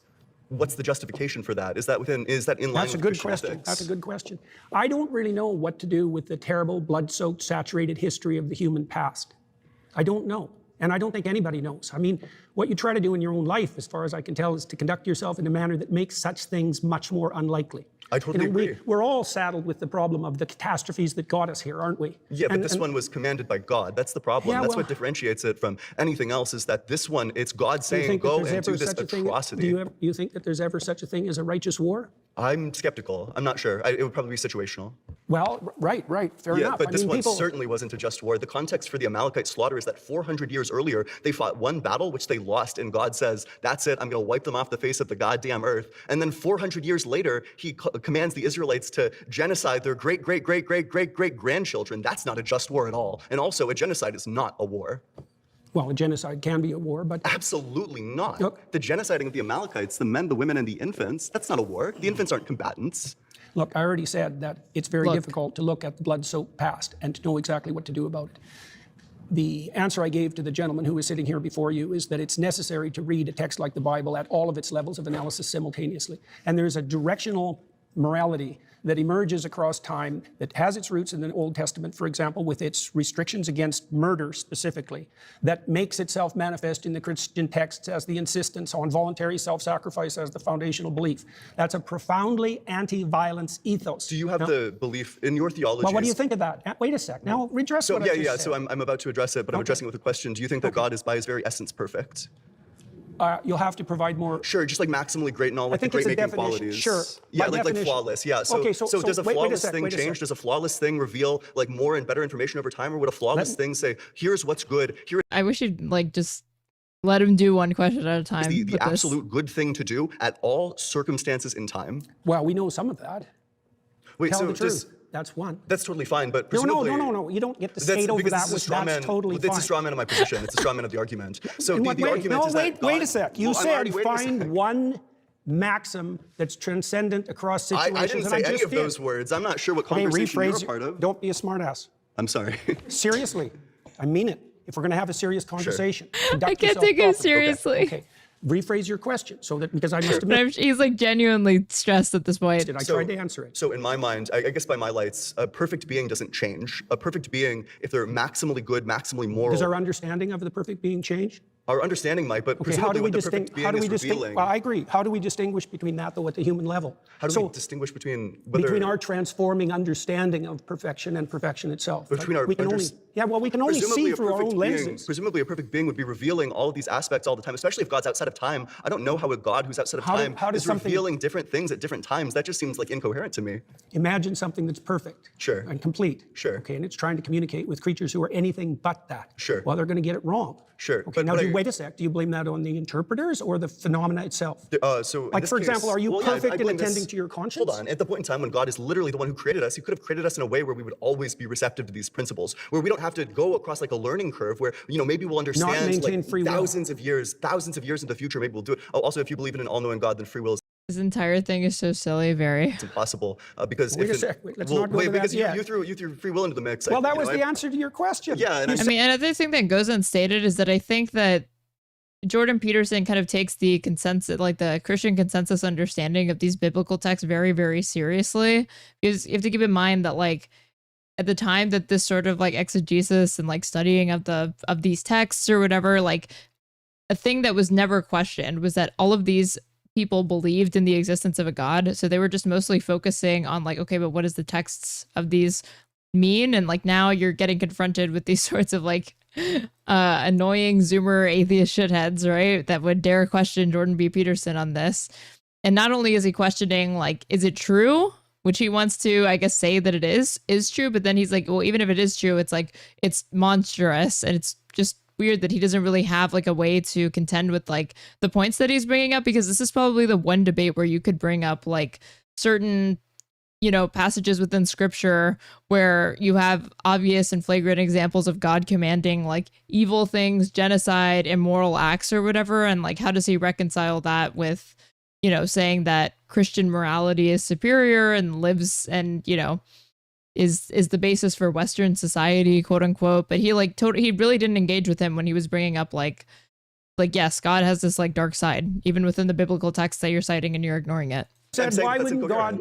Well, it's 1,000 years of deep thinking philosophers would disagree with you. But and 1,000 years of Oh, look, he puts a lot of stock in like those philosophers that have thought about these texts because it was not up for debate whether or not God existed. It's just a given. Okay, at least like the last 50 years of philosophers would disagree with you. These analytic philosophers, people like Graham Oppie make arguments about the incompatibility of omniscience and free will, that if God created this world, if he chose this world instead of that world, then he makes it causally inevitable every single action that you were going to make. If he made a world where we were just electrons in love, then none of this would have happened. But by making us in this world, knowing exactly what's going to happen in the future, it makes all of those events inevitable, which means that they're all causally determined, which means that we have no free will if you believe in an all-good God or an all-knowing God that made everything. Well, have it your way. Okay, cool. So then the free will theodicy fails. Well, fails have it for your you. way, That doesn't mean bucko. you disproved it. I mean, Do you you want to tried to respond to make the argument? Yes, you tried to make a case for a causally deterministic universe. I don't think there's any evidence for that at all. Do you think that God could have created a different universe than the one that he created? I have no idea. Okay, so then there's going to be a double bind, right? So either he couldn't have done it, in which case he lacks the power, or he could have done it, in which case we don't have free will, because he chose this world instead of that world, making the events of this world instead of that world inevitable with his infallible knowledge. I don't understand where you're headed. This reminding anybody else of that scene in Batman v Superman where Lex Luthor is asking the same question. It just means that the free will defense fails. Like all this, like under Like I your said, view, if you under want your to have view, it free fail, will. no problem. I don't know why it's relevant to the issue. Do you acknowledge that under your view, free will doesn't exist? No. Oh, then do you want to respond to the argument? You'll have to phrase it more Sure, clearly okay. so that someone like me can understand it. Yeah, gotcha. So God already knows in advance everything that's going to happen, which means that by making this world instead of that world, everything is inevitable, which means that God's act of causing this world instead of that Inevitable world doesn't mean determined. It's causally inevitable if God chooses this world instead of that. What? Inevitable doesn't mean determined? Well, Doesn't make causally, it determined. Causally inevitable means determined. No, it doesn't. Absolutely, yes, it does. Well, have it your way. Okay. That's not the case. You've been voted out by the majority. Please return to your seat. I thought he was there to convince these people. But if it just ends with have it your way, how is he going to reach them? I'm doing well. How are you? Not too bad. I'm Good. surrounded by atheists. My question to you, let me scoot in, would be, what does it mean to accept Christian values precisely, or Christian morality? It means to aim up as hard as you can, no matter what happens to you. Okay. Okay. So I think that that's a very broad definition of what Christian Yeah, but it'll morality come is. in handy at some point in your life. Right. But I think that many different disciplines and theologies. Well, you asked for a truncated answer. I Right. mean, there's other ways of representing the Yeah. situation, but I wanted to give you something that was kind of foundational. Something that you can't possibly object to, and then you're arguing on my terms, and then I get to and then I get to say that you're a Christian because you accepted that premise. Briefly. Yeah, that makes sense. It doesn't mean it's, exhaustive. Yeah. I could say that you would have to believe that Christ is God and he died for your sins, Mhm. right? But that's in a very difficult way to understand. That's the same claim. Yeah. If there are other theologies and disciplines. Yeah. At this point, just say Christianity is when you do good stuff. I mean, that really is what his argument boils down to. That have similar types of values. Yeah. How then is that definition mean? Like, wouldn't those also be Christian values under? And to the extent that the Bible has parables and stories where God is being unkind to man or man is being unkind to one another. One, I don't think he really cares about God's commands in the Bible. I think he thinks that the Bible is relevant and important for people to look at because they, expose the true nature of reality, and you should be understanding the dynamic, looking into the dynamics that are laid out in the Bible to gain an understanding of fundamental human nature or something. Your definition? That's a good question. I spent a lot of time studying different religious systems from all over the world and found multiple interesting layers of concordance. Right. So, for example, in ancient Egypt, their god Horus, who was the reviving god of the totalitarian state, he was the god of attention. Right, and the Jews hypothetically came out of Egypt, and there was crosstalk between Egyptian and Jewish foundational morality, and then that bled into Christianity. I mean, human beings all over the world have come up with moral systems that fit roughly into a pattern, and they're very usefully studied. Now, I learned a lot about Christianity by studying Taoism, for example, a lot. So I think you can make a case that Christianity formalized the landscape of good and evil more comprehensively and in more detail than any other religious system. And I think that that's part of the reason that it defeated paganism and spread so broadly across the West and is still dominant, still understructures our culture, for example. The way you feel about Horus or Taoism or something is how I feel about Christian morals, I think. Yeah, but how do I feel about them? Well, that you took inspiration from them, you learned from them. Maybe That's a good start. You should be the one answering that question. How does he feel about them? Belief. Like you said, well, look. Right. In Noah, in the story of Noah, right? Noah is inspired by the apprehension that all hell is going to break loose. Okay, he regards that inspiration as God, right? And when God comes to Abraham, he comes to Abraham as the spirit of adventure. It's inspiration. One of the definitions of God in the Old Testament, unsurprisingly, given the derivation of the word, is inspiration. And so if you take inspiration from Christian ideas, then insofar as you do that, you are in fact a believer, which was my point with regards to atheists not understanding. But have you taken it? Oh. Then we're all Christians, right? Because Western society was founded by men that believed in these doctrines. So it's in every system and institution, whether you know it or not. Inspiration from So you're all Taoism or Christians? from studying Egyptian mythology? Definitely. So then you believe them under that definition? So does his argument only apply to Western atheists? Because you can obviously every single society, government, whatever, like has a certain shadow of the religion that's influencing it. Like in the United States, yeah, it's Christian morality, but in India, obviously it's not. So how does he does he ever answer that question? How it impacts atheists that exist beyond this border? Yeah, but I've the borders of the incorporated them West into something I think that's more comprehensive. Is it possible to take inspiration and to appreciate the teachings without being a believer in their truth claims? It depends. No, I don't think so. But I think, you see, there are different kinds of truth claims, right? There's propositional truth claims, which are the truth claims of what you say. And then there's embodied truth claims, which is the truth claims of what you do. That should be prioritized. Optimally, what you say and what you do would be brought into harmony. But I would say if you had to prioritize, it should be what you attend to and what you act first. And that's what Christ actually says in the Gospels, because he points to the Pharisees, for example, who say all the right things, but don't do any of the right things, and points out very clearly that that's not acceptable. I don't know that the Christian morality, those principles originate in Christianity, because you brought up other things that predate Christianity that you can very closely tie connections to. Well, I don't think they do originate precisely. I mean, Right. I don't think the Christian claim is exactly that they originate in Christianity. So if I'm right? living those values, how is it that I'm living the Christian values and maybe not the Egyptian values or something else? Well, that you brought up? There. You've been voted out by That was good. That was They good. were just about to get to the interesting part of that. And they cut it off.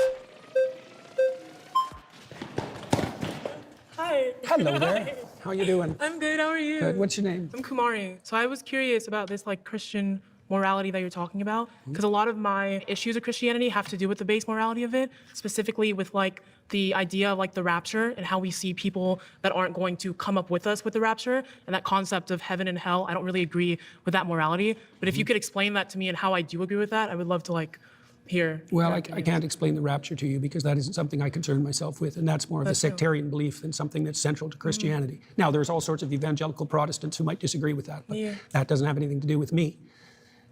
You asked a deeper question with regard to, let's say, heaven and hell and judgment. Yeah. Well, that's a tough one, right? I mean, sin, you could put it this way, sin is what puts you in hell, right? And so then you might ask, well, how do you know you're in hell? How about you do anything to get out of it? Can I ask you How a about you question? know that you put yourself there? Do you think is sin like a part of Christian morality? What do you mean exactly? Sin as Like a part. the It's concept missing of sin? Okay, Yeah. it's derived from an archery term, and it means to miss the target, right? And so it presumes that there's such a thing as a central target, and that. Wait, what? What do you mean exactly? Sin as Like a part. the It's missing concept the. of sin? Okay, Yeah. it's derived from an archery term, and it means to miss the target. Sin is derived from an archery term and it means to miss the target. What? Right, and so it presumes that there's such a thing as a central target, and that you can miss it in many ways, and the consequence of that will be. Your life will be ridden with anxiety. Your life will be pointless. And what People if will I turn like against you. don't believe in sin at all? What, do you believe in error? Have you made any mistakes? What if I believe that the mistakes that you make, that they're fixable, and so that no sin is finite, and that the idea Oh, the sin thing is, wait, maybe it did. Hold on, maybe it's not. the idea of hell, I don't believe No, it's in also it a because Christian belief, by the way. a Christian belief is hell? No, that there's no sin that, well, there's one. The sin against the Holy Ghost is unforgivable, but that's really the sin against the process that would enable you to learn. Okay. But Everyone saying it refers to archery is technically incorrect. The word was roped into being used for archery by Christians significantly past the original writings, but that isn't how the word was originally used. there's a Christian belief that hell does exist, and if I commit sin, I'm going to go there, correct? Yes. So what if I don't? I don't believe in that. Like I think okay, let me that when you okay, can I that's- explain a little sure, bit? sure. Okay. I think that when you commit sin, that it's because of a lot of environmental factors in your life, like where you were born and who you were raised by, and so there are certain things that lead you down a dangerous path. And once you are dead, I think you're kind of removed of that person. There's no like there are no factors of the earth that have to. What happens after death? Right. So I would ask you, in these times that you suffered terribly in ways that you thought would never end, do you believe that you had any causal role in that? Like, did you play a part in that? In my own suffering? Yeah. Maybe sometimes I would say that there was a part that I played in that. Okay, but I that's also the thing do to think find that, out. I think that maybe it's like a concept of free will that I don't really believe in, somewhat of free will, that I think that there are certain things in your life that lead you to do certain behaviors. And so when you commit those sins, you go to hell. I'm not too sure why you would still be reaping the consequences of that. Like I said, I can't address that. Do you believe that you can change? I do. Do you believe you can change for the better? I do. Do you believe that when you change for the better, you abandon the things you've done in the past that weren't good? I think that you can. Okay. Then that's very much in keeping with Christian doctrine. Then you're a Can you explain to me Christian. how that's in keeping with Christian doctrine? If you would go to hell for those things? You believe you can improve. Yeah. Right? And you believe that if you improved, you would let go of things that were impeding you. That's a sacrifice. You believe that He's coming off like a pastor trying to convert somebody. would be upward, and you believe that you have agency in that. Yeah, those are all Christian presuppositions. I guess maybe we have different opinions of what Christian morality is. Yes, sounds so like I think it. that my opinion of Christian morality is something that I don't really agree with, and maybe you would define. Or like even if she did that, like it's a huge assumption to think that that's an assumption that only Christianity makes and not like a million other doctrines that somebody could subscribe to. That is like the foundations Well, of Christianity. let me give you an example. So if you want to atone, which means to unify yourself and unify that with the world, then the first thing you have to do is figure out what you did wrong and admit it. That's a confession. That was good. Thank you. Yeah, nice to meet you too. Dr. Peterson will now choose an atheist to debate for 10 minutes on a claim of their choosing. He's probably going to... I picked Zena because I think she asked genuine questions and wasn't trying to win.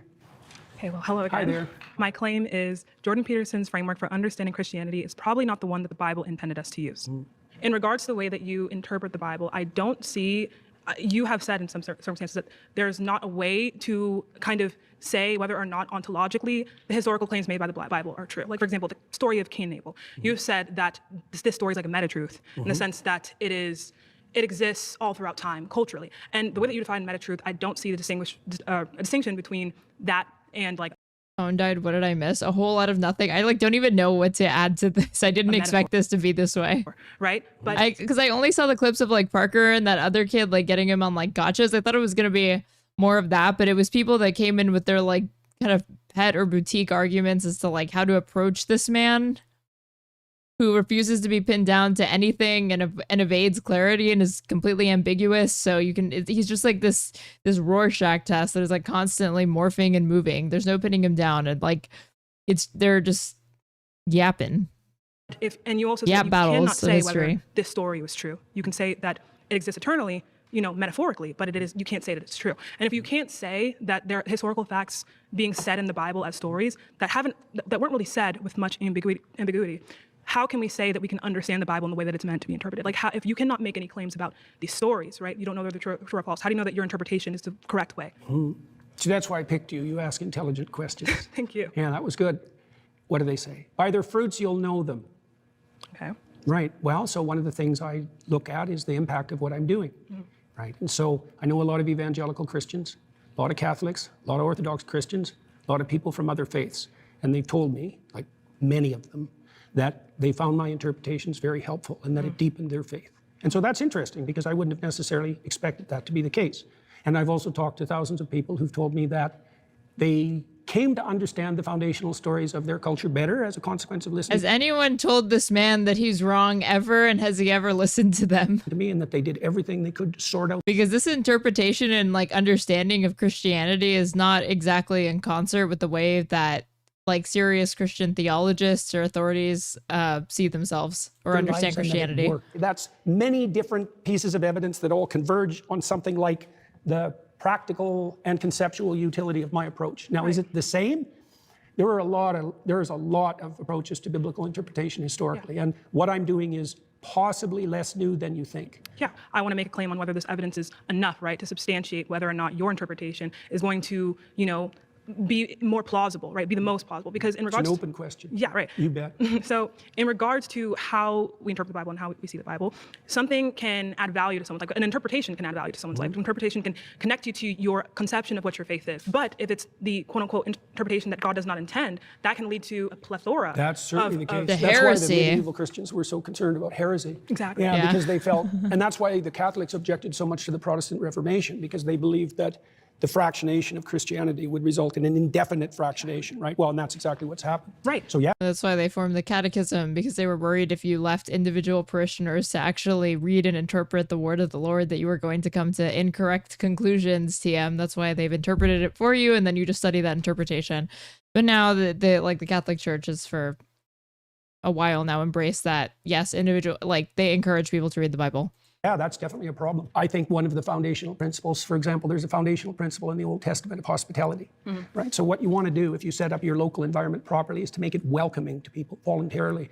And so one of the ways you could judge the validity of the interpretation of a classic story is whether or not that interpretation might be regarded by someone as welcoming. Does that represent something you'd actually like to have if you were acting in your own interest in the long run? Right, and we can talk about that. Like Guys, ad break if you're watching on Twitch starts in exactly 1 minute. So if you want to dodge those ads, all you would have to do is subscribe. And if you're a subscriber to me, you don't have to watch ads. Wow.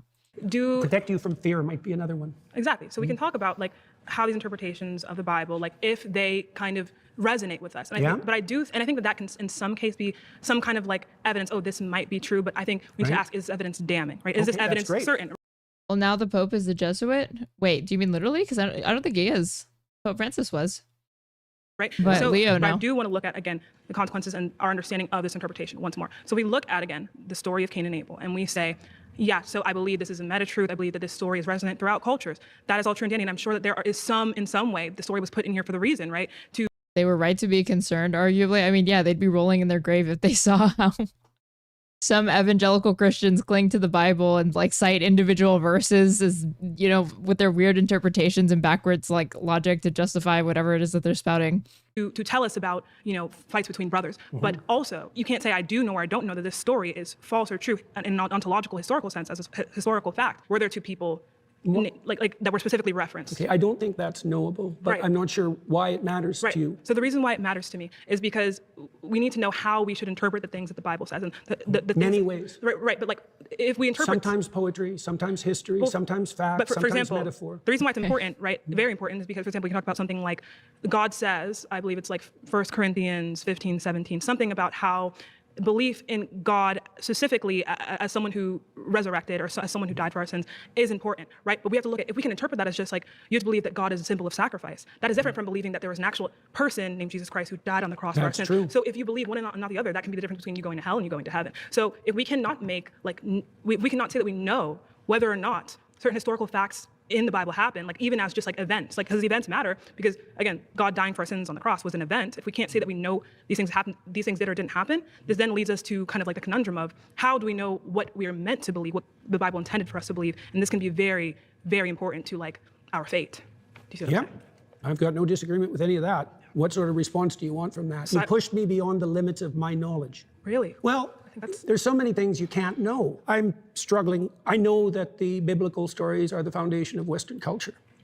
I know that the consequence of those stories has been the genesis of a society that is in the main freer and more abundant than any societies have ever been. I don't exactly understand the relationship between those stories and that outcome, but it's not nothing. Right. But I don't know the answer to the questions that you're asking, you know? It's more than not nothing, because not nothing implies that it's like a non-zero thing when it's clearly more to him than that. It's the case that forever when people have been interpreting religious stories, they wrestled with exactly the question that you just described.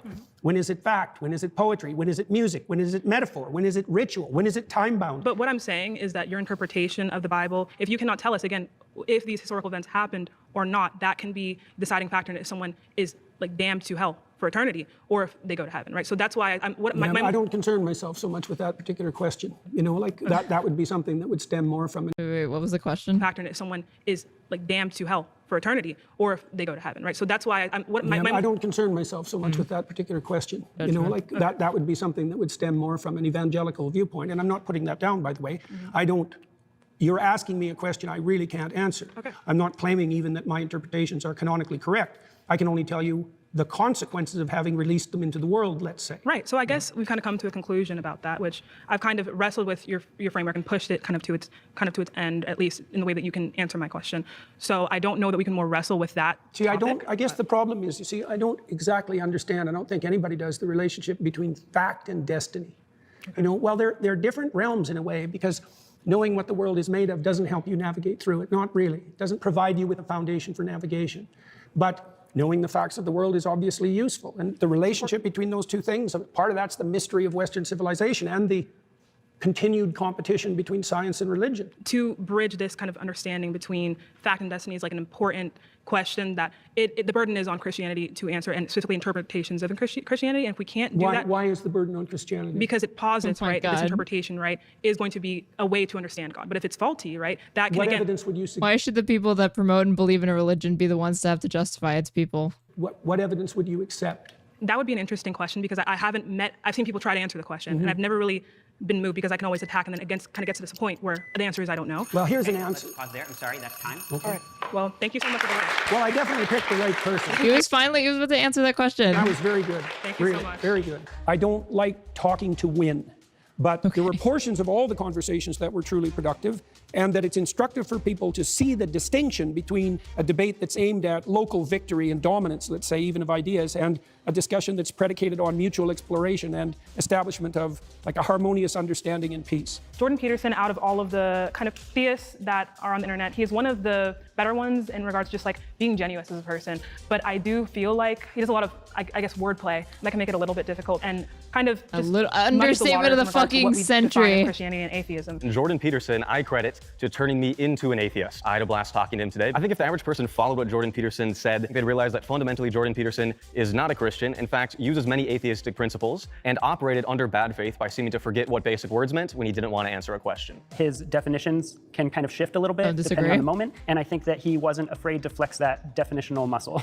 I felt really good about our conversation. I thought that it highlighted some key issues in Literally, this whole thing was just him stretching like what were previously semantic arguments and rhetorical flourishes into trying to make them concrete and actual arguments. Jordan Peterson's theology. I hope he reflects on these issues and maybe deepens his perspective on them in the future. With Zena, she was able to build up such a rapport that he chose her in the end, and they were able to have an extended dialogue, which is something I had hoped for. So maybe I learned a little something from Zena about being more cordial. It's extraordinarily useful to be able to model productive debate and conversation for people and see how my thoughts were landing with people who are particularly skeptical, and to put that in front of a large audience and to assess the consequences. Thank you, Jordan. Very cool. Somebody linked me in chat. Apparently, Jordan Peterson admits that he was wrong about something in real time, and I want to see it. So to break this ridiculous cycle, someone's got to give. Peterson doesn't like being told what to do, so I tried giving a different example to see if he can bend. Making people bake a cake for a gay wedding. Making them do it? Yeah. I don't think that's a very good idea. But here's the argument. So should they be able to deny making a cake for a black couple if they don't like black people? Yep. Allowed to? Probably. That doesn't mean it's right. Okay, so then we had the civil rights movement where they said black people, you had to serve them in your restaurants and stuff like that. And it did work, and it did make our society better. But we I mean, this is literally the argument that I was going to make. argue that that still wasn't right. No, that was right. Why is that different to now if you didn't want to make a cake for black people? Maybe it's not. Maybe it's not different. Maybe I was wrong about that. All right, now over to Christine. I'm a good Simple destruction. liberal, so I decided to give her the last word. Where's the line between free speech and hate speech? Okay, that's interesting. He learned. Jordy. Okay, what are we doing next? I wanted to see, well, before we get into anything else, everybody who's watching me and is not already following me on Twitch, you should be doing that. You should even consider subscribing if you want to watch me without ads. Normally I give more commentary, but every now and then there is a video that I am just dumbfounded the entire time and I don't even know what to add or contribute. And I went into this completely blind and I did not know what I was getting myself into. Because there wasn't too much to say because he didn't really have a particularly sophisticated strategy for talking to all of these atheists. It literally just kept coming back to, well, you're a Christian regardless of whether you want to acknowledge it or not, because I'm playing fast and loose with the definitions of things like worship and Christianity and Christ and belief. And so you fit into the parameters that I have set out, which I can change at any given point. Total atheist victory. Thank you, Katie. You're very sweet. Oh boy, Cosmic Skeptic. Did he react to this? Cliff and I need him to react to this. This guy. This is he's like the go-to atheist, and he used to be vegan. Cosmic Skeptic. I noticed Cosmic Skeptic was in the comment section. But yeah, and if you're on YouTube and you have not liked the stream, you should go ahead and like it or subscribe to me. And if you want to donate to me, if you're on YouTube, my donation links are in my description, and on Twitch, they are pinned in chat. But let's see. I want to see him react to this. Has he ever spoken to Jordan Peterson? Cosmic skeptic Jordan Peterson. Or just reacted to him. Yeah, he has. I don't want to watch this whole thing. It's like 2 hours. I just want to see a little bit of it.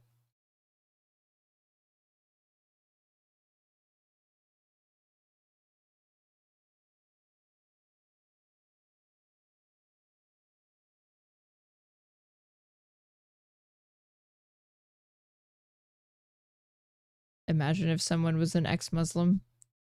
Gonna do a Jordan Peterson thing. No such thing. In the early church, there was a debate around the physicality of Jesus' resurrection. Yes. But what you were saying... It says, clarifying the term belief in its religious and mundane a moment context. ago about precision, about sort of thinking clearly and understanding somebody else clearly. I think the reason why I'm excited to speak to you today is because you're someone who celebrates being precise in your speech. And I've always appreciated your desire to make sure that you're really understanding what somebody else is saying. I've made attempts in the past to, I mean, my channel is mostly focused Thank you for the $5, Megs. I appreciate it. on the philosophy of religion. Yes. And I've made attempts in the past to try to understand your worldview. Yeah, your I watched religious some of worldview. them. And I made a video essay. And some of the things I said there, I think, at least one thing in particular, I probably think I was wrong about. But what I was trying to do there, I've seen that people would ask you on interviews and podcasts, you know, do you believe in God? Do you think that Christianity is true? And it was sort of, you would sort of struggle to answer the question. And I thought to myself, well... People come at the question with... And then he voluntarily chose to put himself in a situation for an hour and a half. He would do nothing but dodge that question, even though it's the central one to the premise of the debate. A priori commitments about what they think truth constitutes. Yeah. That's a big problem. There must be something important that's being left out. Oh, see, you wanting to actually know what he thinks, that's you having a priori commitments that he should not have to deal with. Of the sort of precondition of that question or conversation, if it's so unimaginably difficult to answer, you know. Well, I'll give you an example. I watched that essay this morning, right? And I also wanted to talk to you about your discussion. The jacket he's wearing, LMAO. Econoboy, you're just jealous, Econoboy, clearly. With Dawkins. Yeah. So... Look at this swag. People ask me, for example, do you believe in God? And I think, well, I don't know what you are driving at with that question, because I don't know what you mean by believe. Most people, modern people, believe that a belief is a description of accordance with a set of facts. So there really is no interview with this man. All of it, is this 2 hours of him, again, constantly redefining terms, refusing to answer questions, and always wanting to, like, monologue? Right. Well, I don't think to that's avoid what those belief means things in a religious sense in the least. So I just think that's a non-starter. It's something to do with what you act out, right? It has to do with what you believe is what you're willing to die for, fundamentally. It's what you're committed to or live for, if you think about it as life in the most extensive manner. It's a matter of commitment. So I understand what you mean in the religious context. Yeah. So, but religion is a big topic. Religion is a mighty, you know, area. The guy made a career out of to this. be talking about. So I've but when I heard. talk about belief in a more mundane sense, like I believe that this chair exists. Yeah. Like that is a belief that I hold. I sort of can't help but hold that belief because I can see it. Right? Well, that's a place where your action and your statements align. Exactly. Right. Which is you why, believe in the chair and you're sitting in it. It's like, fair enough. Which is why I totally agree when you say that what you believe might really be what you act out. Mm-hmm. But I think when people are looking for essentially definitions, and just a second ago you said, well, what is it to believe? And you said, well, what you believe is what you're willing to die for. Yeah. I'm not willing to die for my belief that this chair exists. Maybe in a broad sense.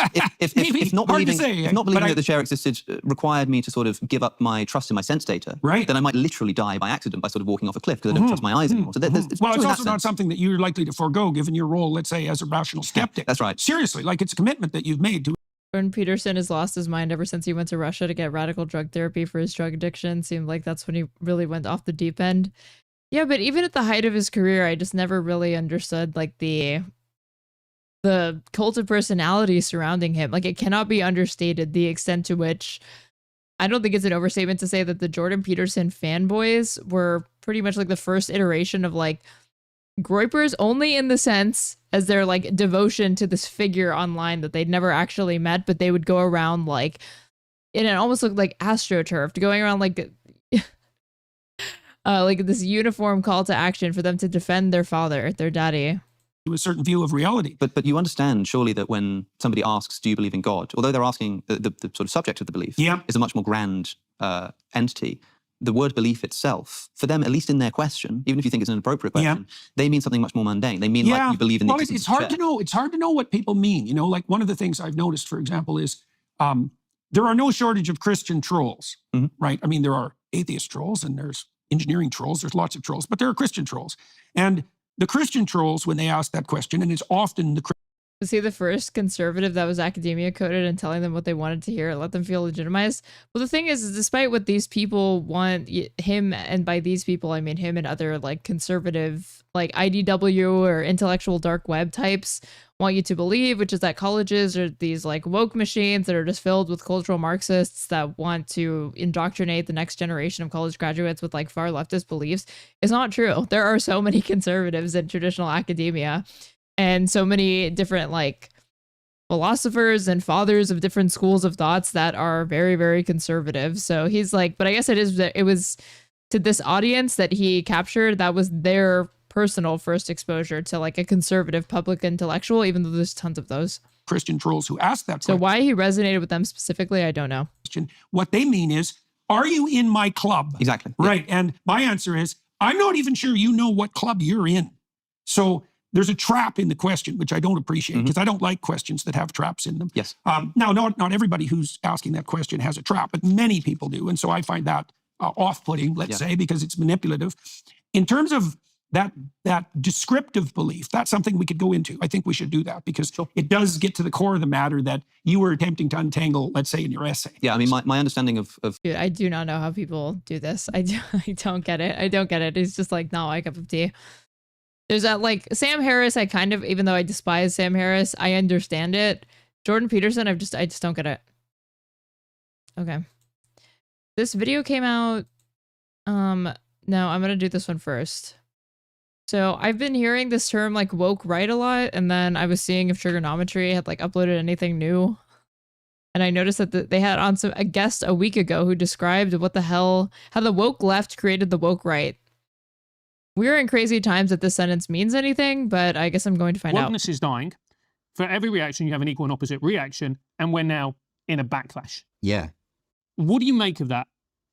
Well, what is it you said constantly? Because I quoted you in the book on it. You said every retardation has an equal and opposite retardation. It does. And you're talking about the woke right, that phrase, the woke right.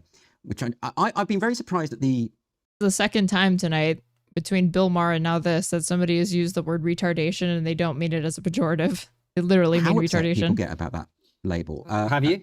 Yeah, actually, genuinely. You're genuinely surprised? I'm not surprised at all. Well, maybe you're more keyed into this than I am, because you know, I see the way people talk to you and James Lindsay and the people who are using the term, and I've tried to outline what I think woke right it means. But to me, woke was never about left or right anyway. Like, to me, wokeness was, I mean, I define wokeness as a short term as the cultural revolution that seeks inequity according to group identity through authoritarian means. I think that covers it. Well, you can be on the right, left, or anywhere in between and still be obsessed with group identity and still be obsessed with imposing through authoritarian means your values. So wokeness was never, for me, about left and right. And I actually think it went so far because we misunderstood the culture war as a question of left versus right, and it never, ever was. Authoritarians exist across the political spectrum. They can emerge from anywhere at any time. You know, you can't pin it down to left or right, much as people like to do so. And I think when they do that, there's a kind of tribalism there. It's like, I don't want my team to be accused of this, right? I think that's partly what's going on there. To say that there's such a thing as woke left, people on the left who are woke and people on the right who are woke, makes complete sense to me. Of course there are identity-obsessed monomaniacs on both sides of the political spectrum who want you to shut up, who want to censor you and want to do, and you know, they follow the same template. This isn't to me. This shit must, yeah, this sounds so deep to people. Yeah, I was going to say, this shit must hit really, really good if you're stupid. Be a controversial thing. But I'd also say, when you talk about your quotation about retardation, which I know is a very... What is woke right? I still have no idea what woke even means. That's the thing, is that like it's hard for me to even grasp this concept, and I thought I was going to get some understanding of it, but he's already using jargon that like is nonsensical to me, and it's snuck into the thing that I need him to define. Setting terms for some people. But it just means to go backwards. Retard. Anyway, so no, it does. But you know, yeah. So, sorry, where was I? I'm talking about this idea of wokeness transcending the political boundary. He literally wrote a book called The End of Woke. Why is that so upsetting to me? Well, I think it's to do with tribe. I think right and left are redundant at this point. So I don't think talking in terms of, I think if you for many, many years obsessively, and I'm talking here about the woke hegemony, those who were in control of all our major institutions, when they for many, many years go on about how group identity is everything. Those in control of our institutions. Again, how is this not just Frankfurt School, cultural Marxists have invaded academia, cultural Bolshevism arguments? Race, just that repackaged over and over and over. Things that matter the most, gender identity, whatever. You as an individual matters less than what group you belong to. Like academia is like woke in the same way that like Vought and The Boys is woke. Like, yes, they put forward their superheroes and they have like this veneer of like progressivism or whatever, but when you actually look inside the inner machinations of that institution and academia in this context, it's not. It's very, very rigid and conservative in a lot of different ways. And then you get a reaction from white nationalists. Why would you be surprised by that? You've laid the groundwork. You've said, yeah, you should be thinking about yourself as a white man and what that means. And some people. So the left created racism and white nationalism, which apparently people are adopting as a defensive mechanism. People might say, well, to me, it doesn't mean shame. To me, it means pride. And some people will go even further and say, to me, I just want that exclusive enclave that you guys were describing earlier, where we just live by ourselves in a white utopia or whatever the hell. But that's why I'm putting the arguments to you, because that's where the direction of travel on the right is. I don't even know what cultural Marxism is. One, because it's not an academic term. It's just a term that right-wingers coined. It's like a far-right conspiracy theory. I'm not kidding. It's this idea that like these schools of, how do I even begin to fucking describe this? Hold on. Just look it up. Oh, like as in it's a nonsensical term. Like they were saying that these Marxist and like left-wing academics had like literally invaded the upper echelons of academia and were trying to like influence and like spread leftism and cultural Marxism, as it were, which is like already a nothing term, whatever, to like spread like critical theory. Particularly, I think, among young and people. like, you know, subvert society, promote scary progressive values. People, particularly, that's what enclave that you guys were describing earlier, where we just live by ourselves in a white utopia or whatever the hell. But that's why I'm putting the arguments to you, because that's where the direction of travel on the right is, particularly, I think, among younger people, particularly among men, right? And I think it was literally anti-Semitic one too. Yeah, they just replaced like Jews with cultural Marxists. As you and I have been talking about for years, it was a predictable backlash. Also, why does this work this way? I don't understand this. People caring about like anti-racism, social justice or whatever, that's manufacturing and causing right-wing, like this right-wing backlash, which leads to like white nationalism and the very things that they're trying to undermine and destroy. How come that only goes one way? I never hear about anybody claiming that they were made to be a communist because MAGA went too far. And if this guy is saying, this Andrew Doyle dude is postulating that this is actually something that transcends ideology, you see it on the left and the right, how come it's only ever exclusively talked about as a phenomenon that exists to create conservatives? Why doesn't it ever create leftists? To what we've had, which is people saying identity really matters, and by the way, you're a white man, you're a piece of shit. Yeah. And eventually people are going to be like, well, fuck you. And right. if I'm a white man, I'm not a piece of shit, it's actually a great thing, and let's all unite around this, this fact. So it's not surprising. I think the reason people get pissed off with it, A, because it's accurate. Yeah. And B, because it's that tribal thing that you... They also, it's like they came into this world that like, the world was colorblind before woke. Before 2016, we had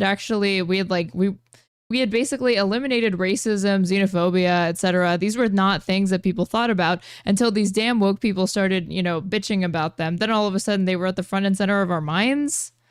You said which... Oh, I need that cartoon of that guy that's like shaving his head and like getting a swastika tattooed on him, and he's like, it's a shame, but you're making me do this. You're basically calling them the thing they hate the most. Right, okay. And they hate it the most because actually, at some level, that's what they are. Yeah, and no one likes to be labelled, right? And you know, we've had this for years with woke people saying the same thing, like saying, we don't like to be, you know, you're just using it as a snarl word. It's just an insult. He's mangling the horseshoe theory. What you call mangling, he calls a new book deal. Well, I've never used woke as an insult. I use it as a descriptive shorthand for quite a complex, sprawling ideology, right? That's the only reason I've ever done. So I think people. But it's not complex. It's a nothing word. Now taking it as a pejorative, they're probably. It's just vacuous. It's a Rorschach test. It means what people want it to mean. A lot of the people who've used it as a pejorative. It's used exactly and only as that, as a pejorative, as an insult. It doesn't really mean anything. Themselves, right? And they don't like it thrown back at them. But maybe, you know, it would be. I mean, you can reject the label, but maybe ask yourself, why are people calling me that? What is it about my behavior that invites that epithet? And perhaps it's to do with the fact that you are obsessed with group identity and want to censor everyone who disagrees and think that Western culture is over and should be demolished. I mean, maybe it's to do with that. Maybe it's the similarities with the very... This is also a futile conversation to be having in the context of Trump, like blackbagging people for co-authoring op-eds that are critical of like Israel. People you through their school newspaper. You know? I do think this guy grapples with that. Maybe it's the fact that you're dabbling in various discourses online that think, well, maybe it would have been better if Hitler had won the Second World War. Maybe it's all of that stuff. You know, maybe it's all your constant Wait, what? How did we get to it would be good if Hitler won? With the very people you've been railing against all these years. ideas. You know, maybe it's the fact that you're dabbling in various discourses online that think, well, maybe it would have been better if Hitler had won the Second World War. Maybe it's all of that stuff. You know, maybe it's all your constant anti-Semitism. Maybe that's part of it. You know, but why, you know, how can you not see the similarities between the extreme far left with the way that they talk about Jews and the way that I'm seeing more and more? I'm not alone in this, am I? I'm on the right. It's if he had any self-awareness, he'd say, and the way that the right talks about these like cultural Marxists and woke people that have invaded every single level of academia and the government. I had the funniest conversation with somebody about this because he was like, well, the difference is we're right. Said every tyrant in history. Well, he was like, look, the difference is there's a lot of truth to the things that we're saying. Right, you know, okay. there is discrimination against white Christians. Sure. And he was like, can you point to something that the woke left said that was true? I was like, yeah, like black people on average probably don't have quite as good a deal as white people in our society. And that's probably a fact. Yeah. I think women on average probably don't get quite as good a deal as men. Now, does that mean that the woke left solutions to those issues was correct? No. No. But it's the same. Like, you know, we know that there's discrimination against white people, and we know there's discrimination against men. We know that there's been all of this stuff. Quite overt. I mean, the BBC advertising for just whites only. Right. I mean, there's a genocide going on right now in South Africa. Whites. In their kind of internship stuff. But I don't know that the solution to that is identity politics for white people. The solution to it, I think, is returning to the idea. This is just pseudo-intellectualism that is somehow worse than Jordan. So this is more bearable because when you would, like, if you used to disagree with Jordan Peterson, it would just be his fanboy saying that you were missing the context or you were somehow like not understanding the argument that he was making. And their evidence of that was that you came to a negative conclusion of Jordan Peterson instead of thinking what he was saying was profound. But at least these people, you know, like they're off in their own echo chamber. Is that we were talking about, which is treating people as individuals. Yeah. But they're not really interested in like coming into your replies to say like, why are you criticizing my daddies? Counter argument to all of this, which is why we were kind of focused on a lot of this, is that did he say discrimination against men? Not only discrimination against men, but against white people as well. There are some groups who just are more tribal than others. Yeah. Well, it's the idea, isn't it, that how far do we tolerate the intolerant? How far do we allow those kind of ideas to flourish when they represent an existential danger to the society? That's a really good question, but I don't think the sort of the jackboot sledgehammer solution, which, let's face it, has been tried many times and always leads to the same end point, which is misery. So I just don't think that's the way. I would like to see a conversation about that. I mean, that particular debate is one I'm very interested in, and exactly what you said about what do you do when a society has already gone too far, and what freedoms are you willing to sacrifice to try and remedy it? I mean, I would say that if your solution is the further state censorship, the curbing of peaceful protest, that kind of approach, that actually your desired goal. It is funny though that they're calling out the left for being too obsessed with race or whatever, but then not obsessed enough because they don't care about racism against white people. May not be realized. I don't think that's the solution. I think even though if you're at the level of being concerned about white racism en masse, then you are 100% far more obsessed with identity than any like woke, blue-haired Tumblr leftist that you've made up in your brain.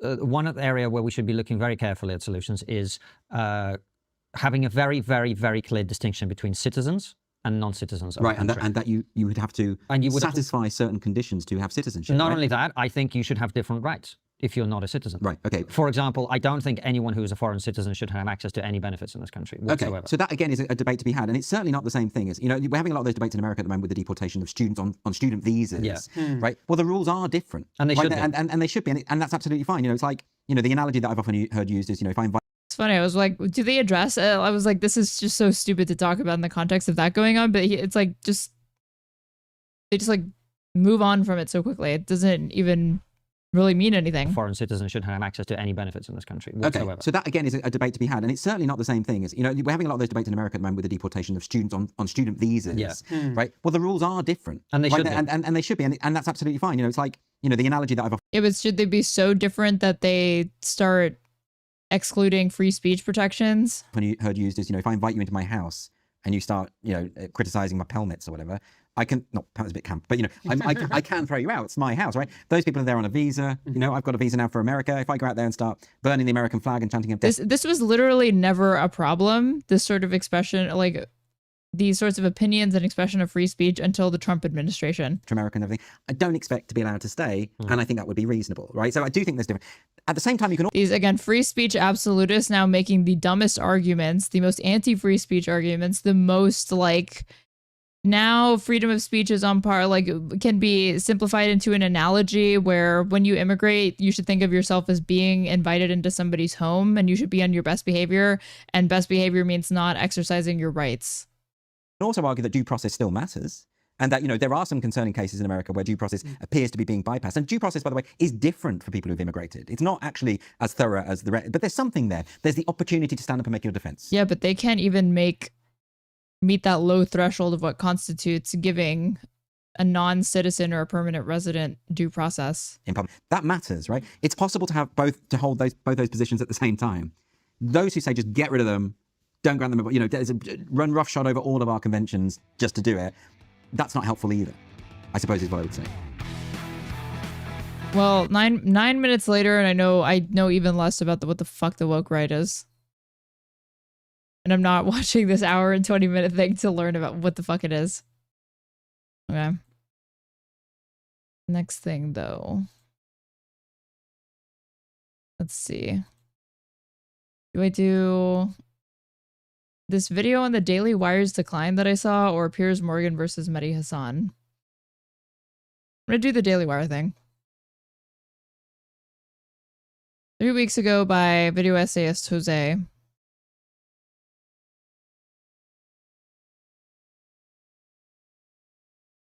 The Daily Wire has been having some hard times. Layoffs, a CEO stepping down, and losing some major talent. The video looks at the decisions that led to its current situation. In this case, decline is not the same as death, but things don't seem to be going well there. If you're a streamer reacting to this video, please wait until 1 week after the upload date, which I've done because we're now like 3 weeks out. Yeah. And please provide the link. So if you guys want to go watch it, here you go. Are not going well at the Daily Wire. They're losing talent, laying off staff, and their CEO, Jeremy Boring, has resigned. With all the rumors swirling around the company, I think it's a good time to take a look at how they got here and just how bad things may be. Let's start with the beginning. The Daily Wire launched back in 2015 from the humble beginnings of being cooked up in Jeremy Boring's pool house. Boring and Ben Shapiro would start the Daily Wire through their LLC, Bentkey Ventures. The Daily Wire found early success marketing its content on Facebook, where Ben Shapiro in particular gained a large following. The outlet got massive engagement for its articles, often dwarfing news outlets like CNN and HuffPost. However, an investigation by Popular Information detailed how much of this engagement was driven by sock puppet accounts that hid their affiliation with the Daily Wire to help spread their stories. Although it violates Facebook's terms of service to do that, the Daily Wire didn't face any real penalties after they were exposed, aside from being asked to mark accounts with names like American Patriot and America First as being run by their company. The Daily Wire also saw growth in podcasting and on YouTube. I didn't even know that that's how they were able to get so much engagement on Facebook, but that makes sense. Astroturfed.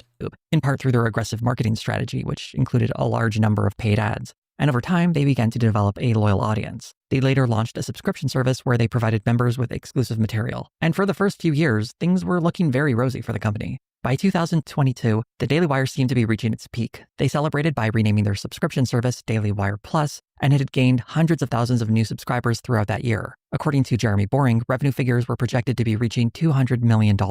That money was used to sign high-profile talents such as Jordan Peterson and Candace Owens. In short, things were looking very good for the company. At some point, things began to take a turn. It's difficult to say exactly where this was, since the Daily Wire is very selective with the metrics it makes public, and there are many different parts of this company to consider. But I want to highlight a few of the reasons I think the Daily Wire is in some trouble right now. I believe the first major catalyst was the company's foray into the world of movies and television. Many of the people at the Daily Wire have, at various times, tried to make it in the world of entertainment. Jeremy Boring had produced and written several shorts. I was going to say, Ben Shapiro is like a wannabe, like Hollywood, like star. Child star, specifically, I think. Shapiro was an aspiring screenwriter, Michael Knowles was an actor, and Andrew Klavan has writing credits for a few produced movies. Their levels of success varied from no success at all to a modest amount of success, though none of them seemed satisfied with what they have achieved. They would often... No, of course not. And the funny thing is that, like, this... For as much as the Daily Wire probably criticizes welfare, the Daily Wire and the Daily Wire Plus and the Boring Productions is just as much of a fucking welfare institution for these untalented conservatives as like any welfare institution that they're criticizing. And voice complaints that it wasn't so much their lack of talent that held them back, but rather a bias against conservatives in Hollywood. In his 2011 book, Primetime Propaganda, Ben Shapiro describes his experience of nearly getting a job as a The true Hollywood of how the left took over your TV. It's just funny that the trigonometry guy's like, oh, it's actually the left that's you know, becoming more anti-Semitic, and you can't help but see these like rhetorical parallels between what they're talking about, but they say it's true.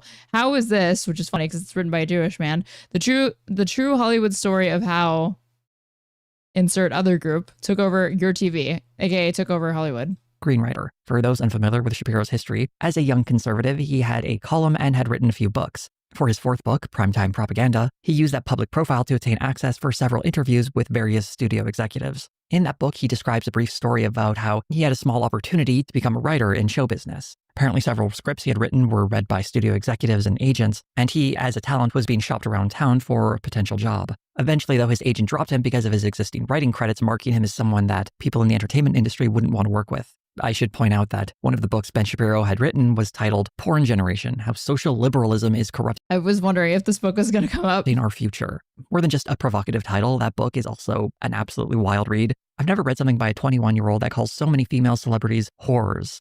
Is that supposed to be like a labia piercing, but on the O? Real incel energy to all of it. And a producer for a show like The Good Wife might not want one of its writers having a credit like that on their resume.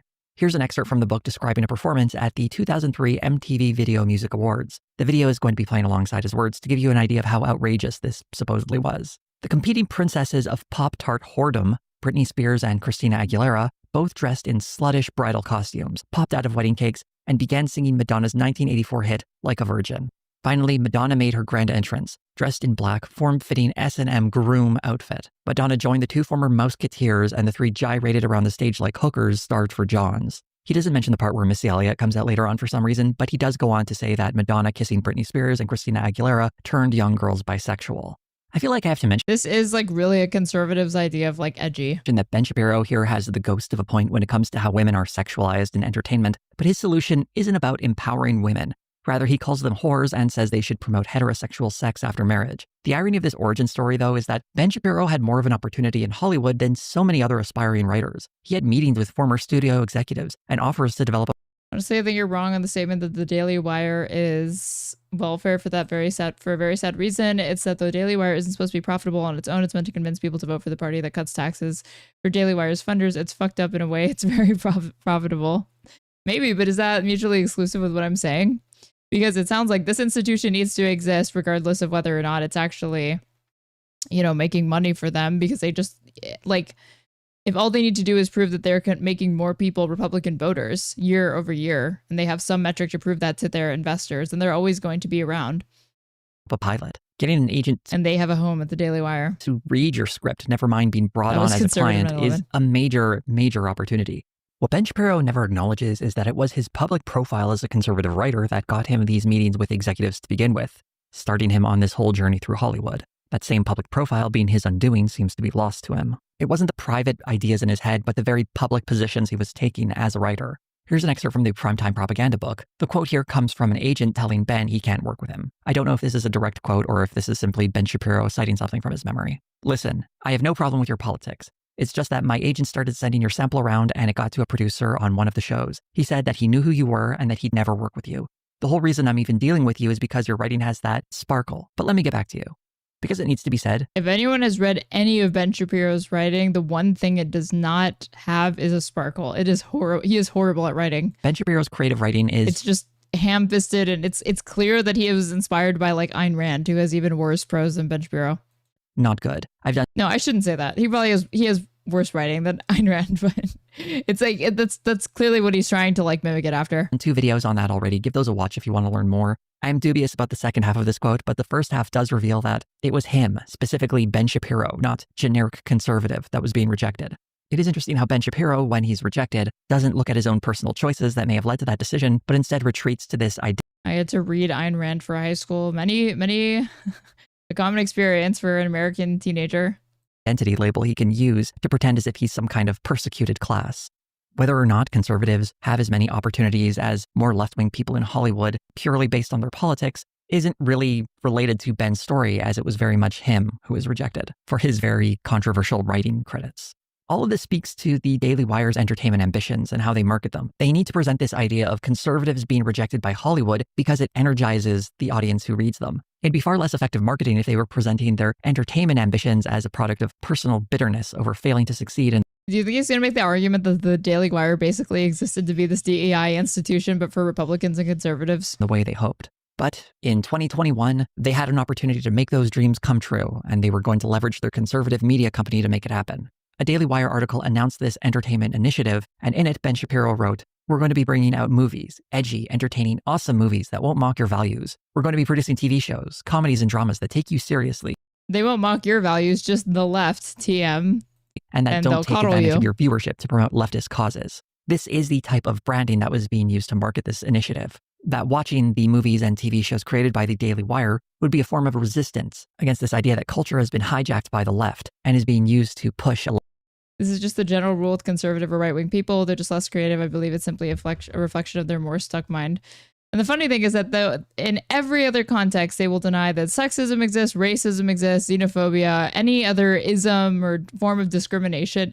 No, that's just coming down to your personal choices or your personal inadequacies, and you're trying to just simply blame it on this, this silly thing that you have dreamt up called racism or whatever. But when it comes to their failures, their rejections, that can definitely be traced back to an anti-conservative bias. Leftist agenda. The underlying assumption of this article is that there is this vast swath of angry conservatives ready for this entertainment. And part of how it was being marketed was through the politics of the platform activating that audience. The first partner for the Daily Wire for this project was a production company called Cinestate, headed up by a guy named Dallas Saunier. At the time, the company had just changed its name to Bonfire Legend. This was done a few months after one of its producers, Adam Donaghy, was charged with sexually assaulting a minor. Saunier and other members of the company were accused of covering for Donaghy's previous actions committing sexual harassment. Jeremy Boring was very aware of this reporting before teaming up with Bonfire Legend. In a Daily Beast article, he was quoted as saying, "To the extent that things may have taken place in the production of this film or another film, I don't think it's my business. In the same way that it's not my business if something takes place at any other kind of company that I buy product from. I'm sure there have been allegations of sexual harassment at almost every major production company in the country. That doesn't mean the product itself has to be banned." The first product of this union, and the one Boring was referencing in that quote, was the movie Run, Hide, Fight, best described as Die Hard set in a school shooting. I've covered this before, but a short review for it is that it's underwhelming. One mistake I saw a lot of people making when talking about this movie was describing it as being produced by the Daily Wire. It had actually wrapped production well before the deal was made with Bonfire Legend, and the movie was looking for distribution. That's really only part of the story, though. The movie was never meant to be distributed by an external company. Rather, Cinestate/Bonfire Legend was planning on releasing it under their new genre label, Rebeller. It was also a culture website that published various articles, books, and podcasts. Following the revelations about Adam Donaghy in June of 2020, Rebeller had to fold. While it's probably true that a movie about a school shooting would struggle to find a distributor, I think having the name of someone accused of sexually assaulting a minor as a producer probably hurt it even more. Also, Rebeller had something of a reputation for being more sensitive to the right. An article by Adrian Nguyen goes into some of its history and helpfully points out that the site was getting shoutouts from Ben Shapiro over a year before they went into business together. I think... What did it say? Check out Rebeller. Points out that the site was getting shoutouts from Ben Shapiro. Check out Rebeller. I can't wait to see what they do next. Hashtag Rebeller candidate. I believe in America. America has made my fortune. What? Hero over a year before they went into business together. I think it's likely that Cinestate/Bonfire Legend wasn't exactly looking for a brave partner to distribute a challenging movie that woke Hollywood wouldn't touch, but rather they were looking to partner with a distributor that would take on their toxic movie. And the Daily Wire, having no entertainment production team of their own, needed a company that was at least receptive to their politics. So it was a lovely match to make some bland... They're such dorks for all getting dressed up in tuxedos to fucking do this. ...and movies. Run, Hide, Fight was released in January of 2021, and while it gets mocked, like all of the Daily Wire's movies, for making almost no money at the box office, that's not entirely fair. In the case of Run, Hide, Fight, the only numbers I could find said that it made a little under $35,000, but it's important to remember that this movie is primarily for online distribution, and while the Daily Wire doesn't share its streaming metrics, they claim to be very pleased with its performance. And I think this might be true. There was a lot of hype surrounding this entertainment initiative when it was announced, and this was their very first movie. Even if the female lead and interracial romance would have branded it as woke had it come from Hollywood, the Daily Wire's audience was ready to ignore that and support this new front on the culture war. Back when they first announced their entertainment initiative, speaking to Deadline, the Daily Wire claimed to have 1 movie and 2 TV shows in development, but it takes a long time to produce programming. From here, we got a very long dry spell of new releases. The next release for the Daily Wire was Shut In, a thriller about a woman trapped in a closet while her drug addict ex threatens their children. Whereas Run, Hide, Fight was a finished product that the Daily Wire distributed, Shut In was the first movie they took a hand in producing. I don't understand, given these premises, what the right-wing moral is supposed to be.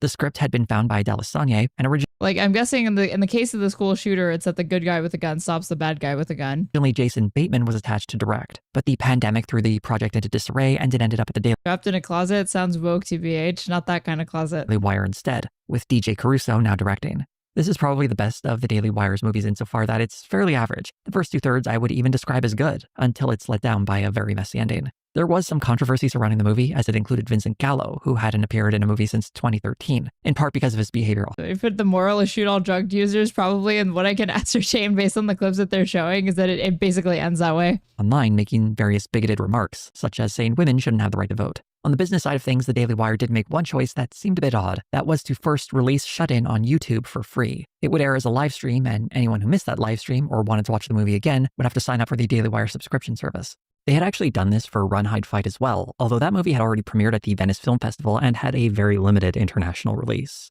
That led to a write-up in Deadline where the strategy was briefly described like this. The film is also being sold to international distributors by Voltage Pictures. Those buyers may not be thrilled by the update. Jeremy Boring explained that the stream would be limited to the US only, though I'm not sure how successful that was since I was able to watch that just fine in Canada. It's possible viewers of the Daily Wire might have had a hint on where to get a VPN. We use ExpressVPN. The only numbers I could find for Shut-In pegged its box office at roughly $715,000, which is actually the most a Daily Wire movie has made at the international box office. The broadcast on YouTube first strategy would be used again for their next movie, The Hyperions. Like Run, Hide, Fight, this is another movie that had been produced prior, but failed to find distribution. There isn't much to say about this one aside from it being pretty forgettable, and that since none of the actors involved had any idea it would be on the Daily Wire, we don't have to hold it against Cary Elwes or anybody else. It was probably most notable. How the fuck do you produce and film an entire movie before you've even secured distribution? About this initiative so far is just how little impact it made. Unless you're a longtime viewer of this channel, or like digging through my older videos, you've probably never heard of or don't remember any of these movies. This isn't really a surprise. It's incredibly difficult to break through to mainstream attention in the movie space. But considering the money being spent, especially when you're right-wing, Daily Wire was falling well short of its lofty goals. In spite of Shut-In and The Hyperions landing with a thud in the first half of 2022, the Daily Wire was still riding high. It began releasing publicly numbers of its subscriber count and total revenue, declaring that it had 600,000 subscribers and revenue was projected at $100 million. By the end of the year, these numbers would be revised to over 1 million subscribers and up to $200 million in revenue.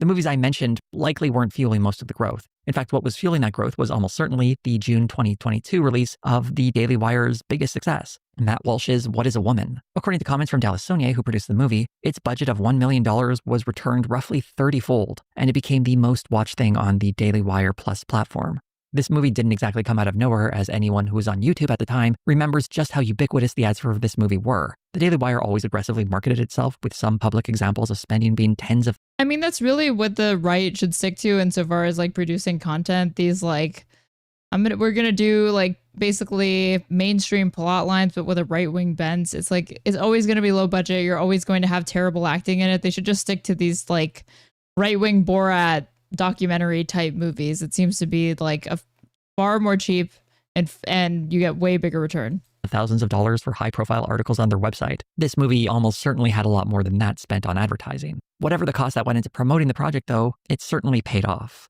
While the movie itself is a giant pile of anti-trans misinformation, it was undoubtedly a success for the Daily Wire, and you'll notice it's far closer to what made the Daily Wire famous in the first place, providing a polished sheen to conservative talking points, creating something that looks like a documentary but isn't much more than an op-ed written by someone with a childlike understanding of science. This is what their audience wants. On the other hand, there was another June 2022 release from the Daily... Also, isn't the whole thing that by the end, the definition of like, what is a woman, he just asks his wife and it's like an adult human female? Wire that was far less successful. The movie Terror on the Prairie, starring Gina Carano. This Western was meant to be Carano's big debut in a starring role following her dismissal from Disney after she compared being conservative in America to being Jewish in 1940s Germany. Carano had made those remarks in 2021 and was quickly signed by the Daily Wire to star in 2 movies for them. The first movie was supposed to be... Some low budget movies are masterpieces. Yeah, like if you mean... See, these are not even like fun, so bad it's good type movies. They're just boring. Titled White Knuckle. Like, give me The Room over any of these, like over like Lady Ballers any day of the week. But it was put on hiatus after COVID vaccine requirements for filming led to Carano pulling out. Instead, the Western Terror on the Prairie would be developed instead, as it was... And honestly, I don't think you should be fired for saying stupid shit while working at Disney. And they made her they inadvertently made her a martyr, but I'm also not surprised that a company doesn't want to be affiliated with people that are saying that like, yeah, being a conservative is just like when Jews were exterminated in World War II. Was shooting in Montana, a state with less strict regulations on vaccinations for a film set. The deal the Daily Wire made with Carano seems to have been a very bad one. Aside from her Western making almost no impact, the cost of starting a production on another movie, only for Carano to cancel because of vaccine requirements, was a complete waste of money, especially since the movie was never made at all. The juxtaposition of Terror on the Prairie. Also, she's a terrible actress.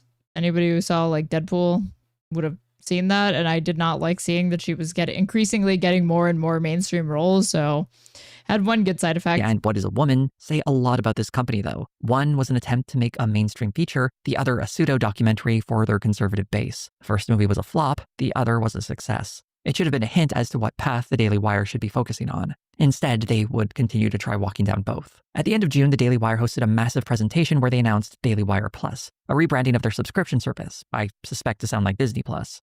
This is so cringe. All of these fucking right-wing ghouls trying to like mimic the like Steve Jobs like debuting the iPhone type seminars for their like shitty subscription service. The initiative included a new deal with PragerU and signing Jordan Peterson as a talent. This event, hosted at this large theater, was the Daily Wire at its peak. Its subscriber count had nearly doubled that year, and its revenue was following in suit. Immediately using all that money to expand seemed like a great idea, but they vastly overestimated their ability to grow. After Terror on the Prairie, we wouldn't get another original movie from the Daily Wire for 1.5 years. And so far, it's the only one we've gotten since then, and that's the movie Lady Ballers. This anti-trans movie is the most cynical admission of what the Daily Wire's entertainment division would devolve into, playing to a conservative audience as the Daily Wire staff act out their Hollywood ambitions. The animated series Mr. Bertram is more of the same. While earlier efforts were mostly forgettable, I've like never even heard of this, but multiple people in chat know what this Bertram thing is. These newer ones are outright embarrassing. It's a clear example of amateurs producing long, boring comedies about sad men giving off intense divorced guy energy. That being said, though, in the case of Lady Ballers, Jeremy Boring would describe it as the second most watched piece of content on Daily Wire Plus. As miserable as that movie may be, much like What is a Woman, it reflects what this particular audience wants. And it's very... Do you think anybody in this universe has ever watched Lady Ballers more than once? Different from that attempt to reach the mainstream that were initially part of the Daily Wire's entertainment initiative. I never would make a movie for political purposes. I feel like movies have been political for generations, but I feel like when things get overtly political or agenda pushing, I tend to believe that it hurts the artwork.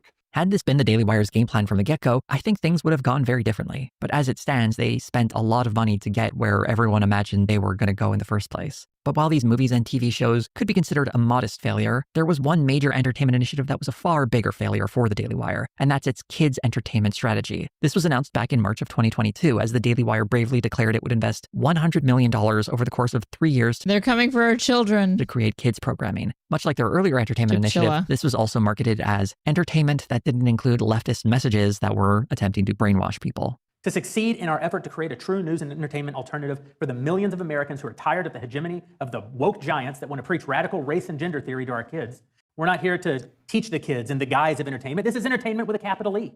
Rob Schneider is a true entertainer. There is no way to accomplish this mission without having like a perspective, like an ideological perspective. After this announcement, it would be a year and a half, October of 2023, before we saw this kid streaming service, Bent Key, come to fruition. There was a minor bit of controversy when the streaming service's flagship series, Chip Chilla, was accused of being a Bluey ripoff. New TV series Chip Chilla is being dubbed a bootleg Bluey. There were also fears that these shows would contain conservative brainwashing that were largely overblown, as most of these programs were bland, generic kids' entertainment. After the launch of Bent Key, no one really paid much attention to its lineup of original titles and licensed kid shows. I kept an eye on it myself to see if its metrics ever changed, and the few I could spot weren't particularly encouraging. Why would you watch Chip Chilla when you could just watch Bluey? When it first dropped, there were a flurry of downloads for the Bent Key app, and these were almost certainly largely members of the Daily Wire audience with kids or those who simply wanted to support the platform. While the Daily Wire wouldn't release how many people had subscribed to it, we could at least check the Google Play Store, which had the slightly vague metric of 50,000 plus downloads listed on the app's page. The Apple Store likely had similar numbers, as the app had similar reviews on both storefronts. It would be over a year before that number went from 50,000 plus downloads to 100,000 plus downloads. In all likelihood, there are probably less than how many levels of ideology do you have to be operating on to force your kid to watch fucking Chip Chilla so you can support the Daily Wire, this like multi-million-dollar enterprise in the name of like Promoting conservatism. 400,000 downloads for this service. And we have no idea how many of those free downloads led to someone actually purchasing a $100 annual subscription. Even if every single person who downloaded the BenQ app purchased a $100 subscription, that still wouldn't even reach half of the 100 million that was pledged for the service. But the real kicker here is that these numbers and estimates I'm giving are way too generous. Because while it's true it does cost $100 for new subscribers who are getting BenQ for the first time, if someone is an existing Daily Wire Plus subscriber, they got BenQ for free. With BenQ's download numbers dwarfing the subscriber count of Daily Wire Plus, we could only really guess at how many Daily Wire Plus subscribers got BenQ, but I imagine since they were the first ones to hear about it and most of the downloads for this service seem to come in its first month, most people who are using this service aren't paying for it. I doubt there's any way this massive investment made any sort of profit. In fact, it almost certainly cost the company millions, if not tens of millions of dollars. The irony here is that as a streaming service... Is that even true though? Because this shit looks so low budget. Offering entertainment, BenQ shows a lot of lessons learned. One of the biggest problems with the Daily Wire Plus, presenting itself as some kind of hub for entertainment, is that it only has a few movies. The overwhelming majority of the stuff on there are conservative documentaries or video versions of their podcasts. In short, it's for people who want conservative news commentary. Sticking a couple of movies on there isn't going to make someone think they should get that instead of Netflix unless they want that. This is like, look at this. I always noticed this and I wondered if anybody else did. So this is Michael Knowles is like a contributor to the Daily Wire. And this was Michael Brooks's like logo. And I always assumed his came first. Maybe I'm looking, maybe this is my version of the bleach sword.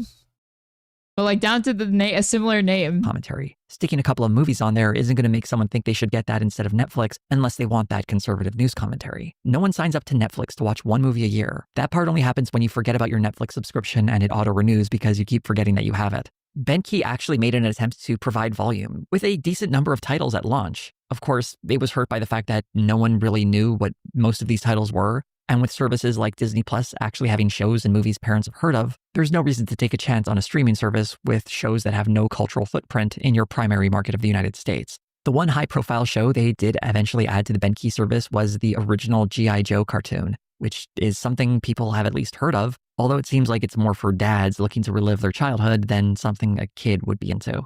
One move that might have helped salvage BenQ was when they announced their own version of Snow White. It was a bit baffling a move because it was done entirely despite Disney, which is part of how they got in the whole BenQ debacle to begin with. But by attaching a conservative personality like Brett Cooper to it, they could maybe tap into that same resentment that made a movie like Lady Ballers a hit. But it seems like that movie might never happen for several reasons. The first one being that, in late March, it was reported that the Daily Wire laid off a number of its staffers, specifically in its kids' entertainment department. Ethan Nicole, who left the Babylon Bee to help develop programming for the Daily Wire, confirmed that everyone who created original programming for BenQ got laid off. The Snow White movie had another big problem as well, as its star, Brett Cooper, had left the company a few months earlier, and we have no idea how far into production that movie got before her departure.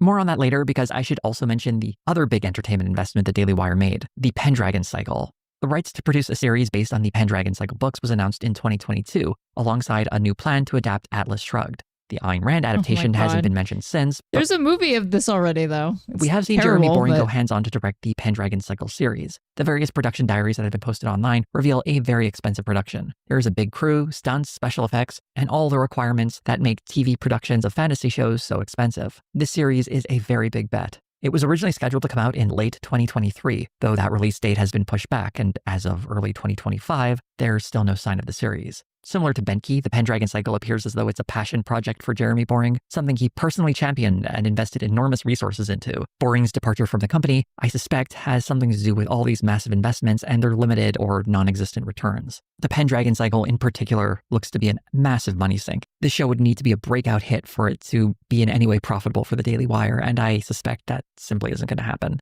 They just abandoned all of these projects. It shows us insane. The Daily Wire hasn't fully learned the lessons it needed to from Lady Ballers. Its audience doesn't want mainstream entertainment. They want conservative coded movies that speak to their biases. In essence, they want a right-wing version of what they imagine Hollywood to be. It's not that they hate political messaging in entertainment, they just want it to be their political messaging. One of the big assumptions made by Jeremy Boring in this whole entertainment initiative was that there was a massive audience waiting for productions he considered politically neutral. Go ahead, Disney, make $25 billion worth of content inculcating radical gender and race theory in children who are 6 years old.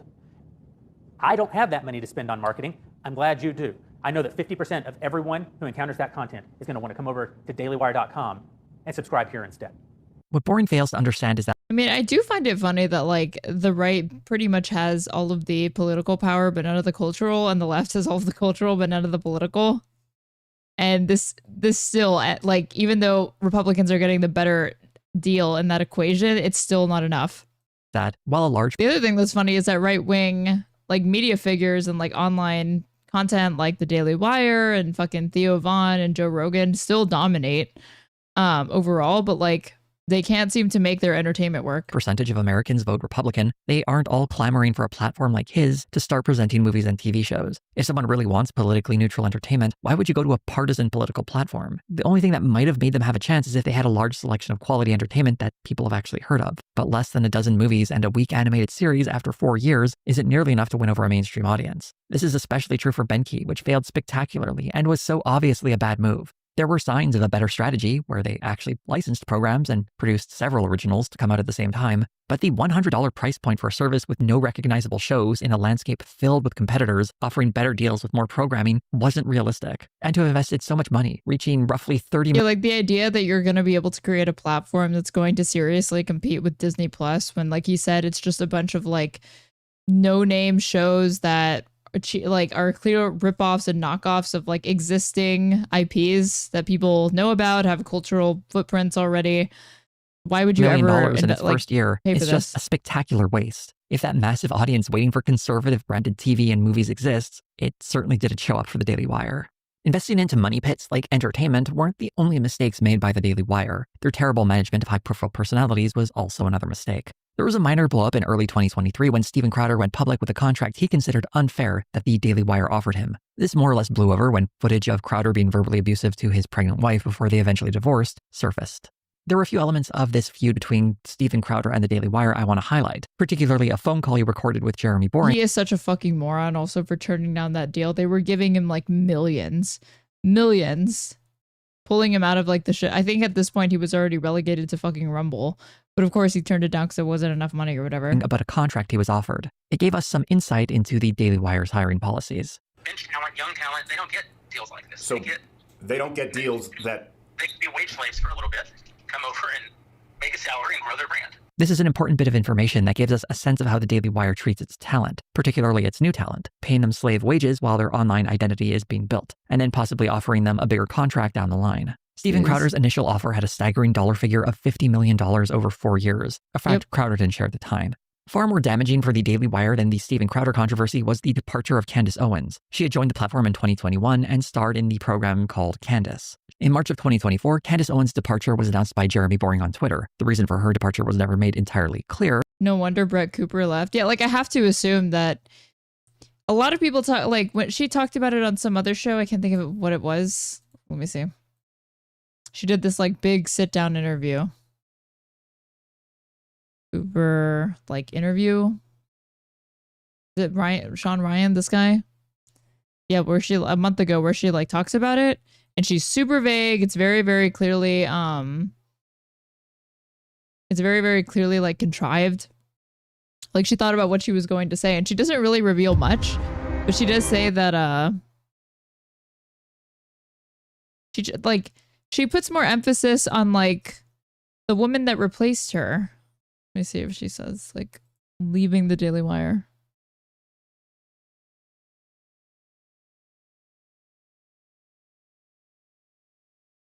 Career shifts and political commentary.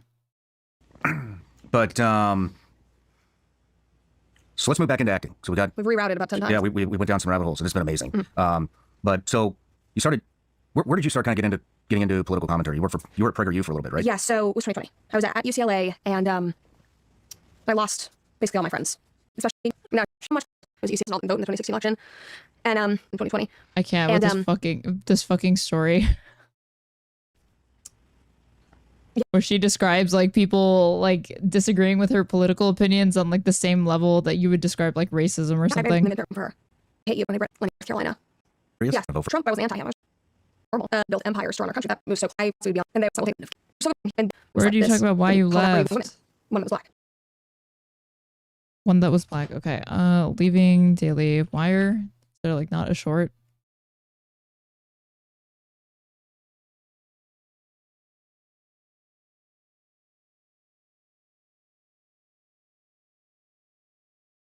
she talked about it. When you left, your maid of this. honor, best friend, was it Reagan? Is that her name? Took over the comments section. How did that feel? Friendships are hard. Are you guys still friends? I would say so. Of Would you like to still be friends? course. Adult friendships are really hard. I always think it's going to get easier. Kind of just gets harder. And with more people knowing who you are and having influence and having eyes on you, then you kind of question people's motives in being friends with you. Do you feel that she was... Because this person that replaced her on the comment section was like her maid of honor. And I think they met.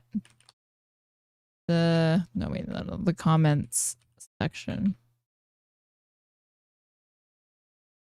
No, I guess I should just search that. I almost wanted to search Brett Cooper. Well, Meghan Markle's... This does not pull the views that I used to. was disloyal and taken the role? She's an adult. And this is what I will always stand by. You have to make the decision that is good for you and your family. I did that and she did that. Why do you think the friendship fell apart? If you wish her the best of success. Friendships are hard. Do you want to say anything to her? That's a difficult question. But at the end of the day, I wish you success and I wish you well. And I hope that she chases the things that she wants. When you left. See, like, it got contained to that and it became about this personal feud that she had, and they made it seem like that was why. But, like, it talks about it more how, like, this was not...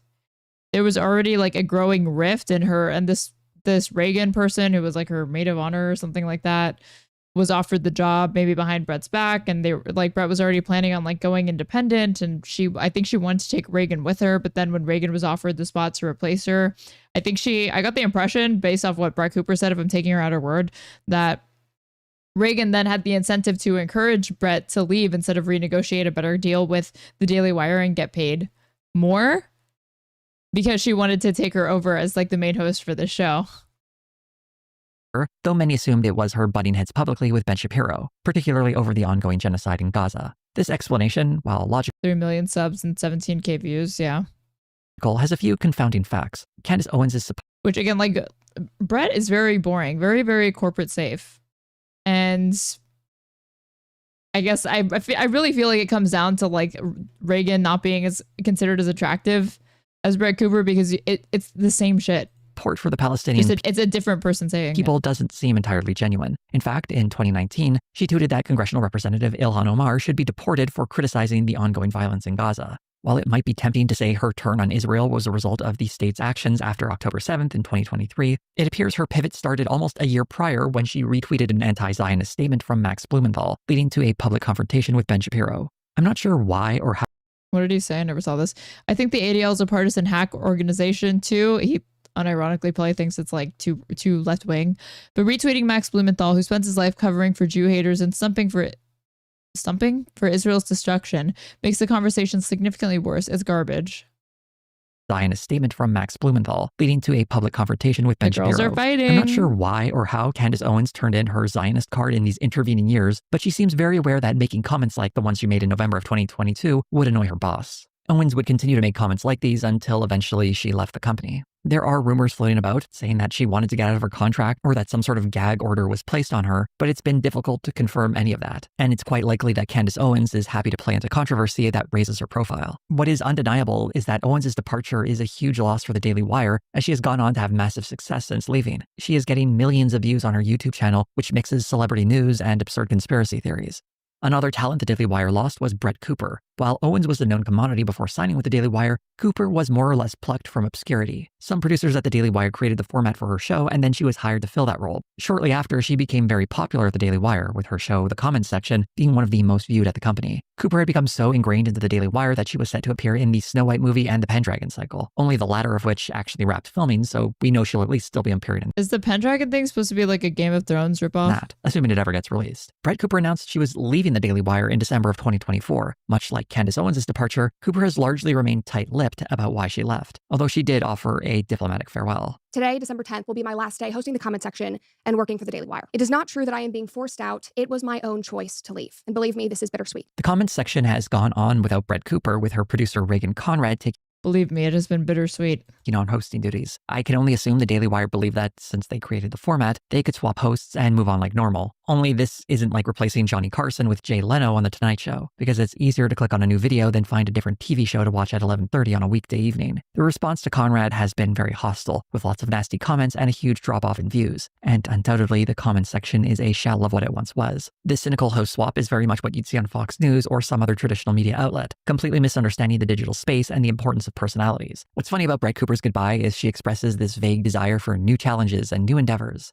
I am ready to take on a new direction, both personally and professionally. This means new challenges and new endeavors, which I will share with you soon. Apparently this means starting a YouTube channel where she is doing more or less the exact same show, but probably keeping more of the money. Much like Candace Owens, Brett Cooper started her own independent show and is racking up some very impressive numbers, mostly talking about celebrity culture with an embedded right-wing framing. The Daily Wire must look at these numbers and regret their mistake in letting Cooper go. Whatever she might have been asking for, they probably should have paid it. I can't help but think about the contract the Daily Wire offered Steven Crowder. I need to get into some like Brett Cooper reaction. And I wonder if Candace Owens and Brett Cooper noticed it too. Were they not being offered the big $50 million deals? Or did they simply grow frustrated working to build up a company neither of them need? Or perhaps they believe they deserved ownership of the show that is built around their talent. All we can really do is speculate, but the important part for the Daily Wire is that two of their major talents leaving they seized the means meant a big drop in viewing numbers, and quite likely a loss in ad revenue and memberships.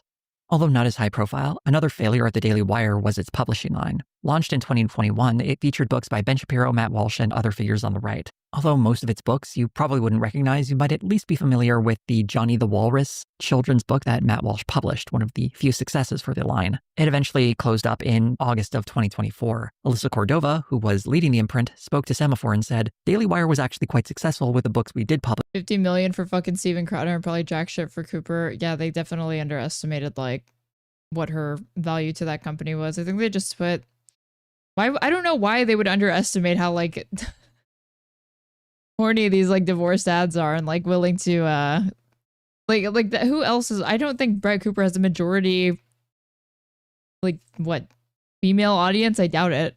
Published by industry standards, but traditional book publishing is high effort and low margin and doesn't make sense for the pace of our business right now. The article goes on to highlight comparative sales between traditional publishers and conservative upstart publishers, showing how most of the titles offered by conservative publishers in the last few years have struggled to find the same level of success as books by conservative authors coming from traditional publishers. Cordova was reportedly part of the layoffs that hit the Daily Wire in March, though she would later clarify that she voluntarily resigned. This small failure represents one thing that I think is actually kind of neat about the Daily Wire, and that's its tendency to try out weird and different things. What other media company lets its hosts sell board games they make? Well, I like most of her viewers are dudes. The only thing that's weird is that they're saying if she's pivoting to doing like what is it? Like celebrity shit? You all probably Well, she's covering like Diddy. Like I just can't see like men clicking on if Taylor Swift is lying about her role in the Blake Lively drama, but you know, again, maybe I am underestimating the commitment that these like horny men have to like watching their queen talk about advertise anything. Novelty cigar brands, start a random sports channel, sell weirdo plushies or candles that smell like a monastery. But the reason most companies don't do this is because it's obviously a huge waste of money, because it's hard to find an audience that wants to buy and watch all of this. When researching the Daily Wire, one of the few sources of actual numbers for their inner work. I actually disagree with him like that. Like on that, the fact that most companies don't do this is because it's obviously a huge waste of money, because it's hard to find an audience that wants to buy and watch all of this. Dude, it's like the average right-wing audience seems gullible as shit. If you look at what types of sponsorships they get, it's like these male enhancement pills and testosterone cream or whatever. If like, I don't think it's that big of a stretch to think that if those consumers are willing to buy that crap, then yeah, they'll buy our junk. Researching the Daily Wire, one of the few sources of actual numbers for their inner workings usually comes from Axios, specifically from articles by Sarah Fisher. Predominantly women now. Like that, like maybe the initial boost was from like those men seeing that she had like moved over to this new channel, but like I can't imagine that it's not women watching that type of content. Unlike a lot of other sources that speculate based on announcements from press releases, Fisher seems to have an in with Jeremy Boring. In fact, Jeremy Boring stepping down from the Daily Wire was an exclusive for her. This isn't that unusual. Fisher is a journalist who specializes in media analysis, so naturally she'd be dealing with a lot of these stories. But something interesting in the last few articles where Jeremy Boring was quoted reveal some interesting hints about the inner workings at the Daily Wire. In May of 2024, there was an article highlighting the success the Daily Wire has had with its commerce vertical, making $22 million in 2023. The article goes out of its way to highlight how Jeremy's Razors, a line of shaving products with Boring as their face, has earned the company $19 million of that $22 million total. That number is revenue though, so it doesn't really tell us how profitable any of this is. And for those keeping keeping track at home, that means roughly $3 million was earned in revenue from all those hoodies, t-shirts, and embarrassing fan merch that I mentioned a little earlier. Speaking of those razors, I want to go on a little tangent here. I managed to find out where these razors are coming from. Originally, they were being manufactured in China, but in a recent commercial— I was going to say, this has to be like Temu quality type shit. For Jeremy's razors, there's this little line about how they've moved production. We moved our manufacturing out of China. According to TradeMo, a website that tracks international supply chains, Bentkey Ventures, the LLC that owns the Daily Wire, imported $1.84 million in products from a company called Dorco Co. Limited, which is a Korean company that specializes in manufacturing and selling razors.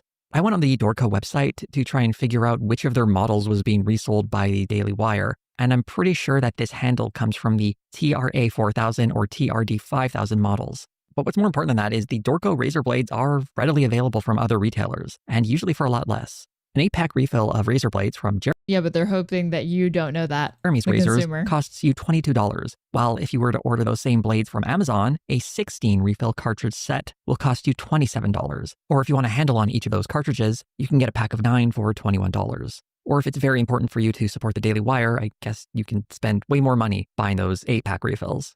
The article itself is not that strange, but considering that Boring was the one interviewed for it, it does seem a bit odd that it's highlighting the success that happened to have his face on them, as it's very important for him to be seen as contributing to the financial success of the Daily Wire. This lines up with a lot of Boring's attempt to be the public face of the company, fashioning himself as the God King, starring in expensive commercials for his razors, and he even dropped a single at one point. Jeremy Boring clearly wants people to know who he is and to think that he's doing a great job. On the other hand, if you look at Caleb Robinson, the other Daily Wire CEO, he's almost invisible. He isn't starring in commercials, appearing on public town halls, and he definitely isn't dropping any music on the Daily Wire channel. He seems more content to simply manage the operations of the company without becoming a personality himself. In December of 2024, there was another Axios article about the Daily Wire seeking investment in their company, with Boring commenting on Fox News possibly wanting to buy the Daily Wire to expand their podcast offerings. It was a bit strange as it came off a brief mention in a Semaphore article that mentioned that the Daily Wire was a possible option for Fox. But by commenting on that rumor, Boring was given the opportunity to mention that he believes the Daily Wire is worth more than $1 billion and that it had raised a round of capital in 2023 based on that estimate. That seems like a pretty big admission, as the Daily Wire had always prided itself as operating independent of financial backing. There might be a clue as to how much money the Daily Wire was raising in 2023, as in October of that year, a filing with the SEC revealed that they were seeking $120 million. Of that $120 million, they had already raised $50 million, and the filing mentions that there are 2 investors so far, although it doesn't give us any names on who those people might be. I'm not sure if the Daily Wire got that additional $70 million or who they might have gotten it from, but it does reveal that they were certainly looking for a lot of money. If it's raising capital, it suggests that either the company was on the cusp of expanding or perhaps just really needed the money. Even this whole play of coyly saying that they would be open to being purchased by Fox is another admission that they need an infusion of capital, that either they're looking to expand or that money might be tight. In January of 2025, Jeremy Boring hosted this really strange town hall where he declared victory over trans people after Donald Trump signed an executive order banning certain types of gender-affirming care for minors. Listening to Boring, this is It's not funny, but like, who goes to this shit to actually watch it live? apparently what the Daily Wire had been fighting for years now. This seems like a convenient premise so that Boring can air out a number of grievances. He throws out some wild numbers about how put upon the company has been for its anti-trans stance. The total cost of the additional shadow banning and removing from recommendation engines and inability to retarget the audiences that we weren't able to engage with in the first place, and all the other consequences of our stand on the trans issue are well in excess of $100 million. These numbers are impossible to confirm because these are projections heavily based in speculation. It reads as an explanation as to why the Daily Wire is not earning as much money in January of 2025 Yeah, I was going to say, it's definitely because you're a shadow ban that's why your company's not as valuable anymore. as it did in January of 2024 or January of 20. These woke tech platforms like Elon Musk's X just don't want to push out our content. 23, trying to emphasize that the only reason this has happened is because Facebook limited their reach or that YouTube has demonetized a channel or some videos. Not mentioning the very obvious problem of letting go popular hosts or investing heavily into entertainment divisions that have had very limited appeal. Boring gets to the point right here. We had the courage of our convictions to stand up when others were not standing up, that maybe that audience would have our back. And yes, that did redound to our benefit, not to the price of the hundreds of millions of dollars that we've been denied. This is what this whole town hall was all about. So he could complain that while it's true they make money off of anti-trans media, it's really unfair that they're not making even more money off of that. The ironic thing is, if this topic were less controversial and simply a statement of fact, no one would be paying money to watch a documentary to say something everybody always believes in. The controversy is what made the money to begin with. Pretending like they should be earning more is a misunderstanding of what it means to take a stance on any issue that is contentious. Of course, there's going to be blowback, and if you're not willing to accept that, it doesn't sound like you understand the risks inherent with running a business like that. This whole town hall sounds like a man trying to explain why his company doesn't have any money. And he's trying to emphasize that it isn't because of his bad business decisions, rather, it's because of all the enemies they've made for taking a moral stand. In this case, the moral stand of spreading anti-trans propaganda. It all just comes across as desperate.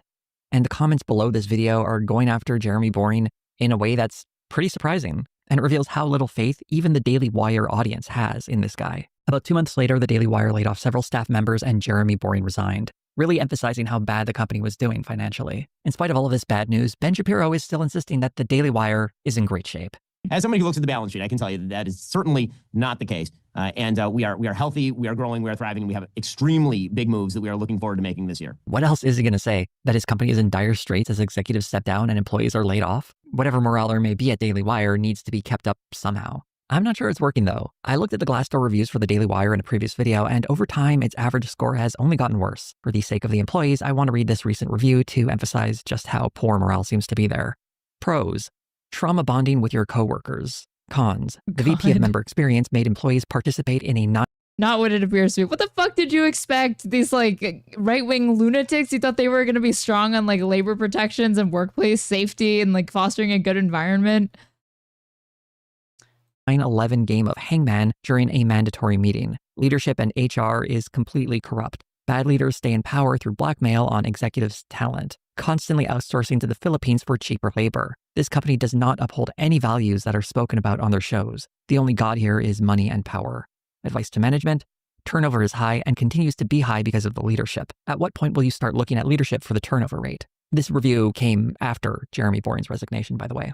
To anyone currently watching this video right now, I hope it doesn't come as a surprise to you that you're doing an unusual thing. My channel, for all its success, is about niche topics that appeal to a limited audience. Although I do fairly well, there are creators who do much better, and even among them, their audience reflects a small fraction compared to the mainstream. To expand beyond that audience would require someone to completely change the sort of videos they make. What the Daily Wire failed to realize is that they have the exact same problem. Their audience is definitely much bigger than mine. That is certainly the truth. Enough to give them money to mess around with and try to make those movies themselves, but ultimately they are still serving a niche. Conservatives who are so politically engaged that they regularly watch Ben Shapiro or Matt Walsh.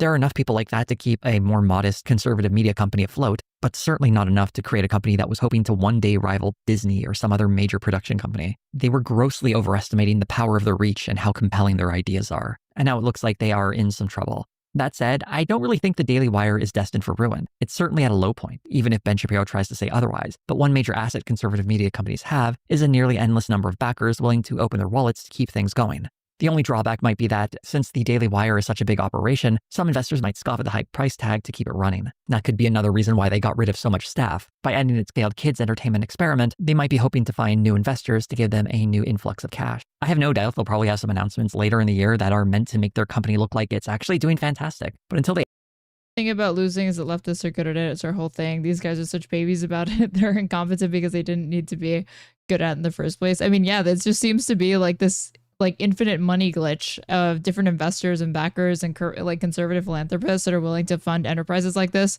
no matter how poorly metrics have been and growth have been for like the last several years. These numbers to tell people otherwise, we could only really guess that they're spending money that they don't have or making investments that will never come to fruition. Regardless, I'll try to keep a close eye on the company just in case they do have a reversal of fortunes and suddenly are doing much better than they appear to be at this moment. I'll probably have that update when the company finally drops the Pendragon cycle, because I still think that thing might actually come out at some point. I don't think a company spending millions upon millions of dollars on its production are going to let it just sit on a shelf. If anyone from the Daily Wire is watching this and wants some advice about how even with all this money, they're so cringe. They're paid to be cringe. How they can turn their fortunes around so the company won't go broke, I would suggest you guys consider going woke.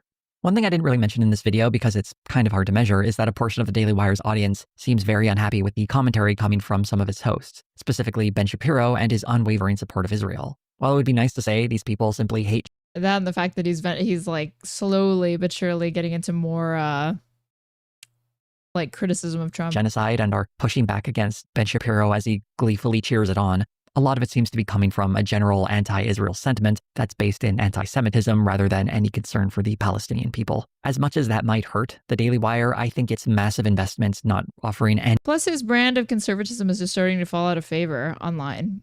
He's still a little bit like a neocon, kind of traditional conservative, and you know, that's why you're seeing the rise of Charlie Kirk and these more like paleocon, like Groyper adjacent type figures. Where near the returns they need them to are probably much more damaging to their bottom line. This video, they're cringe because of the money. Yeah, exactly. Also has a little more speculation than I'm typically comfortable with. But as someone who has been watching this company for years now, as it's simply lit money on fire to create things no one wants, I would point to my earlier videos, specifically the one on Bentkey, where I said that this whole endeavor looks like it's going to lose them a ton of money and is destined for failure. I'm curious to how this is going to turn out, though, because while I think it's probably going to get worse before it gets better, it's always possible that things could turn around if something dramatic happens. If you'd like to see something dramatic happen on this channel, such as more great videos like this one, do consider becoming a member or a patron like the lovely people whose names you see scrolling up the screen here. You'll get early access to videos, your name in the credits, and exclusive little bonuses I throw in now and again. So Jose is fabulous. I've dropped his link in chat to go support him. But okay, we've been going like 5.5 hours. But to anybody who's watching and they're not following me already, what are you doing? You should go ahead and follow me on Twitch and subscribe if you're able to, and that way you can view me ad-free. If you're watching on YouTube, you should go ahead and like the stream or subscribe to me if you aren't already. I stream basically every day, and I am at straighterate or straighterate_ on practically everything. And if you want to support me, you can follow the donation link pinned in chat, or you can look at my description in the YouTube comment section, description box, and you will see it there. But in the meantime, I think I'm going to send you guys to, let's see who's live right now. Let's send you guys to Riverboat Jack, who is covering TYT host drama.